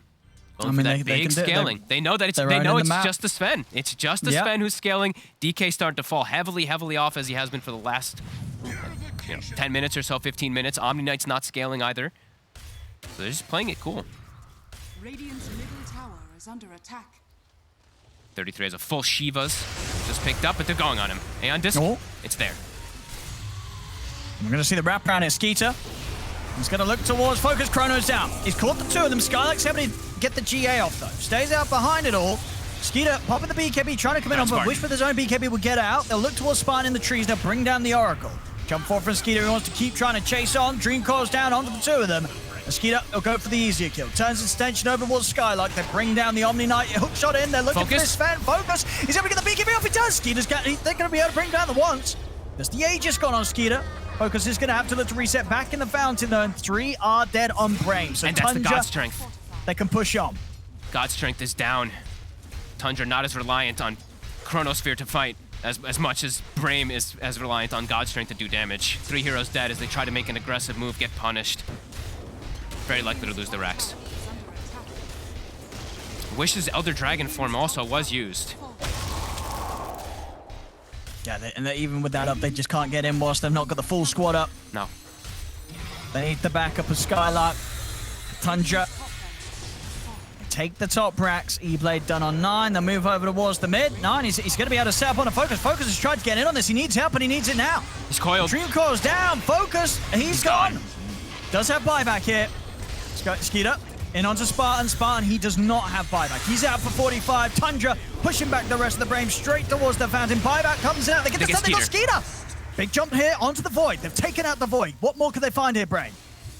It's expensive. Focus having to buy back for that kill there. They have to get more. For 33. He's strong. He's got Aeon Disc still. He's very tanky. The Light Strike Array. Have they really got the damage to bring down this Timber? They don't. They cannot commit for 33. Maybe for snaking, though. This Focus will turn. They'll be able to bring down the clock. So a second kill to be found here from Brame. Not enough, though. Expensive defense. And he did lose the components, I believe. He lost his courier on the Sven. He lost half the MKB, yeah. Constantly getting annoyed here, too. 9. Being very frustrating with this E-Blade. Dire's middle tower is under attack. Dire's structures are fortified. And Brame will find an opportunity to push back here, but indeed in this very vulnerable position of... Is that where it died? Sven, it's game over. That's where Foddick killed the courier. I was wondering what happened to it. Oh, that's comical. It's time to respawn now. Brame's got to be careful. Yep, Chrono's back available too. Yeah.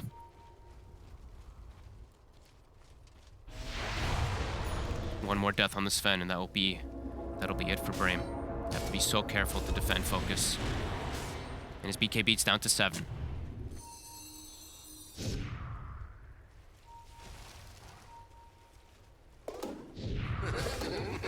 Wish. He'll be okay. He had BKB, but Skeeter was chasing. He's still got another time walk in 2 seconds. They're still going for this. Bash. Look to turn. Now, I mean, they've managed to get Wish back to the safety of his base. Saves the BKB as well. Focus. If they can hold for a minute, he will have that MKB out on him. So just needs a minute here without Tundra bringing the siege. Look at the pickup that 33 is about to have. He's about to have a Wind Waker. So he's going to have ways to protect heroes that do get focus fired by that Sven as well, too. He's going to be able to guard his buddies. All right. That's a cool pickup. I never get to see it. Oh, he changes it. Boo. Okay. He's going for the axe. He just wants damage. It makes sense with the way 33's just been bossing it up 7 and 2 and 6. Top net worth. Especially in these situations where the GA's getting off here outside of the chrono. They want to have more magical really to throw in. Ooh. Snaking. He's got BKB. The Chronos come out. GA will come into play. Can they keep this Sven alive? This has been false promise as well. Focus is able to get the BKB off. He'll turn towards Skeeter. Skeeter having to put the BKB and jump out to the side. Focus trying to get onto Fada, but he cannot do so. Back up into the base. 9, he dies. He's gone into the high ground. They're able to blow up the puck. That's 9 gone. As now Brain, they're going to try and look for more here. Skeeter is out with the time walk. So he's actually thinking about getting back in on this, but they'll be doing this 4 versus 5 now. They know God's strength is starting to wear off, so they were thinking about going back in when that is ending. Oh, but 9 just gets blown up. I mean, the game will continue. They may be down 20k, but Brame are keeping the action going. Whew.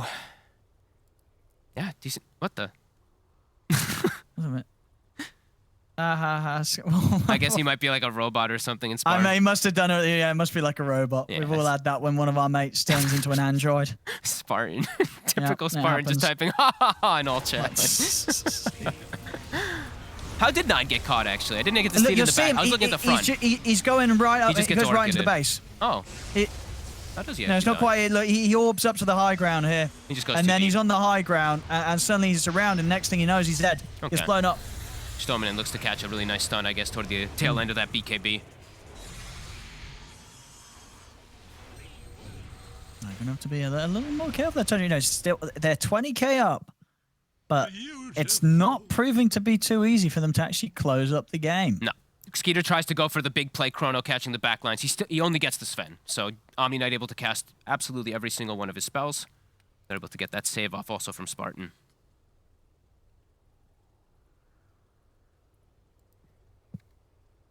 Mm, 11 to 20, 40 minutes in, 20k down. The whole sort of team on Focus's shoulders here.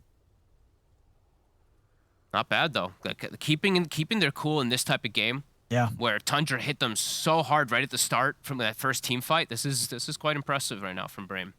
It's a very difficult game to come back in, but they're taking some good fights.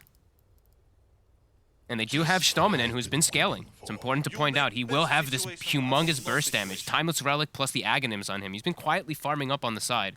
So sure, they have this 4 protect 1 kind of strategy with like the Omni Knights not scaling in particular. The Lina is starting to get some nice damage, and almost level 20 for the Spell Amp. So we'll be seeing some nice 1200 pure damage about coming in.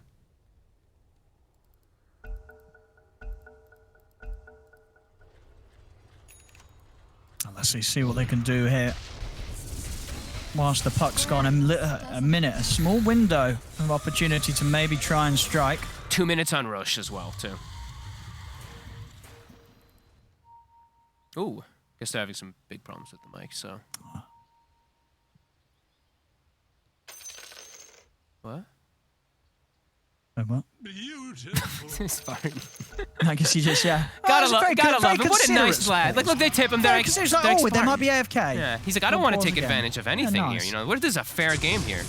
Absolutely, very, very respectable sportsmanship here. Making sure, double checking. Yep, and Focus, he did of course get that MKB back after there's courier respawned. Almost level 25 on him too. His damage will be through the roof. All right, that's a lot of damage. They've got to be careful, even when they're jumping in with these BKBs. If he's able to turn a few hits, and these heroes will fall. You know, especially as we're seeing 9, he's got to be careful. This BKB won't keep him safe. If he's in with the BKB and finds himself next to Focus, a few hits and he'll get blown up. Yeah, I'm wondering if he actually goes for an Aeon Disc too, just in case, just to protect. He's got the E-Blade to guard himself and his teammates and stuff like that, but might actually need it, as we see 25 picked up on the Timbersaw. Ridiculous damage coming out from him, and now he's got even more. Since he's versus those 3 strength heroes, Whirling Death is going to pack a punch. Smoke up from Brame, though. As soon as God Strength is back up, they'll look to make a move. They know there's still this window where there's no Chronosphere. Just trying to work with every little thing that they can find here in this game. 20 hit on Lina down bottom. Continue to get this big farm on the Lina, too.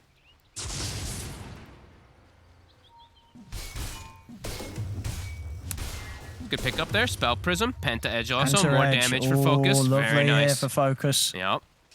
Very nice find. Now, who do they give the Spell Prism to is the question. Do you give it to the Lina? Or do you give it to the Omni? Because Lina already has... Yeah, I think Omni's going to take it, He already has Timeless Relic. Omni's actually taking Quickening yeah, Charm. you'd rather have Relic on Lina, surely. Yeah, you want to give Spell Prism to Omni, yeah. Actually, Spell Prism. No one's actually taking it. Or maybe Sven. Oh, actually, Sven's gonna take it. Okay. Cooldown. Wait, I mean, it's all about God Strength. I mean, sure, God. Yeah, it's all about the God Strength. Sure. You're right. Sure. Okay. He's about to hit 25 too. So. All right. I mean, yeah, I guess so. And honestly, yeah, with the 25, like, you're doing insane damage anyway, so maybe sort of negligible how much of a difference the Pentredge would make on top. Yep. You know, you'd rather have the cooldowns. All Definitely right. makes sense. Roche, it's back up. And it's got an Aghanim's Blessing. Now, it's still down 20k. I think it's a little too much to expect to fight around here, right? I don't think you fight here. No. Because You're that's not exactly the same concept. Roche. That's where you just give away the positioning of your Oracle and your Omni Knight, and you're very likely to get full man Chrono. So they actually step themselves out, but won't be able to contest. Are they going to give Skeeter the Ags, or are they going to give it to 9? Looks like Skeeter's the one holding. I thought perhaps they give it to the Puck, just because of that coil, but he wants to have this pesky time lock.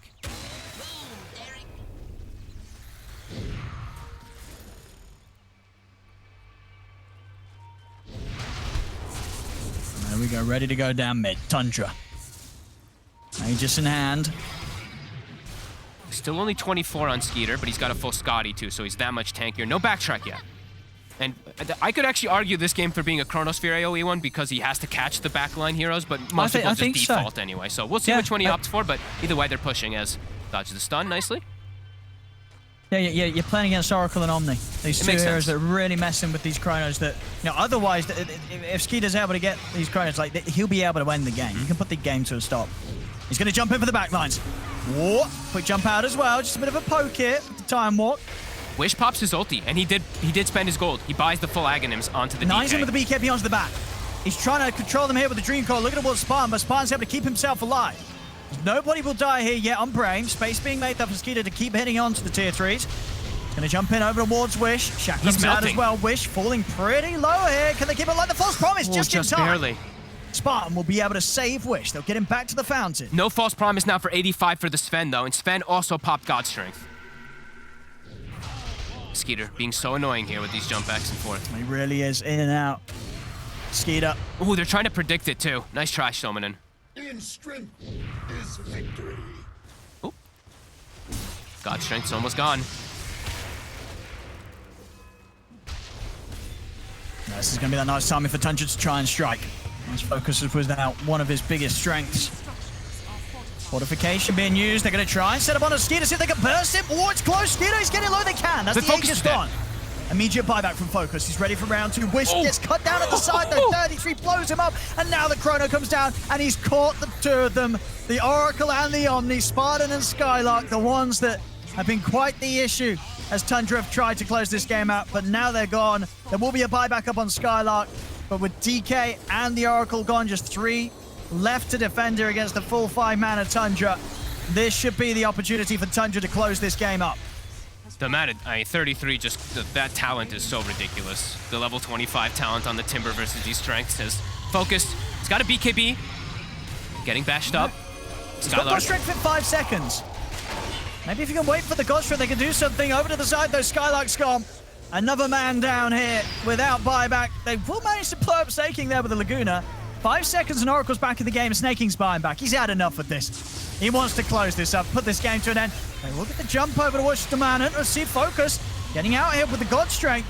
Has to use the false promise very early, though, to keep Focus safe. He can't do anything. He just has to watch. Without BKB, he knows he'll just die if they get too many spell combinations on him from 33. Tundra, start to poke him. Tip's already coming up for Fada. Skeeter. Whoa. And they're closing up Focus. He's got to do something now, BKB or not. Otherwise, this game will be over. He can't move. Focus, he just takes a full ice blast to the face. That's it. Focus gone. GG is called. Tundra will take this best of 1 as well against Brame. Very methodically as well. Very clean performance from them. They play it safe. This second half of the season from them has been very impressive, especially from this man right here, Skeeter. My God, that first chrono. Holy crap. The 4 heroes caught in it. Beautiful stuff. I mean, that was really good execution from Tundra. They slipped up that one time, of course, when 33 played a little bit too aggressively, but besides that, it was like a perfect game. And Brame, they tried to dance around it, but the inevitable defeat was there with the way that they had to play. They couldn't get out of the map at all. Tundra just trapped them in there and just kept accruing that lead even more so. No, absolutely. And then obviously just a tough day for Brame here. Tough day. But even in these losses, we still sort of saw that fighting spirit that has impressed through some of the wins that Braim's had this season just wasn't enough at the end of the day to sort of get themselves on top of OG and Tundra. But, you know, even in these games where the goal difference was that big, there was still that sort of that Braim passion that we've come to love. Absolutely. They did do some nice moves, but for sure, at this type of deficit versus this lineup that you are quite countered in, especially after that one big chrono, it's tough to make stuff happen. Yeah. So. Well, there we go, ladies and gentlemen. And with this best of one done and dusted, I'll let the panel fill you in with the details of what this all means, of course. But Tundra, they will take this best of one. They take it against Braim. They take it against Braim, and that means we have our order ready for our 5th, 6th, and 7th space in the rankings of the Western European DPC League. And we have some information about what that actually means, what that entails. But of course, we're going to wait with telling you that until after the break.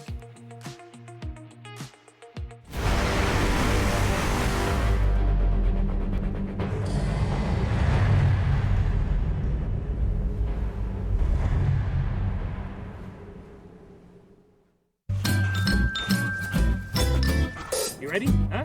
Hey, easy boy, huh? You ready? Huh?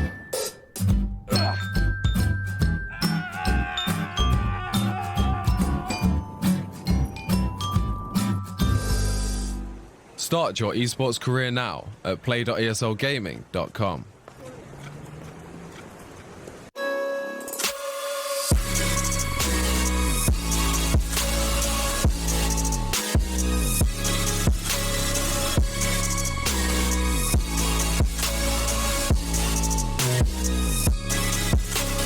You love it, you wear it. What's your style? Get your merch at shop.eslgaming.com.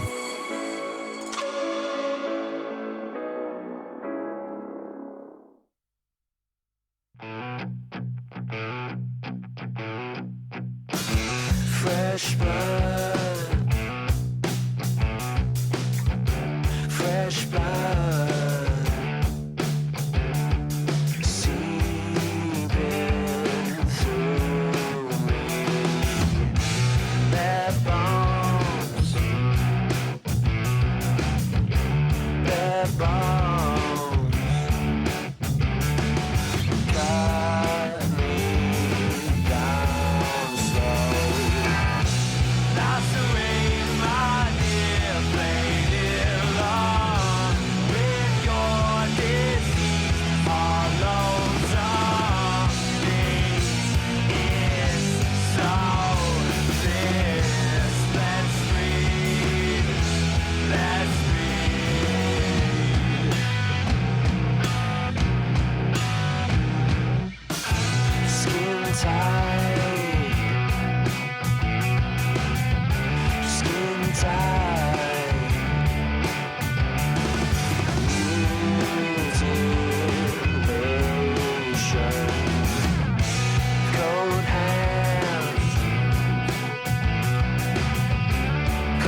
convincing game for Tundra, placing them at the top, and this Chrono here at the top was a beaut, as they say, and already 12 minutes in, that was the point where T said, well, pack it up. GG, it's over. Yeah, I will confess, I was watching in the green room with Shiva, and after I saw that beautiful Chrono, that beautiful setup, I did just go, yeah, this is an uphill battle for Brame. Is that what he said? Or did he say it's over? He just said it's over. All right, don't try to All right, it's over. Sugarcoat it. It's GG. Yeah, Tundra's styling on that. No, it was great. It was a great beautiful. game. Yeah. It was the clean, methodical Tundra that I think we've gotten used to, like identifying the winning mechanics that they need to do, the win condition, and then and especially in this game, after they get that fight, they chill. They chilled out, they farmed, played the map perfectly. They played the map perfectly. I do appreciate Brame's fighting mentality, because they also must have felt that during that game, that it was going to be an uphill battle, but they fight until the very, very end. And they made some good plays. There were a couple of times where it was like, wait a second, Tundra, you're getting a little bit ahead of yourself, and maybe, you know, less disciplined team, they might have been able to make a comeback. Yeah, for sure. Like the only painful thing is when you have this Omni Knight with like phase Aether Glimmer. Yeah. So after any fight that you win, your offlane impact is then just kind of going, well, Sven, push the lane, please. Yeah. You know, please go do everything. I'll be behind you. Don't worry. Like there wasn't that extra layer to the draft to really push them into a full comeback. But they had some nice fights. It did show they had good execution. Just unfortunately with this type of draft, they didn't have the legs to really get further into the game, pretty much. No, and Tundra did have quite a bit of legs to get into the game, and they had great warding as well. Purge will tell you more about that. Thanks, guys. Being able to dismantle an enemy squad depends a lot about knowing what they're going to do, and vision helps a lot there. But before I get into vision, I just wanted to point out how nice it was that Tundra reacted okay to the DK. DK kind of classically counters Puck because it prevents Puck from going to side lanes and winning those lanes. But with their really strong laning heroes, they didn't really need Puck to rotate to these side lanes. I really like that he didn't nuke this creep wave. He didn't get any extra bottle refills. He waited to nuke until the next wave is coming. So with one Illusion Orb, he was able to completely shut down this push. Wish had used his ulti initially to get a stun on 9 to put some pressure on with the rune control, but because of these hero rotations and the creep wave clearing, the first Dragon Knight ulti doesn't do anything to pressure the tower. And on the other side of the game, what Tundra does was they use these really nice wards behind the tier 2s to basically spot what Sven was doing. They noticed Sven crossing over, a very obvious tell, oh, he's going to go do his ancient stacks finally. They knew they were there. They couldn't clear them themselves, but what they did instead was they got really efficient on the map. 33 had caught the creep wave bottom. He instantly runs towards the mid wave now, knowing that Sven is currently clearing ancients with his ultimate, which also means that the pressure on the Void is less likely as well. They also just spotted DK running down here. So basically there was no chain stun potential to be able to kill Void in the meantime. So now they get to hit mid tower. They glyph that catapult right before it died. And with that ward, they even spot the Lina lingering in the back line. They're able to kill her. And with her death, and now Omni Knight rotating behind, they even get the tier 1. So that vision gave them a really nice advantage. Then they move Clockworking to spot that the Ancients are gone, and then with the second ward, this is how they got to set up that amazing Chronosphere kill. The ward behind the tower spots so many heroes just barely peeking out here, meaning that Sven is going to be backed up. And if you watch the map a little bit more, we just saw yellow as well, meaning that Lina's moving towards the top, and I think you spotted Dragon Knight as well. And this is what allowed Tundra to have so many heroes ready to go. That ward behind the tower let them know that everybody on Brame was heading this way. This fight was obviously going to happen, and as a result, everybody on Tundra is ready to go the exact moment that the fight starts. Brame's caught off guard, and that is what Tundra used to crush this early game and get a 3-tower advantage. And from that advantage, obviously, they were able to snowball, take a lead, and never really let go of that. So congratulations to them. And I told you before the break earlier that I was going to tell you what that meant. And I am going to tell you what that means, because now we have our ranking complete. We can actually take a look at the standings. That includes the money that the teams are winning, which obviously is also a factor. But, you know, there's some double TI champions and stuff coming in, so I don't know if they care that much about $1,000 extra or less. But one thing that they should be realizing is, well, first of all, no DPC points again for these teams at the moment. Doesn't matter that much because they're not going to come into TI because of points anyway. They'll have to play in qualifiers, and that is where this ranking is very, very important, because There's no super extra information, but what we do know is that it will be a double elimination bracket for the Western European TI qualifiers, and there are 8 teams seated in the upper bracket based upon these rankings. There's also 8 teams seated into the lower bracket, and it will be the number 1 from lower bracket, which is Viking. They will be seated in the lower division. They will be seated in the upper bracket, and then the lowest team in the upper division will be seated into the lower bracket. Does mean that all the teams that we saw today will be seated into the upper bracket of the TI qualifiers, but obviously it means a lot as to who they're gonna face. I think the biggest sad part about that is simply that second place low division. Level that up. wasn't for you. I know, but I caught it because he wasn't aware. There you go. The second place of low division, level up, who did get to upper division, will be starting in the lower bracket of the TI qualifier. So a little bit unfortunate for them, but alas, that is all. That is it. DPC EU is over. And Fog just got past a note. Yeah, Fog just got past a note. What does it say, I guess Fog? so. It says, would you like to get... Share with the group, please. Don't just read, as the teacher says. Yeah, you gotta read it out loud. There is no way they're going to be able to get that. Would you like to get coffee with me tomorrow morning? Heart tea. I guess he wants some coffee tomorrow, so I'm going to say no. No, he's in the room right next to me. So is it a yes? Yeah, I don't have any coffee. My man, he was afraid to ask you because he's your biggest fan. It's true. I would love some coffee for sure tomorrow. Because that means that we do not have infinite tiebreakers. We got a day off. We're a day off. We got a day off. We're gonna play a lot of Dota tomorrow. That's too much Dota. Probably loads of Dota. Probably way too much. I play 14 games. I'm gonna try to stick with them to play unranked because my ranked been tanking. We're winning most of our ranked, except when we. Of your ranked? You're playing ranked? No. We're playing most but it's basically like ranked. Everyone watching, you know that unranked in the European scene is popping. It is the actually is only on the higher levels. Well, we don't get the most balanced matchups, let's be honest. Sure. A lot of the times, but there are good matchups. There are some good ones. They're still higher than the average bracket, guys. Just like the TI qualifiers, having the higher than average players perform. We mentioned the TI qualifiers. That's all the information we have so far. So we shared it all with you in terms of like it will be double elimination. We know kind of who's going where, but that's it. We don't know anything regarding dates or stuff. And let's be real, we don't need to know anything more because we don't need to know, or we don't know yet who's needing to play in them, because who knows who's going to make it to TI on points. There's going to be a couple of teams that do that. Hopefully a couple of teams from the Western European region as well.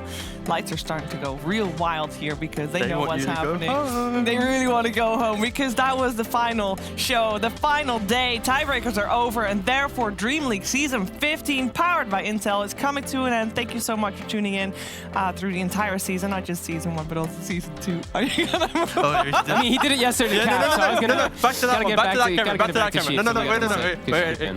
Keep talking. Okay. Well, it was a great season. It was a second great season as well.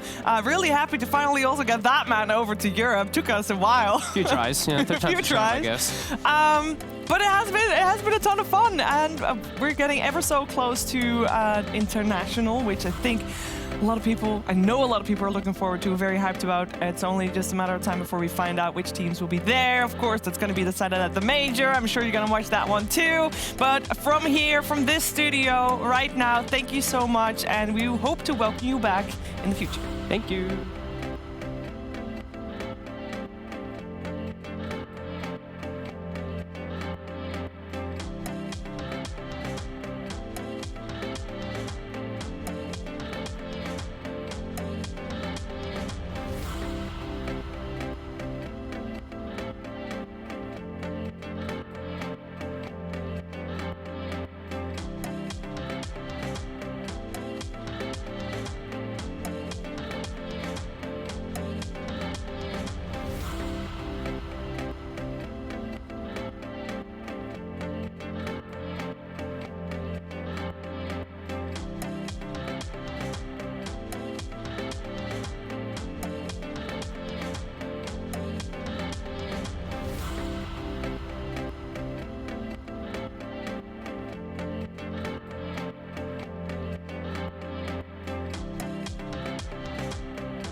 My name is Jordan Gilbert, aka Nothing. Hi, my name is Sue Lee. My handle is Smix. I think it's important for these initiatives to happen. Empathy really, really goes a long way, and it always means so much to us, and I think that's where initiatives like this really help. I encourage everyone in the community, anytime they see bullying, anytime they see someone getting called names, I encourage you to step up and say something. Good luck, have fun. Good luck, have fun.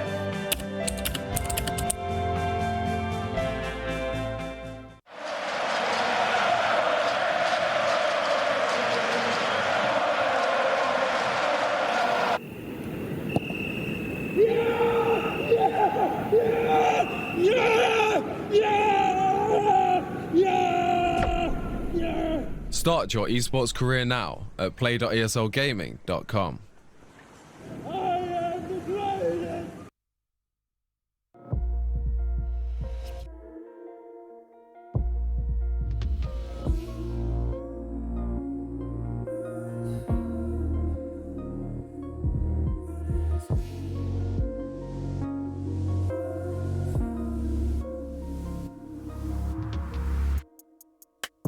Follow me, baby, I'll take you for the ride of your life. Take my hand and I'll lead you to the other side. You say you've never met anyone like me. Well, what can I say? Stay on my good side and there's no need to be afraid. I've seen things you won't believe. I've seen things you won't believe.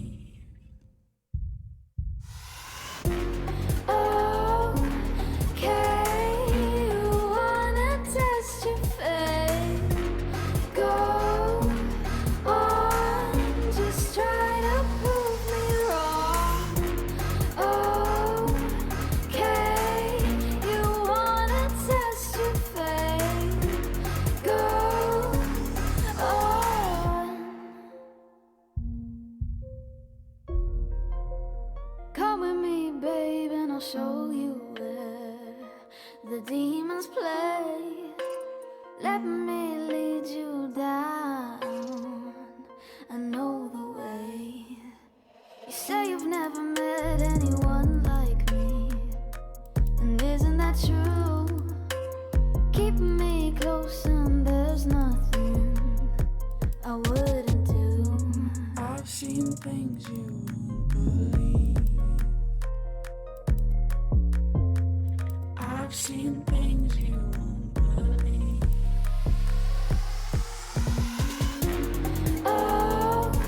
Okay, you wanna test your faith?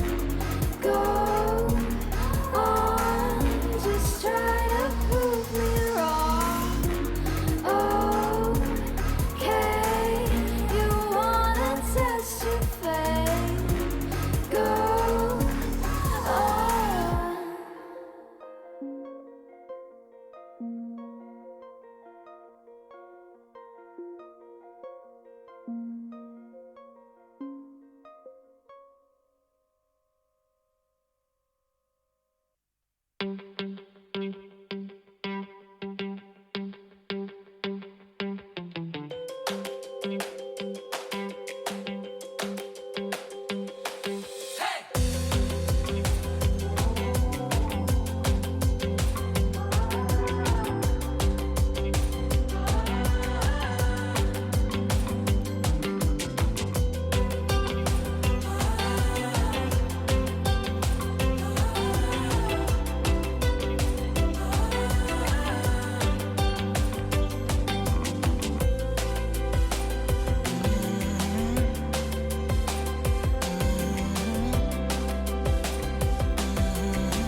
living something special. Believe in